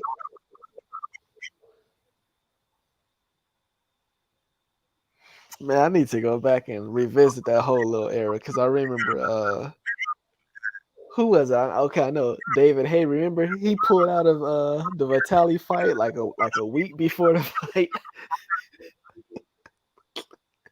Yeah, I do remember it being postponed. I don't remember why though. Yeah, he pulled out of like because Vitali, he was scheduled to fight Vitali, and it was like the week of the fight. He pulled out talking about he hurt his back. And then I think Tyson Fury pulled out of 2 fights. I think with Hay. I need to go. Yeah, they were supposed to fight. I think. Yeah, you're right. It might be 2. But they were supposed to fight. I remember everybody was picking Hay against Tyson Fury. That's how crazy the boxing world is. These motherfuckers got a memory of a goldfish. I can remember when AJ was an Olympian and AJ was turning pro. AJ was the star in the UK. They didn't give a fuck about Tyson Fury. They thought he was a clumsy klutz. Yeah. Then when Tyson Fury went and actually beat Vlad, they still thought it was a fluke, bro. They wouldn't talk about Tyson Fury no type of greatness. Like, bro, literally, like the motherfucker threw an uppercut and hit itself. Like that's what was going around the internet, like how clumsy Tyson Fury was and how stupid he was showing up to the bat in a Batman costume against Vlad and all this shit. And then he got popped for steroids. It wasn't until AJ made those Black Lives Matter comments that some of the UK people went over to Tyson Fury's side, and then the people that hated Wilder started rooting for Fury to beat Wilder, so they joined Tyson Fury's side. So that's how Tyson Fury's fan base really come from. It come from people who are like not rejects, but shit, enemy of my enemy type of shit. Yep. Yeah. It just like shifted. But yeah, I definitely remember Fury. We knew who he was. Like you said, he wasn't like no fan favorite or anything, or like no superstar. He wasn't close to that. He was just somebody that was around. I don't know if you remember, he fought this dude named John McDermott, and people actually feel like he lost that fight. And the only way he got the nod, the third official was the actual referee who ref the fight. Damn, they took that shit back old school. They did that in the old school where they let the referee do it. Yeah, that was for like the Commonwealth title. Yeah. So it was that fight. I know you talking about when he uppercut himself. He got dropped by Steve Cunningham. I remember all that stuff. Bro, nobody was checking for Fury then. I remember one time they had a panel of like Lennox Lewis, all these great UK people, and they asked him, bro. They said, "Who do you think will win in a fight out of Tyson Fury?" Tyson Fury was there, mind you. They said, "Who will win in a fight out of Tyson Fury and AJ?" All of them said AJ. Not one of them said Tyson Fury. I didn't really start paying attention to Fury, like at least taking him serious until the Derek Chisora first fight.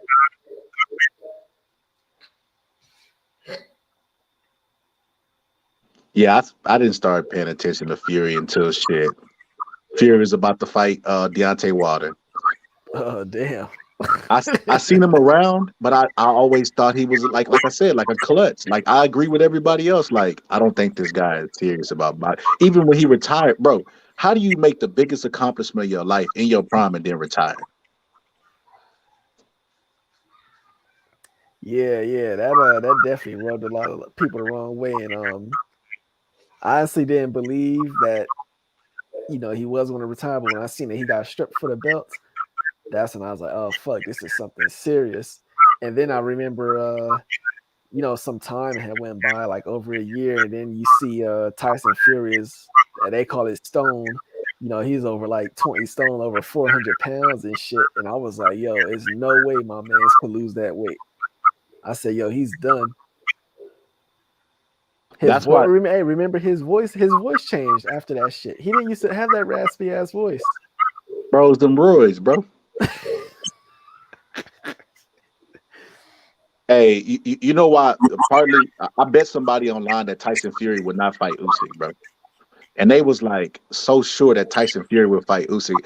They made a gentleman's bet because I like to bet money, bro. Like I don't bet with people online because I look at it like this: why would I bet some stranger online who might not never pay me when I could go on my bookie and bet $100 and win 1,000? You get what I'm Yeah. saying? Like, bro, Yep. it's just common Get your arithmetic. So odds. yeah. So with Tyson Fury making a fight, I like, bro, Tyson Fury is not gonna fight Usyk, bro. And they was like, why do you think that? I said, if you look at Tyson Fury's career, he only gets motivated by big challenges like Klitschko, like a Wilder. He like even when he had to lose the when he was 400 pounds, he had to lose that weight fast. He has to be an underdog or at least facing a big challenge. I don't feel like Usyk is a big threat to him. I don't think he can get up for that fight. And yeah, that's a dangerous approach to take to a fight. Basically underestimating an opponent. Yeah, I definitely agree with you on that one.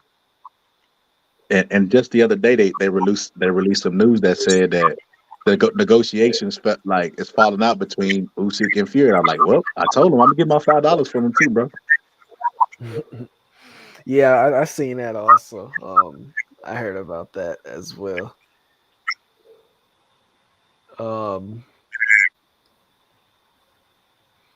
Matthew, Yes. you want to bet some push-ups, bro?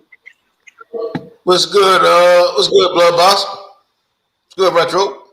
Got the OG in the building. Oh yeah, you didn't fill up in here.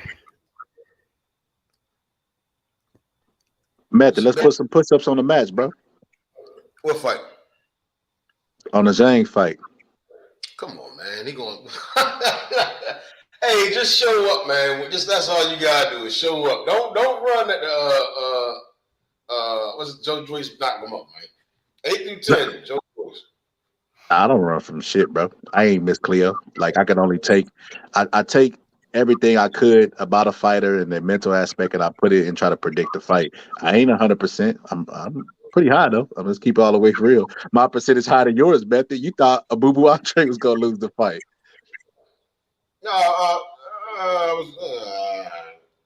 Yeah, he can't even lie his way out of that shit.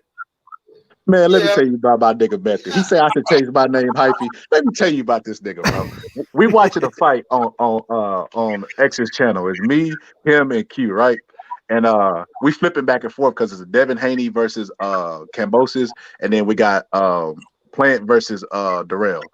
And I can remember we flipping back and forth. So like all of us is and Shelton Moore, I think, was on there too. All of us is keeping each other updated on the fights. So like if we flip it on one fight, they be like, oh, he just hit him in this fight. So we'll flip back to the other fight, right? Mm-hmm. So we watching the player fight, and Matthew like, man, let me turn this shit. I'm gonna watch the Cambosis versus Haney fight because ain't nothing going on in this fight. I'm like, bro, you tripping? I'm like, Caleb is boxing him pretty good, stabbing him to the body. He doing pretty good work. Man, he ain't doing shit. So some rounds go by. Think he knocked it down. Matthew like, I told y'all. My nigga Matthew crazy to the motherfucker, bro. Yeah, I just it wasn't. All right, it was more at stake with Devin Cambosis than Plant Darrell. Besides them niggas having Twitter wars. Yeah, you're right. You're right. Man, I feel like the other fight was a closer percentage for any either guy to win than the Cambosians versus Haney. Bro, Haney arguably beat him like what 10 rounds. Like he almost clean sweeped him, bro. Like that was a more competitive fight to me, and I felt like Caleb Plant was boxing him, bro. He was breaking him down suddenly and shit. I seen it, man. As much as you say I don't know shit about boxing, go look at that live. I called it out. I said he's breaking them down systematically. He's setting them up, and then bam, knocked his ass out and put dirt on him, and kept putting dirt on him. I Hey, ain't taking Scholar. nothing away from you. Not to even get off this specific fight, but yeah, I want you to keep doing that. Like keep just like try to focus on that Zane versus Hergovich fight. I mean not Hergovich, but Joyce fight, because see that's a good ass fight, and that's a fight that like not a lot of people know about Zane. So yeah, make these motherfuckers learn about boxing. Keep bringing that shit up. I try to teach him hyphy, but my boy Method is like I'm trying to teach him English, man, and he won't do math, bro. He don't want to learn. He don't want to learn, He man. said make them niggas increase their boxing capacity. I think I'm gonna do a section on my channel called Boxed on Phonics, where I go over the X's and O's and I invite people like Method on. Method gonna be my teacher's pet type of shit. Like he gonna be the little kid with the helmet, and I'm gonna say this is what you gotta do whenever they do this. Hey, Scott, listen. Whenever they fight, after the fight is over, in that 8th through 10th, I'm gonna figure out the exact round. 8th through 10th is when he gonna stop. When he stop him, you gonna change your name from a week. I don't know shit about boxing. Nah, I do. Hey, I do you one even better. I change it to Method is King or some shit like that. Method the man. Hey, but if he lose, you gotta change yours to Crystal Meth. Yeah. There we go. Your name gonna be Method Knows Boxing. There you go. Hey, for a whole week. There you go. Hey, I'm gonna win this. Hey, the math is math for sure. He's Now you see what I do, Method. This how you know I really fuck with you, bro. I wouldn't do this for nobody else, bro. Especially when I feel like Joe Joyce gonna win the fight. But I just don't. I feel like if you betting on the fighter, bro, he might have bad luck. So I'm gonna go with the opposite of that shit. Oh shit! I don't believe in luck. I think Zhang is tough. I'd rather seen both coming off loss, AJ and Zhang, and the winner takes all headed forward. But yeah, Joyce is just on a tear, man. It's stylistically, it will be great until he ends it. If Zhang did body work, I would for sure go with Zhang. Joe Joyce can't take it to the body, bro.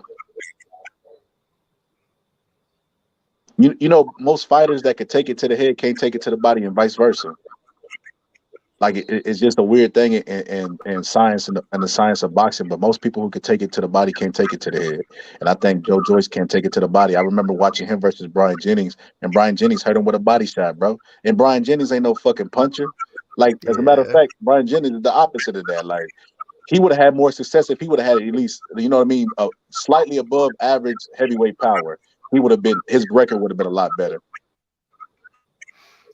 You know what? That's what made the Brian Jennings versus that Vladimir Klitschko fight, competitive. That he was able to do some good ass body work. It wasn't hard shots, but it was clean shots that was definitely landing. Hyphy, they got the memory of goldfish, bro. Brian Jennings was the guy back in the day, bro. That was the guy who we put, like America was like, this is gonna be our next guy. He just never really got the opportunity. And then when he finally did fight Vlad, everybody said he the one that put blood in the water with Vlad. Because before then, Vlad was looking unbeatable. A lot of people said Brian Jennings is the one that put that cheek in his armor. Yeah. Remember, because he really like won everybody over when he beat, was it Mike Perez?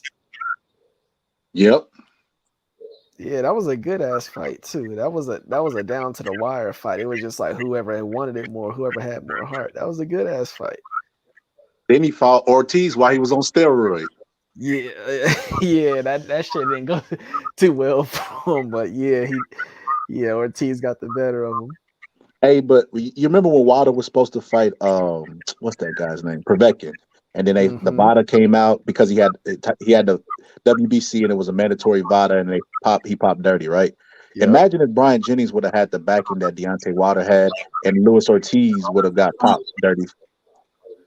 True. You get what I'm saying? Like he probably would still be undefeated. He probably would still be in boxing to this day. It's just you got to have the right backing. Like I feel like if Ernie Schaefer's could do his career all over again and get the right backing, he definitely would be like a unified champion in today's game. Like they would pick the right fights at the right time, the right opponents, and he got that killer right hand. People would be scared of it. Like they would be so fear. They would be paralyzed by fear. Like a lot of people that got in the ring with Wilder knew the right hand was coming, but wouldn't take it away from him. They would just be like trying to delay the time to which it lands.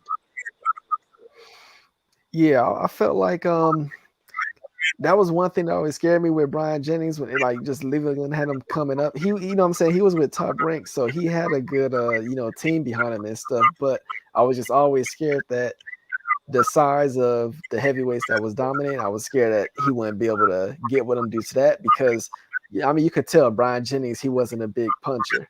And I did hear that I learned that Brian Jennings he started boxing pretty late also like 19 or early 20s, so he didn't have much experience, but for the time that he was in boxing you could tell he was a real good student of the game, and that's why I felt like he could go as far as like challenging for a title, which he ended up doing. I just never felt that he would actually win a title. I didn't think that his end of his career was going to end the way it did. I thought it would have been better, but to me, that's another guy I could say maybe overachieved in boxing. But bro, look at the push that they're giving Jared Anderson. Imagine if they would have put that into Brian Jennings, bro. Yeah, you're right. They never pushed him. It was a lot of people in boxing didn't even know who Brian Jennings was, bro. Yeah, he kind of just like popped up out of nowhere. I can remember a lot of people wanted this is like the early stages of YouTube, like YouTube boxing channels. I remember they got Deontay Wilder on the phone with Brian Jennings, and he was telling them like, "You ain't fought nobody." I remember that was supposed to be the big fight of the American heavyweights was Brian Jennings versus Deontay Wilder. Wait, what was the last part you said? Brian Jennings About was Wilder? that Brian Jennings and Wilder was supposed to be like the next big American fight, like a Bo versus Holyfield type of fight. I remember they was on the phone together. Somebody from YouTube got them on the phone together, and Brian Jennings was basically like, "You ain't fought nobody. I want to see you actually fight somebody." Like, and everybody was like, "Oh shit!" You know what I mean? Everybody getting excited about that fight potentially happening. But man, they navigated Wilder so far from fucking Brian Jennings, bro. Yeah, see, I don't actually remember that like phone call or anything, but I'm just thinking about as far as a style matchup. Yeah, that would have been an interesting style matchup. I definitely feel Brian would have been more competitive than what Stavern gave Wilder in the first fight. Like I said, Brian, he really knew how to land those body shots because he understood that he was undersized compared to some of the others, but he was gonna land those clean ass body shots. And that's what he did. So that was a good ass fight. What's the guy that was just fit to fight? He was supposed to fight Fa. Was it Rivera? Oscar Rivas. Oscar Rivas fought Brian Jennings, bro, and I was like, "This how you know Top Rank is trying to fuck him over, bro. Why in the fuck would they give him this fight in this point in his career, bro? He's only had one title shot, bro.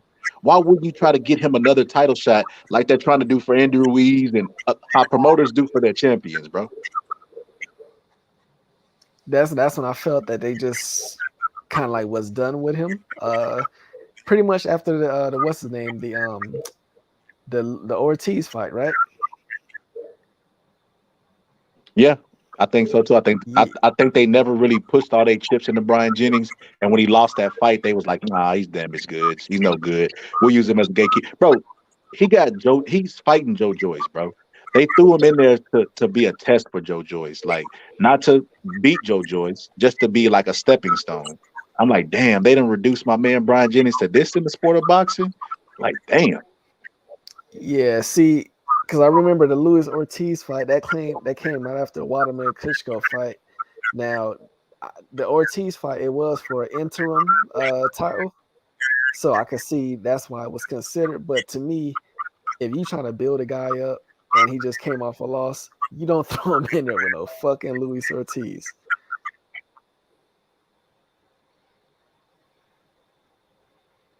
especially when you ain't tested. Yeah, and then after the Ortiz fight, he was off for almost 2 years. Yeah, they had his career like over before it even fucking begun, bro. He didn't have no real shot. I always tell my homeboy this, bro. He be laughing, but I tell him like, there's two heavyweights throughout the history of boxing that I feel like are the luckiest motherfuckers alive. That's Johnny Rice and Chris Arreola. Chris Arreola had so many title shots, and to be out of shape, flat, sloppy, drinking beer, smoking cigarettes, not training, and still get a title shot, bro. And then something happens during, like, for instance, right? Deontay Wilder. When he fought Wilder, that was for the WBC title. Wilder pulled his bicep and broke his right hand in that fight, bro. Yeah. If Chris Arreola had been in fucking B list shape, bro, he could have put some work in and won some rounds and potentially won the belt. But he didn't take advantage of the opportunity, bro. Like when he fought Stavern, bro, Stavern got the WBC title. I think they fought a eliminator, if I'm not mistaken. But I'm like, bro, he done had so many opportunities to be a champion throughout his career. That shit is just wild. For him to be less as disciplined as he is, not like he's not disciplined at all. And to have that many opportunities, that's crazy. But I feel like Johnny Rice is him 2.0. Yeah, Areola definitely got just all types of opportunities. And you can see in fights when he was coming in so just overweight, out of shape. I mean, look at the Carlos Adamek fight that he lost. That was supposed to be like a tune-up for him to bounce back after that Klitschko fight. And that motherfucker came in and fucked that fight up, just being so out of shape. And in the I remember the post-fight press conference, he didn't even care that he fucked that fight up.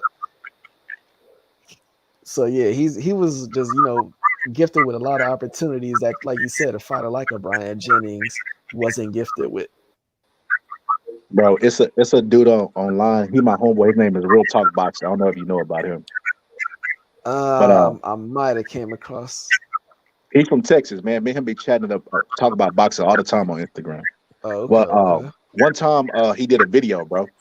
He did a video and it was about Johnny Rice, and it was for the rematch, and he said, dude, does Johnny Rice is he an upcoming star, and will Johnny Rice beat Coffee in the second fight? This for the second fight, and I told him offline. I said, bro, I'm gonna be honest with you.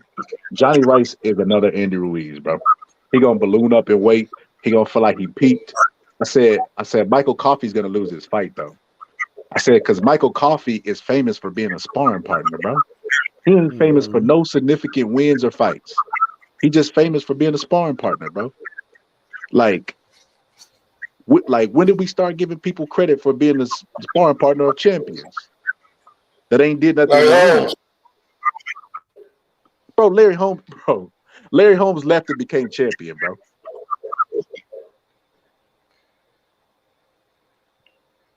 No rebuttal to that. You put Larry Holmes.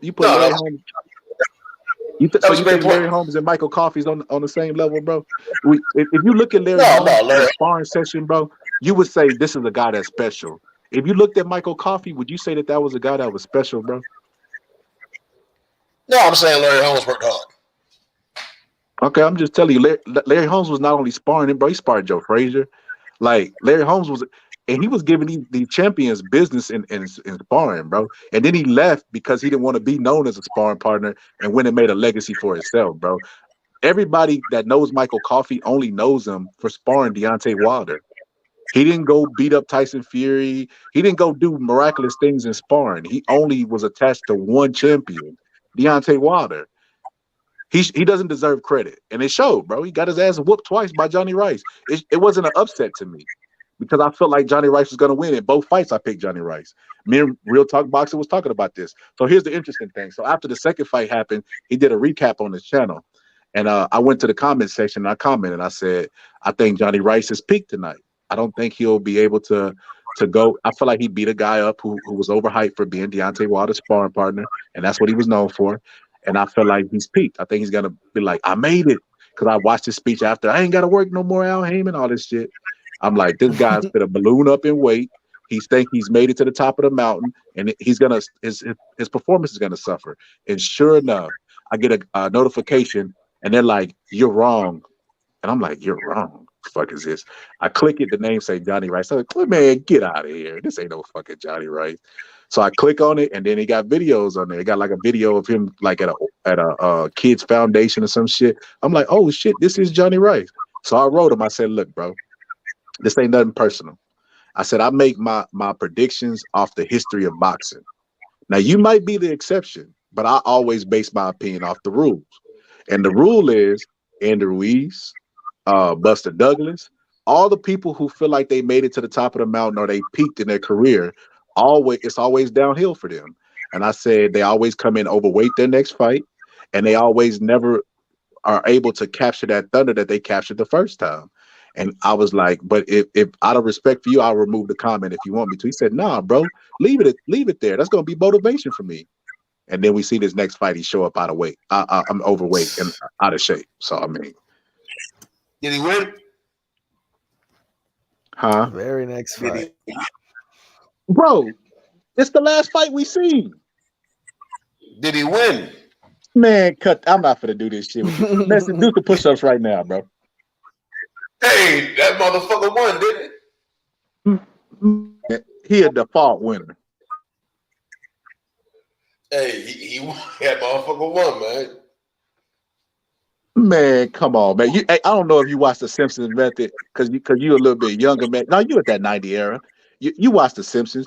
Man, you remember when Homer used to go in the ring and let motherfuckers just beat themselves tired and then they would drop and then he would win the fight? That's equivalent to what that last win with Johnny Rice was. But come on, man, don't do that shit. Hey, that motherfucker won. Bro, that shit like I don't know, y'all play video games. When you play video games, man, you be whooping a guy ass the whole fucking fight, and then they headbutt you or something, and then cut you or hit you and cut you, and then they win the fight. That's equivalent to what Johnny Rice did, bro. That shit was a anomaly. Yeah, he won, but it wasn't nothing to hang his hat on, because after the fight, he said, "Man, I can't believe my fat ass won." Hey, he ain't gotta do that shit again, though. he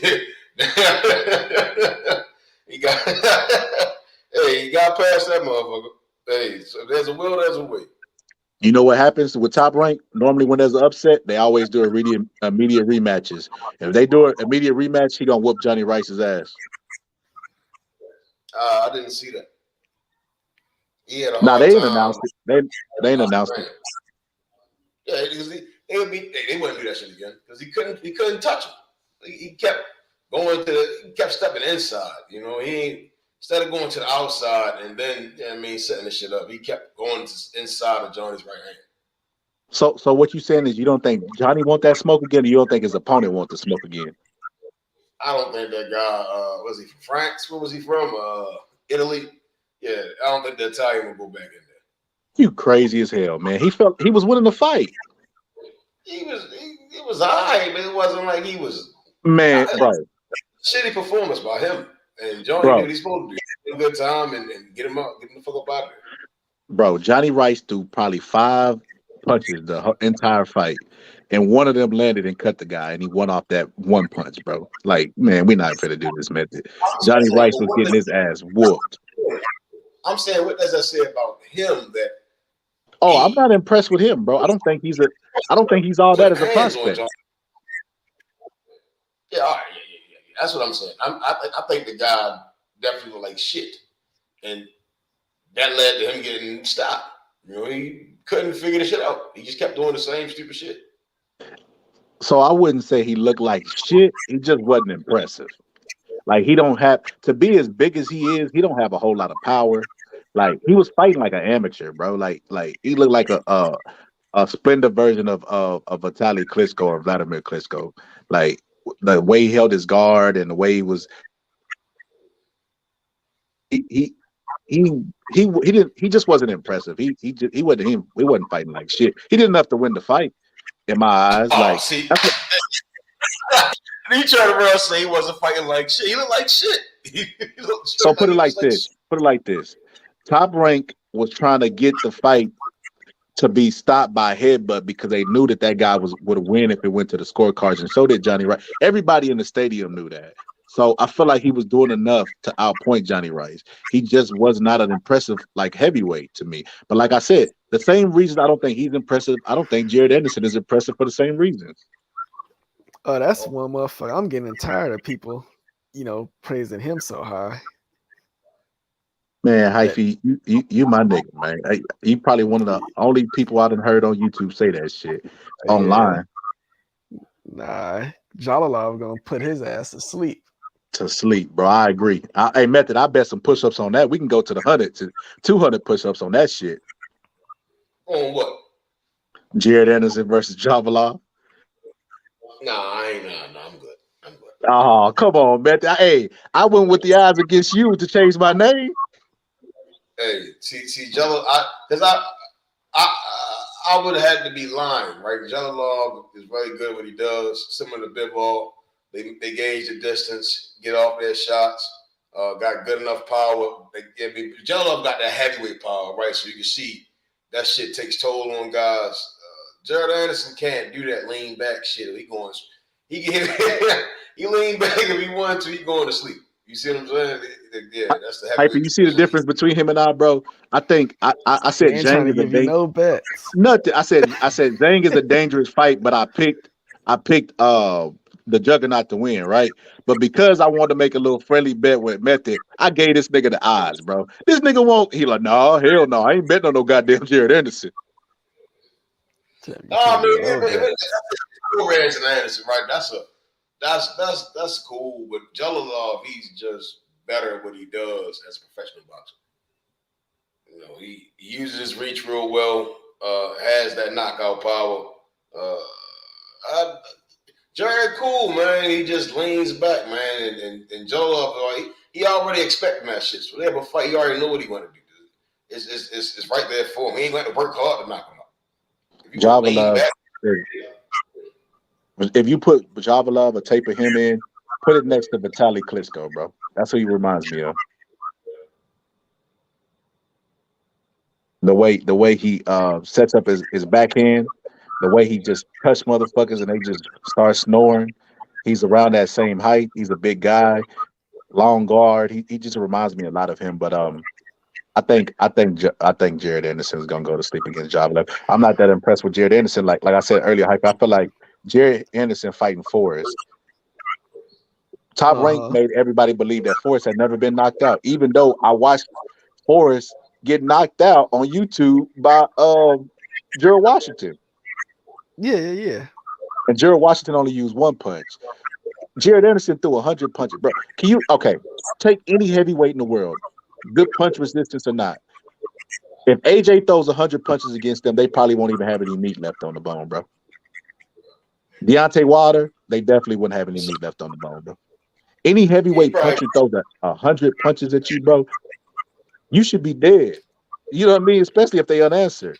This motherfucker Jared Anderson threw 100 punches, bro. That's crazy to me. 100 punches is too much for a heavyweight to get a guy out of there. Yeah, I mean, he went to work on him with that combo, but I feel like he throws punches just to throw them. He don't set them up. Like he just throw punches, bro. Like he's on a heavy bag. Like punches are not just meant to be thrown. They're supposed to have a purpose. You throw a punch to set up another shot. You throw a punch to get a certain look out of a guy, or get him used to a look, and then you land another punch. Like punches are supposed to have purpose.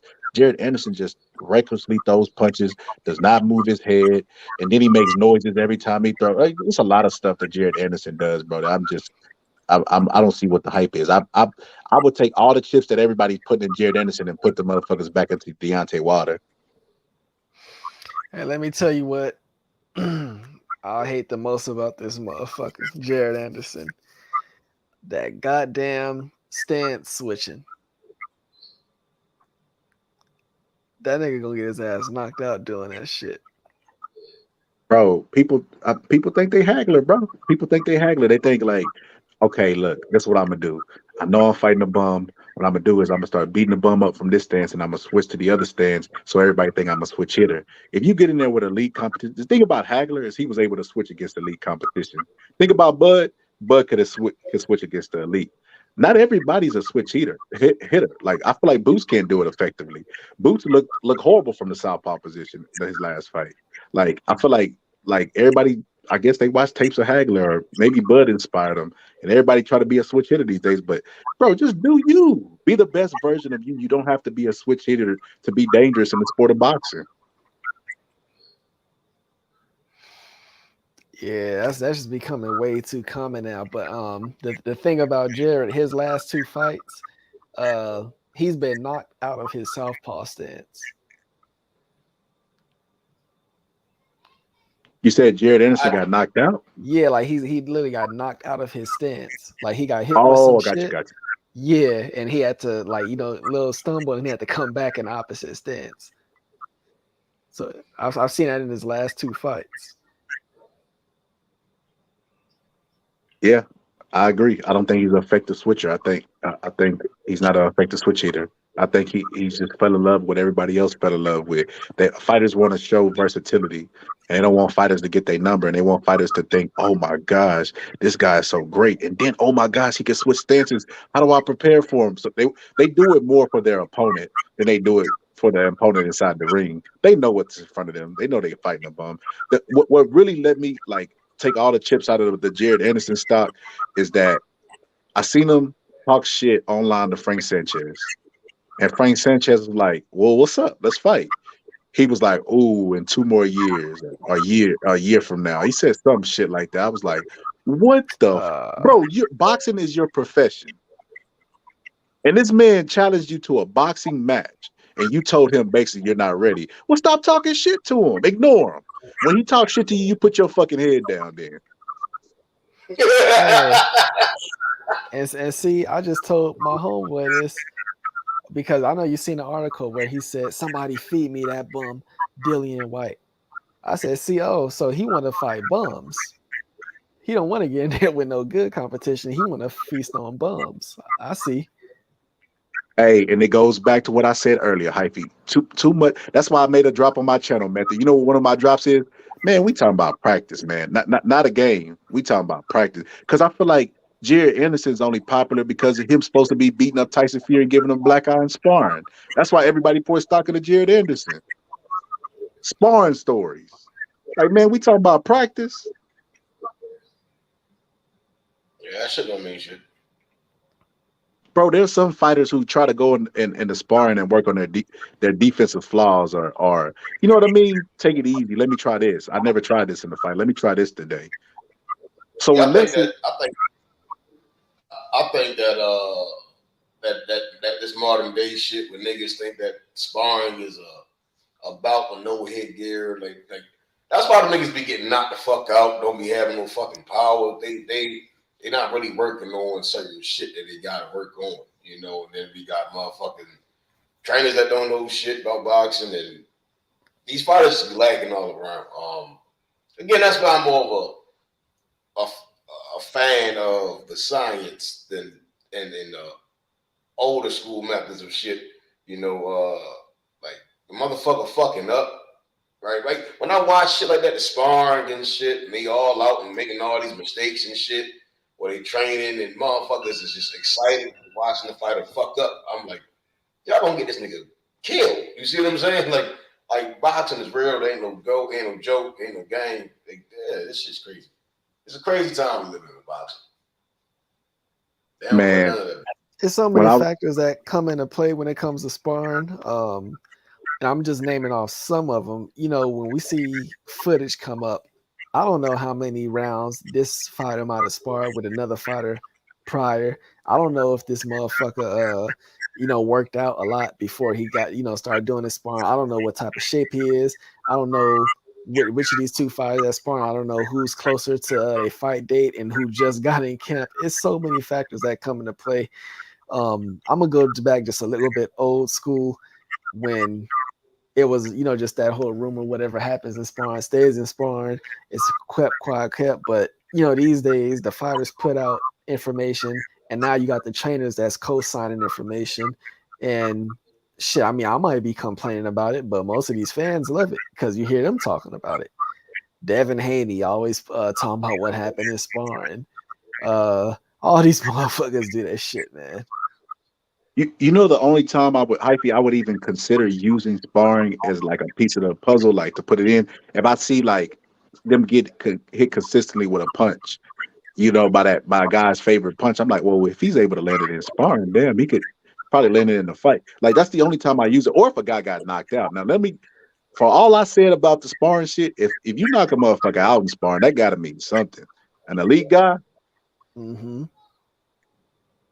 So that got to mean that's the only time I would even take sparring serious. If a guy can, like, let's say Tank spar Devin Haney, I pop in the tape, and Devin Haney is getting hit easily by every left hand that Tank throws. I'd be like, oh shit, Tank got his timing down. He could definitely do that. He could replicate that in the fight. So then I take it in consideration. Or if we turn on the screen and we see Devin Haney in the corner sleep, I'm like, oh shit, he got the mental edge. He knocked the nigga out, bro. Like, you know what I mean? Like mentally, he not gonna let his hands. He might not be able to perform under the lights if he done been knocked out behind the scenes. That's gonna take an effect inside the ring. Then again, sometimes it don't. I remember Lennox Lewis got knocked out by Tyson in sparring, and then he knocked Tyson out in the pros. Yeah, I think it's the ass. Like, again, it's I more so don't I more so don't really care for.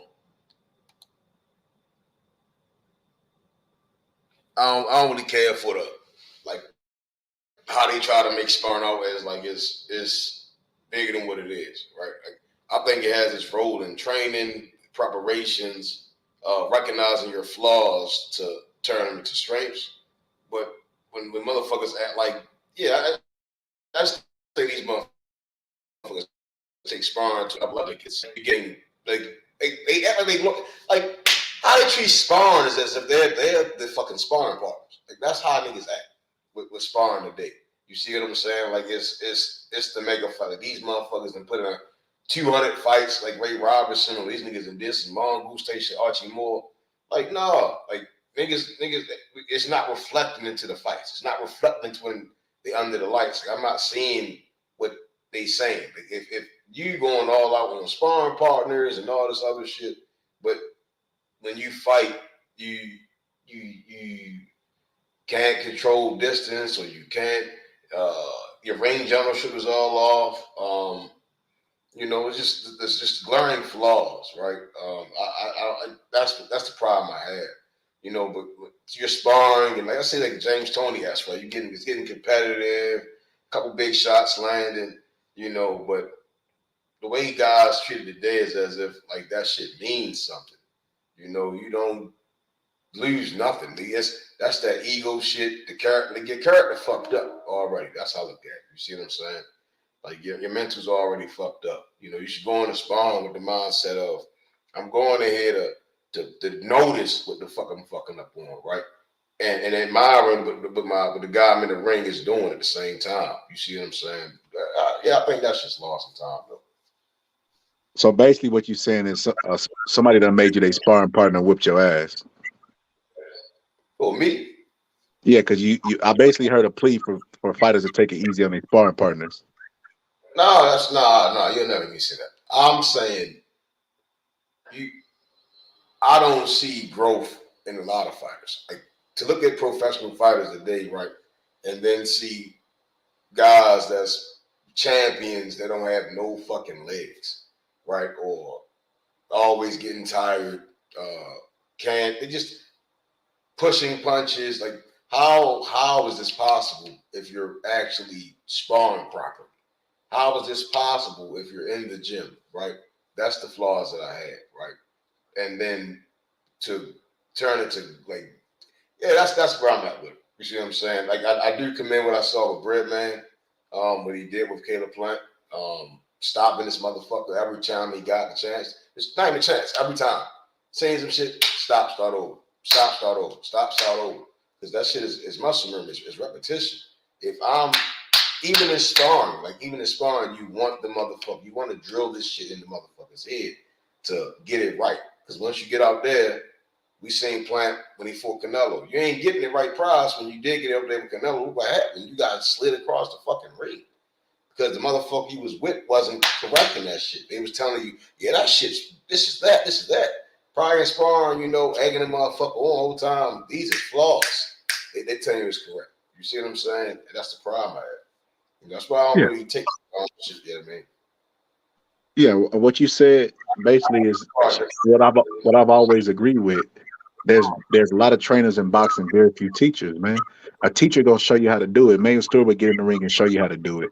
He would drill it into you. Cause I hear a lot of people like, bro, I literally heard Joel Diaz in one of Timothy Bradley's fights say, Timothy Bradley, you're pushing your punches. It's like, Joel Diaz, that's your fault. If your fighter goes into a fight and pushing his punches, chances are he was pushing his punches in sparring. He was pushing his punches when he was shadow boxing, and you didn't correct it, and you think he's gonna do it in the fight. You're putting a lot on your fighter. But yeah, it's very few teachers in the game today. But yeah, I agree. What Hyphy said earlier, a lot of the old school matches work. I remember Emmanuel Stewart was talking about Oscar De La Hoya versus what's that guy's name? He got kids that box now. Shit, I'm having a brain fart. Huh? Yeah, Vargas. He said during the fighters meeting, Vargas kept talking about his physique. I drink this, I do this many push-ups a day, I jump over a chair and do this and do that. And the man still told him, "Damn, do you have any time to box?" He said he was worried so much about his physique and getting the edge physically that he forgot to do boxing. And then we saw the result. He ended up getting his ass knocked out. So a lot of these fighters and trainers as well, a lot of these fighters and trainers as well need to tap into the old school methods. Sugar Ray Robinson wasn't doing no blood transfusions. He wasn't taking no DNA testing and let me get a vial of your blood and see if you're deficient in this and this and that. He just did his road work, ate good, shit, drunk milk and ate steak, and he went out there and knocked motherfuckers out. See, I agree with that, right? And that's what I say, right? Like it's like motherfucker get up certain time of the day. They didn't have the technology we fucking have on an alarm clock and all this other shit. Like these motherfuckers waking up on the dot you see what I'm saying? They don't have the cell phone to do this. Nigga, if I can't afford fucking batteries or some shit, motherfucker, I'm hopping up just off discipline. You get what I'm saying? The discipline was totally different. And they have it's just a lot of shit to it, you know what I mean? But that's why I watch boxing. I study where I'm studying it to where as though I want to train, right? So that's why I watch it in a sense. And what I see is like, what the fuck is this? I mean, it's weird. It's wild as shit. I can understand guys probably coming from other nations that don't have access to probably tape or certain things that they can't get their hands on. Certain students of trainers that are trainers that they don't have the access. But when I hear guys like that are getting around to different gyms and we see them, you just see watching boxing on social media, Instagrams, Facebooks, even the YouTube, and then I'm seeing it and I'm like, where the fuck is this where's work at? You see what I'm saying? Like, I'm not seeing that. Like why are you pushing punches? Why are you slapping your shit? Why are you like? How are you doing this, right? And you're around these people. You have the access, right? I don't understand that. You're supposed to be getting elite sparring, or are you motherfuckers just in that bitch bullshit? That shit. That's how I take it. It ain't nothing personal, like none of that shit. It's just that's how I see the boxing. You know what I mean? Just to talk about how sparring gets overhyped. Well, how do you sparring to justify how great someone is? I'm like, nah, that ain't it. Yeah, because not going off, this gym culture too much, but recently, Robert Garcia, he's been saying that one thing that Anthony Joshua would benefit from is being around other championship fighters in the gym, something that he's not accustomed to because he's accustomed to being in situations where he's the sole focus of, the gym and the whole environment. So how do y'all feel about that? Like him humbling himself and, basically being around other fighters that might get as not, maybe as much attention, but other fighters that's also champion. and have accomplished it also. This is what I say to that, bro. Robert Garcia is a piece of shit, bro. Like, I feel like Robert Garcia has betrayed like the invisible contract between fighter and like fighter confidential shit. Like he's speaking publicly about AJ. He spoke publicly about AJ after the loss. And this is why I say he's a piece of shit. Right? So when AJ is out there looking for a trainer, he goes to Robert Garcia. And he went to Robert Garcia because he knew that Robert Garcia specialized in Mexican boxing, which consists of a lot of body work.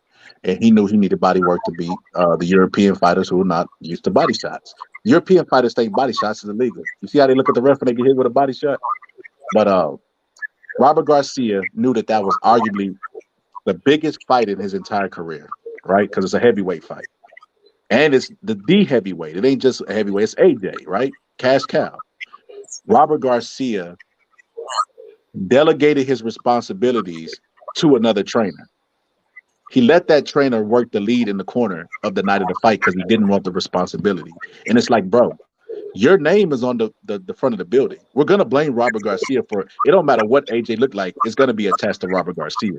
You might as well take full responsibility for AJ and train him how you want to train him and give him the game plan that you want to give him. Then there was an issue with Robert Garcia traveling to where AJ was. He didn't want to travel to where AJ was. And it's like, Robert Garcia, you think AJ needs to get out of his comfort zone? You need to get out of your fucking comfort zone. Why does everybody have to come to you? All right, so do you think Robert Garcia works just with a lot of Latino fighters? You think he wanted to predominantly work with Latino fighters? Do you think that's a problem in boxing? I think he favors that type of style. Yeah. You think that's a problem in boxing, like with trainers? Oh yes. I think it's a problem. I think that like Teddy Atlas is as good of a trainer he is. When Povetkin needed a trainer, Teddy Atlas flew to Russia to go train this heavyweight. Like fighters have egos, trainers have egos too. They got to put their shit to the side. Don't just make it about the fighter putting his ego to the side. You got to put your fucking ego to the side sometimes. I can remember Robert Garcia not wanting to go to where AJ was, trying to convince AJ to come back to the States to train so he could be comfortable and be around his family. It's like, no, bro, it's not how it works. This is the biggest fight you've ever had in your career. Take advantage of the opportunity. I don't know. That Corrales Robert Garcia was a good fight. not the biggest fight. I don't mean the biggest fighter. It, like as far as money, as far as significance, as far as like there's no bit. The heavyweight division is the prestige division of our sport. And this fight was for your fighter to get the titles back. You know what I mean? So this was he was coming off a loss. So, and your name was attached to him. So no matter what, if AJ would have went out there and got knocked out in the first round, Robert Garcia would have got trashed. They would have said Robert Garcia is a horrible trainer. That's how it works in the sport of boxing. When you're training a fighter and he looks really good or he's getting results, like when Wilder was knocking people out, well, nobody calling for Mark Breland's job or calling for Jay Diaz's job. The moment Tyson Fury knocked his ass out, all hell broke loose. And that's just how it is in the sport of boxing. And I feel like obviously Sugar Hill got his flowers for the knockout, right? Yeah. And I feel like that so if we take the fighter out of the equation and we look at like what this meant to Robert Garcia, it's a big moment in his career, and I feel like he kind of shied away from the spotlight. He may have not said it publicly, but he did what we would judge fighters for doing. Like when fighters quit in the ring, we'd be like, man, he could have took more. Why did he quit? You know what I mean? I feel like Robert Garcia didn't necessarily quit, but he delegated somebody else the responsibility because he didn't want the full blunt of the repercussions if AJ lost. And I don't feel like he ever felt like AJ could win. And that's the wrong trainer to put your stock in any goddamn way. Yo, that's crazy. Like, you know, me hearing you explain it from that perspective, because Joseph Herron, World Week Radio, he said that basically Robert Garcia was, you know, sent to camp with AJ, and then he was surprised that this Angel Fernandez guy was basically acting as the head trainer. He basically saying like that was against Robert Garcia's wishes. So I don't know what it could be, but I seen the first round when the Angel Fernandez guy hopped. I definitely thought that didn't look right. I remember watching a video with ES News, and it was the Angel guy, and it was Robert Garcia, and they were just sitting up there like, "Oh no, he shows him stuff. I show him stuff." Robert Garcia was like, "I'm okay with him working the corner. I don't care." Like I got from that interview, I'm just here for a payday. I don't care if AJ wins or lose. I don't really even believe AJ could win because if you did, your fighter's coming off a loss. You have so much as a trainer to lose for your fighter losing again. Why wouldn't you pick up the reins and tell AJ, look, AJ, you coming to me, I ain't coming to you, right? So you obviously need my help. I'll fly to where you needed me to fly to, but I don't want nobody else working with me. Teddy Atlas did it against with Timothy Bradley. He said, Tim, the only way I'll come to you is if I'm the only voice in the corner. I don't need all the extra shit. I don't need nobody else in the corner talking to motivate you and shit. I want full control. And that's what teachers do. Eddie Futch, same thing. Like that's what teachers do. I mean, did Robert Garcia and Angel ever work a corner together before? I'm not sure, but I don't think they did. Yeah, I'm unsure. Also, Right. In that situation, I gotta blame Joshua on that. I think that kind of came down to his call, right? You gotta trust the process. I think I just can't solely blame Robert, right? It's if Anthony Joshua really wanted to get the knowledge that Robert had, Joshua would have just been like, all right, Angel, I need you to take a step back. I'm gonna work with Robert. His style of doing things is one of the main reasons I reached out to him. But when you bring two different minds, I know more of Robert, right? I've seen the Virgil Ortiz's, the Mikey Garcia's, Robert Senior, Maidana, all the different fighters, right? So I've seen the progress that he's made. But when you try to bring two different thoughts on boxing and think that it's going to work, I mean, why wouldn't Robert take the check? You see what I'm saying? Like, shit, you just want to pay me to be here. Shit, I'm just going to take it then. You know what I mean? Integrity does set in, though. I mean, but it's teacher's own, right? The blame should be shared for sure. You know, I think if Anthony Joshua really wanted to just tap in with Robert, he should have just been like, Andrew, you can be here, but not for the head trainer job. I need Robert's assistance on this. What's good, Hot Rod? Damn, niggas been on for 5 hours? Shit.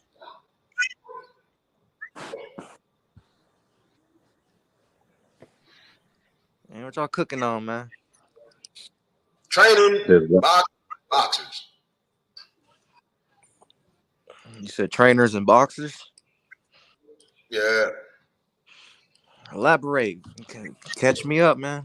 I was telling him about Robert Garcia, and I said I felt like Robert Garcia is a piece of shit. And I said Robert Garcia is a piece of shit because I felt like his name was going to be attached to this AJ win or lose. Like AJ went to go seek him out. He's one of the biggest fighters in the sport.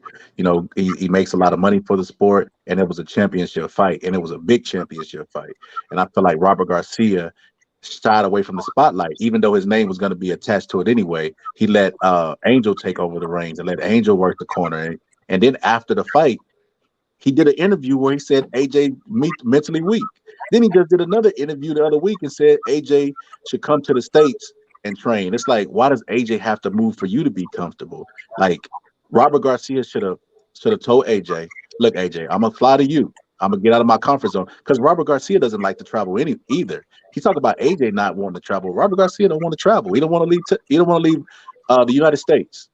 And I said, basically, Robert Garcia is to blame for the AJ loss. He's not to blame for the AJ loss, but the way he's behaving during the AJ loss and afterwards, I feel like is a piece of shit, and he deserves a lot of blame. That a lot of people just giving AJ 100%. It should be Robert Garcia. AJ should not be looking for a new trainer right now. Niggas know where I stand on AJ. That nigga soft as cotton, man. He need to bring his ass to America, man. Do something. Because players play, coaches coach.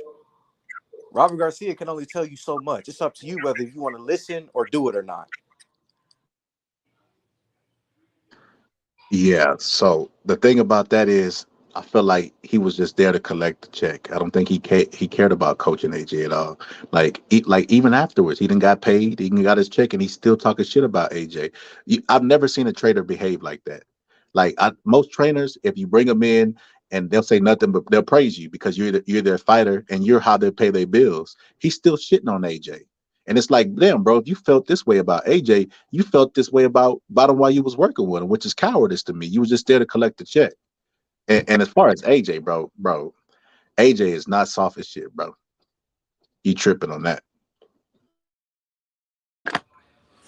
Well, shit, I don't know what's going on with that Robert shit. Sound like just a lot of bullshit. It seemed like niggas just can't take their loss like a man.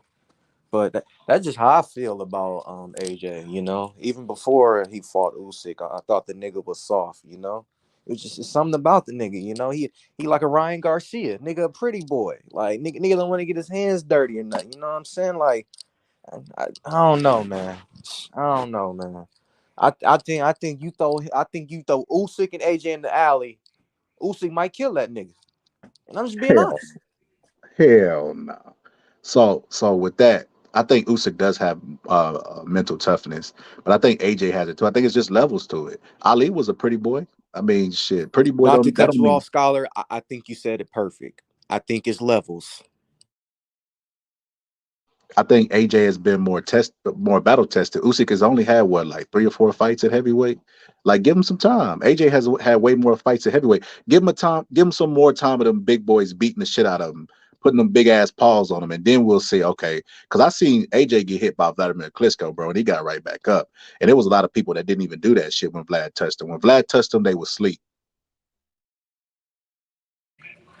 Yeah, I saw that fight on YouTube. I know exactly what you're talking about. Maybe I'm just a hater, or maybe I'm telling the truth, or we'll never know. Shit, we'll find. We'll see. I hope shit he jump in there with a top, another top 5 opponent. I was hearing he was gonna fight Otto Wallin, but Otto Wallin was just on the boxing voice talking about it's not a smart idea for AJ to fight him off of 2 losses. So it seemed like AJ gonna get a slighter tune up than that. So I, I don't know what's next for AJ. Nigga ain't gonna fight Otto Wallin. That's what I'm hearing.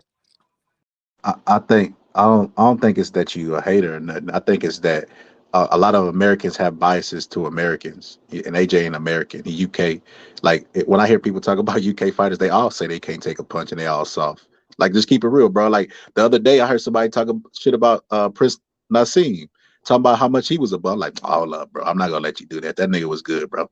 But it's just UK fighters, bro. We bias to American fighters, but Otto Wallin talk about AJ better not come his way off 2 losses, bro. Why would he talk himself out of a big ass payday, bro? He gonna make more money than he's ever made in his career, and he's telling them don't do it. That's stupid. Number one, and then number two, Otto Wallin ain't got shit for AJ, bro. AJ will beat the shit out of Otto Wallin.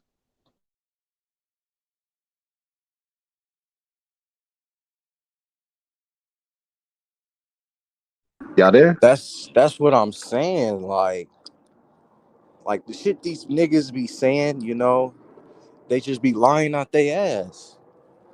Like what you saying is correct. Like why would Otto Wallin say AJ? It wouldn't be a smart idea when it'd be your biggest payday, But that's what the nigga said. If you watch the interview on the Boxing Voice, that's what he said. Bro, I Nigga would have talking, been like, I would have been like, nigga talking about AJ gonna fight like Jermaine Franklin or some shit. Jermaine Franklin's not a bad fight, but if I was Otto Wallen, I'd be like, man, AJ, come after me, man.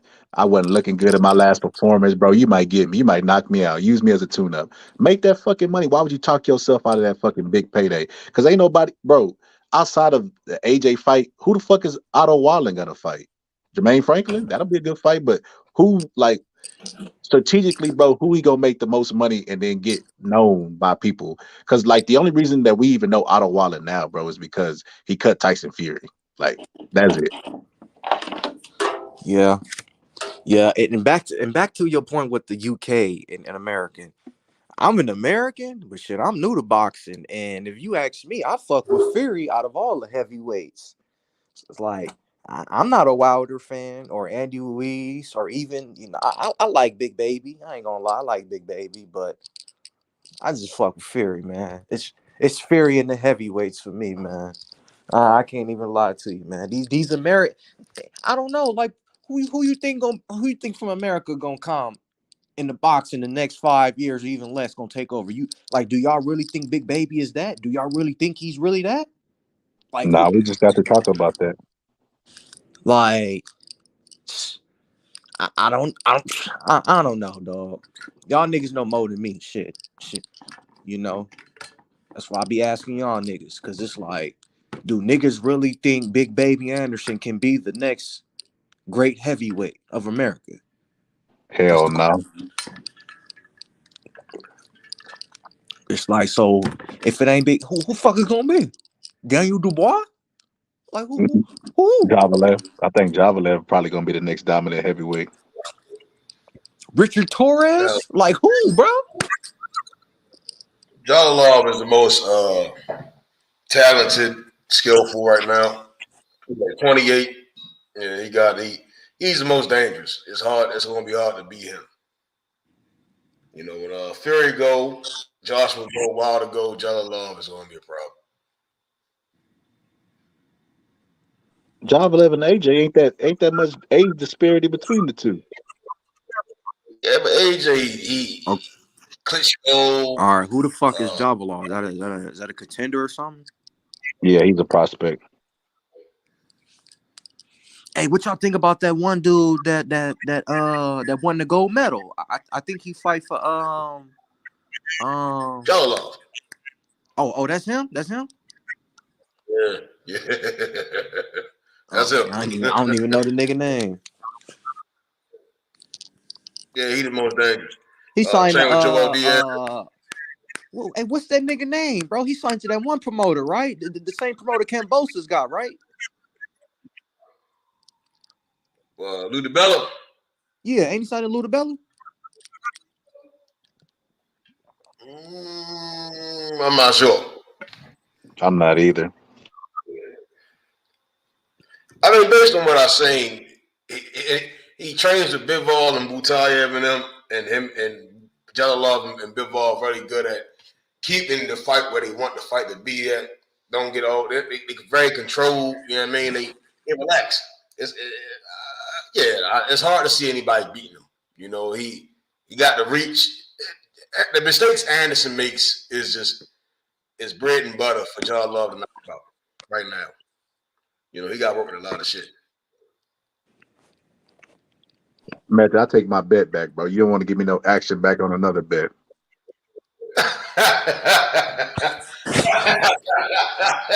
He got scared now. Hey, how right? I picked Joe Joyce to beat Zane, right?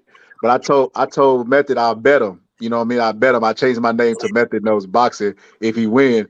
But then I tried to bet him again against the fighter who I thought was gonna win. He thought the other one was going win. The same guy was gonna win, but he wouldn't give me my action back. I'm like, come on, man, that ain't fair. So I got to give you the action where I think another fighter gonna win, but you won't give me my action back when you think a fighter gonna win and I think he gonna win. He like, hell no, I ain't betting that Javalev gonna lose. This nigga Method can't bet Method ass. He ain't gonna give you the bet back. Hey, Method, I should have bet you on fucking Andre Boo Boo. I should have bet you on that Boo Boo. Hey, but better be even yard tomorrow, right? It's tomorrow? Nah, I think it's next week. Next weekend. Damn. Yeah, next week. Cause I'm gonna put some money on that fight. I don't know, man. There's something about Better Beef, man. The way he starts Joe Smith, man, I just want to see Better Beef fight all the time. Oh my god. If every boxer can fight like Better Beef, oh my god. Bro, Better Beef, he all right, man. He all right. He's a fan pleaser. Oh, come on, OG. So hard right, you say you kind of new to boxing, bro. So this is how boxing is split up, right? Boxing is split up between the sweet science and the people that just come in, rock 'em, sock 'em robots, right? And then you have people who are in between, right? Like a Tyson. Like a Tyson gonna use the science to knock your ass out, right? But I understand that to sell our sport, I like knock. I'm biased to the knockout too. I love the knockout. I love the knockout. But I do like a chess match. What people would call boring. I will watch that shit also to see who gonna come out. Who gonna win the chess match. But Better be, bro. He good. He good. But he not the man in his division. Until he become undisputed and he beat Bivol, I gotta say, hey man, somebody else lay stake to that chrome. I mean that chrome to that crown. Until there's one face, one champion, one name, I gotta be like shit. Bivol good, but he ain't the best. I mean, better be good, but he ain't the best. I agree. I think they both got to fight. It's multiple divisions where you got two belt holders or even three belt holders, and you don't know who's the best in that division. Fucking the division Stephen Fulton in him and MJ. We all know about 147. Shit, we see 140 is becoming wide open. Shit, what other division? 168. Even though it's only one person with the belt, but I'm quite sure people think Benavidez can beat that nigga, and even some niggas think Morrell can beat fucking Canelo. And you still got the Charlo fans and the Boo Boo fans that think they can beat Canelo. So it's still multiple divisions where niggas don't think whoever the champion is, he's really not the champion. Like, so it's yeah. Even with heavyweight, like I'm all fairy, but it's some niggas that think Usyk will beat this nigga. So you right. It's only two divisions where nigga is the man. That's at lightweight at 135 and at 154 and 168. I'm sorry, because Canelo is undisputed also 168. Yeah, them the only where I be like, yeah, that nigga's the good, that he's the goods of our sport. Only because, bro, like shit, like it or not, a lot of people like to compare boxing to MMA, and MMA got one face, one name. So I feel like boxers, shit, go get that undisputed, bro. That shit look good when you're trying to get in the Hall of Fame. Get the undisputed next to your name. Like if Better Be had undisputed next to his name, I'd be like, yeah, he the man, he the man. But I think if Bill Ball and him fight, now, hey Method, I bet you push-ups on that one. I got Bill Ball in that one. Method got Beterbiev. That's Wolverine right there, baby. That's Wolverine. Better be stopped. How you see that? He ain't never been stopped before. Yeah, he ain't never fought Better Be. Better Be stopped all light heavyweights, right? No, I mean, it's not a triangle theory thing. It's just Better Be was fought the better competition. Whole Canelo. Canelo's a great fighter. Hall of Fame career. He's just not a light heavyweight. Although he beat Kovalev, I think Better Be would have did him worse. When it got to the 12th round. I mean? Better Be was just the better light heavyweight. I think Bivol's last couple of wins, even Zerto came from 68. Big motherfucker, but he's still on that hefty side at light heavyweight. He look like his workouts ain't doing him any justice. You know what I mean? Better Be Joe Smith stopped him. Yard. I mean, the Yard fight gonna be real telling, right? Yard again, another legit light heavyweight recently. Better Be going up there and stops him. Yeah, I don't think it's any debate at that point. Yeah, I think Bivol versus Better Beef. I think Better Beef fights similar to Canelo. Like they like to load up on their shots, and I think Bivol for real. Yeah, they both like they punchers. Most punchers, bro, they like to sit down on their punches and get a lot of power into their shots. And what a mover will do, he won't let them get set. Like the moment they set, he'll push them off, put a probing jab out there, just take a half step back. He'll do things to offset his power, so he got to pick his big heavy ass feet up, move them, and plant them again. And they'll just be letting the shots in between that. I think Bivol has fought a version of that in Canelo, and Canelo's faster than Better Beef, like hand speed wise. So I think that he'll try to implement that same game plan. Like I think Better Beef's best chance to beat Bivol is obviously landing a hard punch and shaking him up, getting him hurt, and then getting him out of there. But I think that Bivol is aware of that too, and I think he'll be shooting them bullets, man, because Bivol is a very he has deceptive speed, and I mean a deceptive power. Everybody know he got speed, but they don't know them punches be hurting because he's sending the motherfucker so fast and they straight. He don't telegraph them or nothing. It's straight to the target, and it's ping, ping, ping. You know what I mean? It's really sharp. So they brain don't have time to register the punch, and them be the punches that knock you out, the ones you don't see. So I don't know if he'll knock Better Be down, but I think he can hurt him without him saying going to the camera and be like, "Y'all, I'm hurt." I think he can stun him in a better part of the fight and just take over the fight and dominate it. Because I think a lot of Better B's advantages is that he's a hard puncher and everybody knows it. So because everybody knows it, they go into the fight and they don't perform up to their potential. They're intimidated. They're stricken by fear. So I don't think Bivol will do that because it's the battle of the Russians, bro. We all know them motherfucking Russians they normally mentally strong. Like I think Bivol could go in there and pull off an upset. Well, I don't know if it would be an upset if he won, but I think he could pull it off. Two things. One, I don't think it would be an upset because who Bivol has beaten it over his last two opponents. I think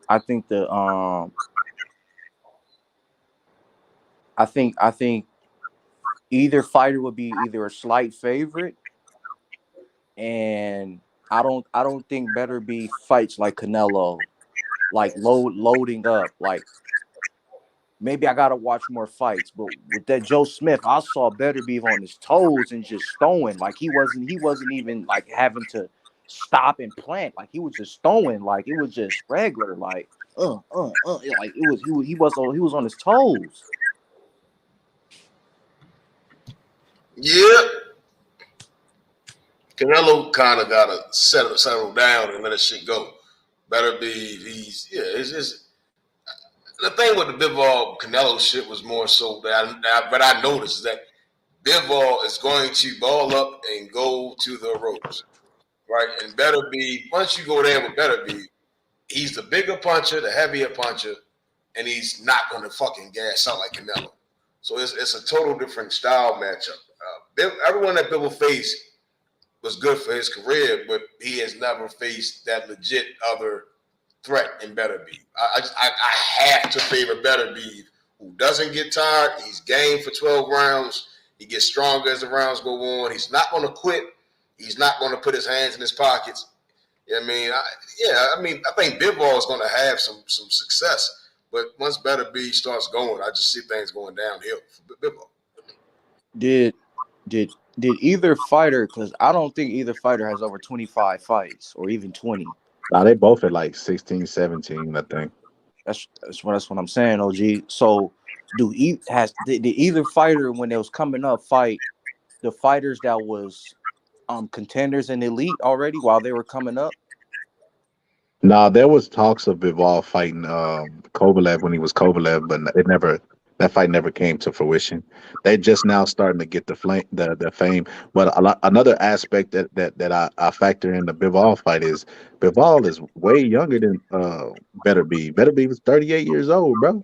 And he's an old 38. Like he takes a lot of punches during his fight. So I don't know that he could take what Bivol dishes out. A lot of people think it's the opposite way.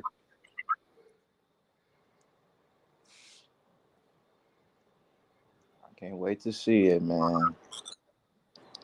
Method, what we got on that, Method? What we got? Push-ups? We got money? What? The fight, I mean, Bivol Better Be push-ups, push-ups. All right. How many can you do? 5?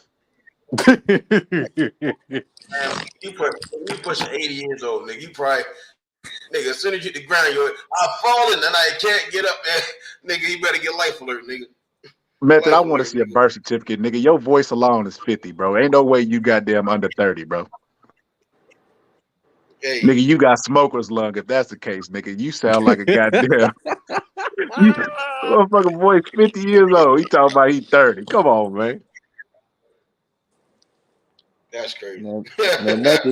Method told me he 28. Man, ain't no goddamn way this nigga 20. He was 28 in fucking 1990. Oh shit. I turned 30 this year, nigga. Man, get out of here, man. You a goddamn lie, man. That's facts. You like Luis Hey, Ortiz, nigga. You come to the States, nigga, change your birth certificate, try to get a little young haircut, wear a little backpack like the kids, try to say you they age. Get out of here, man. shit. You remember Ortiz used to do that shit? He used to dye his hair when he first came to America. Ortiz was supposed to have been the best heavyweight. Man, Ortiz was hype, bro. Ortiz, he was good. He got a lot of hype because his Cuban style. You know, the Cubans are really good at amateur boxing. So because he was from Cuba and he could box, they automatically made him the best. But man, Ortiz on steroids was dangerous. As soon as that motherfucker popped dirty, he Hey, never looked the same. hey, OG, explain this to me. Explain how does this ace eye shit work? Inoue is moving up to fight the champion, but Fulton agreed to go to fight in Inoue's backyard. Explain how the fuck the ace eye shit work. Like with Fulton going over there, who the fuck getting the bigger pot? Bro, I can't even tell you about purses, man. It's just business. It's like what you want to concede to. The A side shit really started with Mayweather. Won't nobody talk about no fucking A side. Matter of fact, bro, I could even do you one better. They weren't even paying attention to fighters' money until Mayweather came around and started talking about money. They didn't give a fuck about what Julian Jackson. Nobody knows what Julian Jackson made for any of his fights. Nobody knows what Mike McCallum made for any of his fights, bro. It wasn't until Mayweather came along and said, "I'm the A side and I'm making this," that they started looking at fighters' purses. So I don't really like the pocket watch like that. I pay attention to more like the X's and O's part of it, but I don't know what that is. I guess it's just business. I guess it was like I think Fulton really believes he could beat him up. That's what it says. That's the message I get from it. Like, nigga, I'll fight you in your backyard with your mama as one of the judges because I'm gonna beat your ass. That's what I got from it. You know, and it's funny. You know, I got that vibe too. You know, cause nigga, in my sport, it don't matter, nigga. You got to go on the road. But anyway, it's funny that how Fulton have a different energy. But when it was Haney, motherfuckers was crying left and right about having Haney going to Australia. That's funny. No lie, bro. I was worried about Haney too. I was worried about Haney because I just remember when Pacquiao went and fought Jeff Horn, and Pacquiao beat the shit out of Jeff Horn. And they gave Jeff Horn the fight. His eye was swollen, damn near shit, bro. And they gave him the fight, and they gave him Manny Pacquiao's belt. So I was just worried that Devin Haney, he don't got the knockout power. You get what I'm saying? And if he go over there, and let's just say he get hit by a shot or he get pushed in the chest, they gonna count it a knockdown, bro. Anything that's questionable is gonna be a knockdown for the home field advantage, like the home cooking. And he's already gonna be down 2 rounds. So I was just worried about that because I like Devin Haney. But with Fulton, shit, I think it might be the same thing. But Japan don't have a history. I can't think of no fights off the back that somebody went to Japan and just got robbed.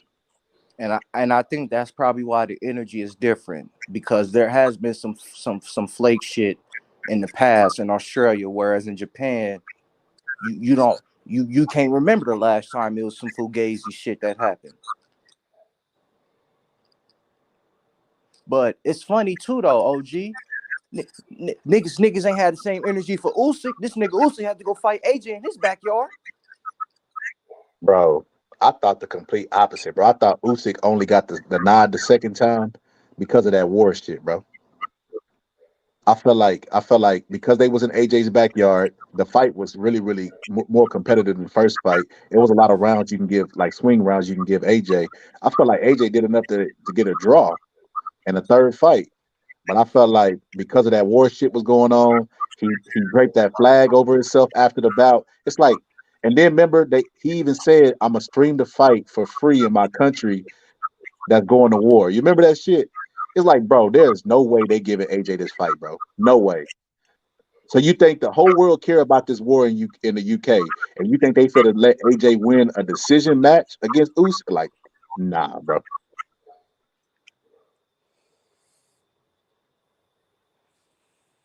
After the fight, I did a live that day. After the fight, I was like, they finna take it from AJ, man. I feel like AJ did enough. Like when I was scoring the fight live, I feel like AJ landed the more clean, effective punches. Like Usyk was landing shots, but AJ was actually had Usyk punching over the body shots, so they were effective. And normally punches want to be on the outside. Punches want to be in the center of the ring, controlling the geography of the fight. AJ had him against the ropes a majority of the fight, and I always judge fights off of like who made who fight whose fight, right? So if Mike Tyson have you up against the ropes the entire fight, even if he don't knock you out, it's safe to say that Mike Tyson won the geography battle. If Muhammad Ali was in the center of the fight, the entire fight, it's safe to say he won the geography battle. So that's how I judge fights and ring generalship. Who made who fight whose fight? And I felt like AJ did more of that in that fight. Like when I watched that fight, I either had AJ getting a draw or winning by one round. And but I knew that they wouldn't give him the fight no matter what because they were streaming it for free. When Usyk made that announcement, we're streaming the fight for free in the Ukraine. I said, oh, well, you might as well give it to Usyk then. There's no fucking way. Bro, the entire world is watching the Ukraine. There's no way they're going to give that fight to AJ. It would be like a slap in the face.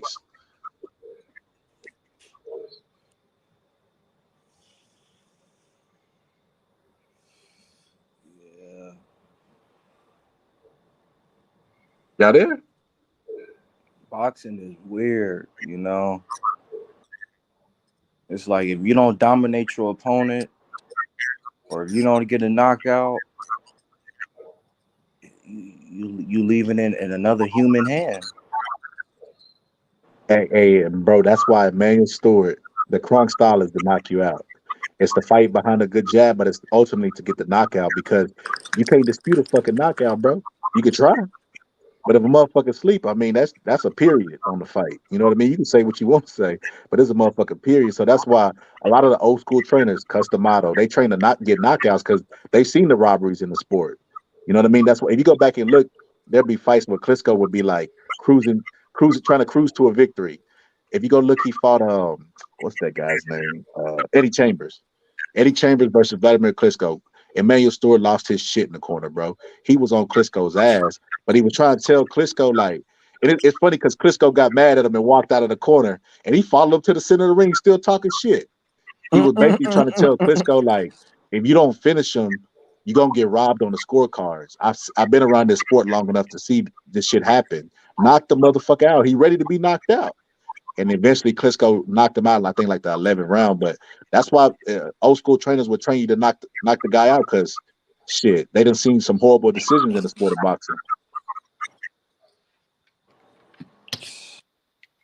Hey, that Rashidi Ellis Villa fight, man.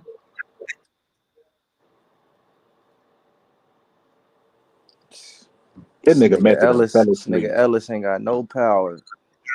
And I was one of them people that wanted to see him versus Boots.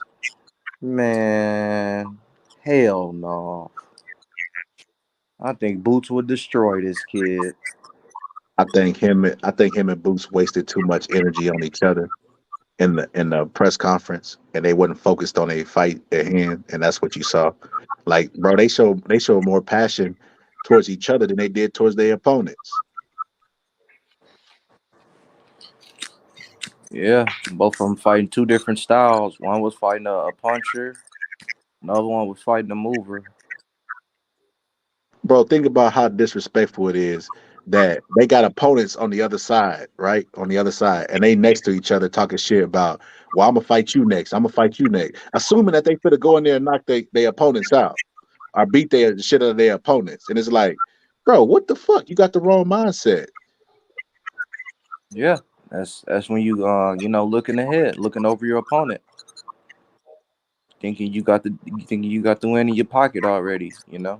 That's why you fight the fight. That's why you play the game. Because you don't know what the fuck gonna happen. Like Ryan and Tank. I'm a Ryan fan, but I think Tank gonna knock this nigga out. What if this nigga Ryan knocked Tank out? Like, you gotta fight the fight. You just don't know. Niggas, I wasn't even in the sport of boxing, but the way niggas be talking, niggas swore Wilder was gonna knock out Fury. And what happened?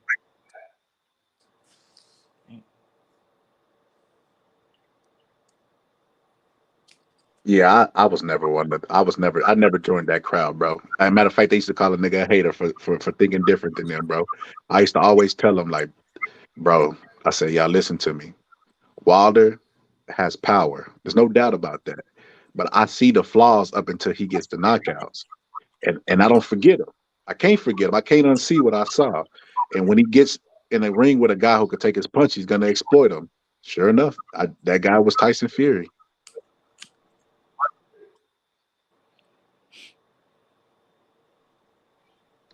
That nigga Method done went to sleep. Hey, Method, sing that song "Roses" by Andre 3000. That's what you gotta do if Bival beats Better Be. You gotta come on here and sing "Roses Really Smell Like Boo Boo." You know the niggas can't say the O's. They're gonna say boo boo. You gonna say roses really smell like boo boo boo.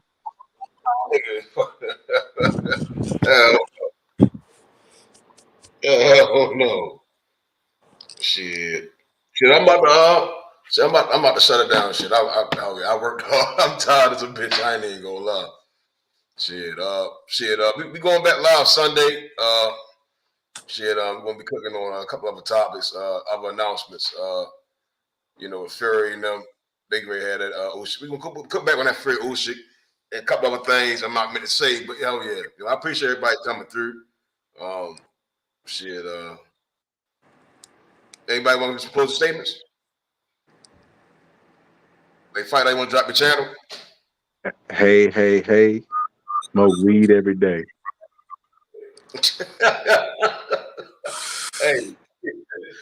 Hey, I'm a sober man. Hey, shit. Hey, peace. Peace.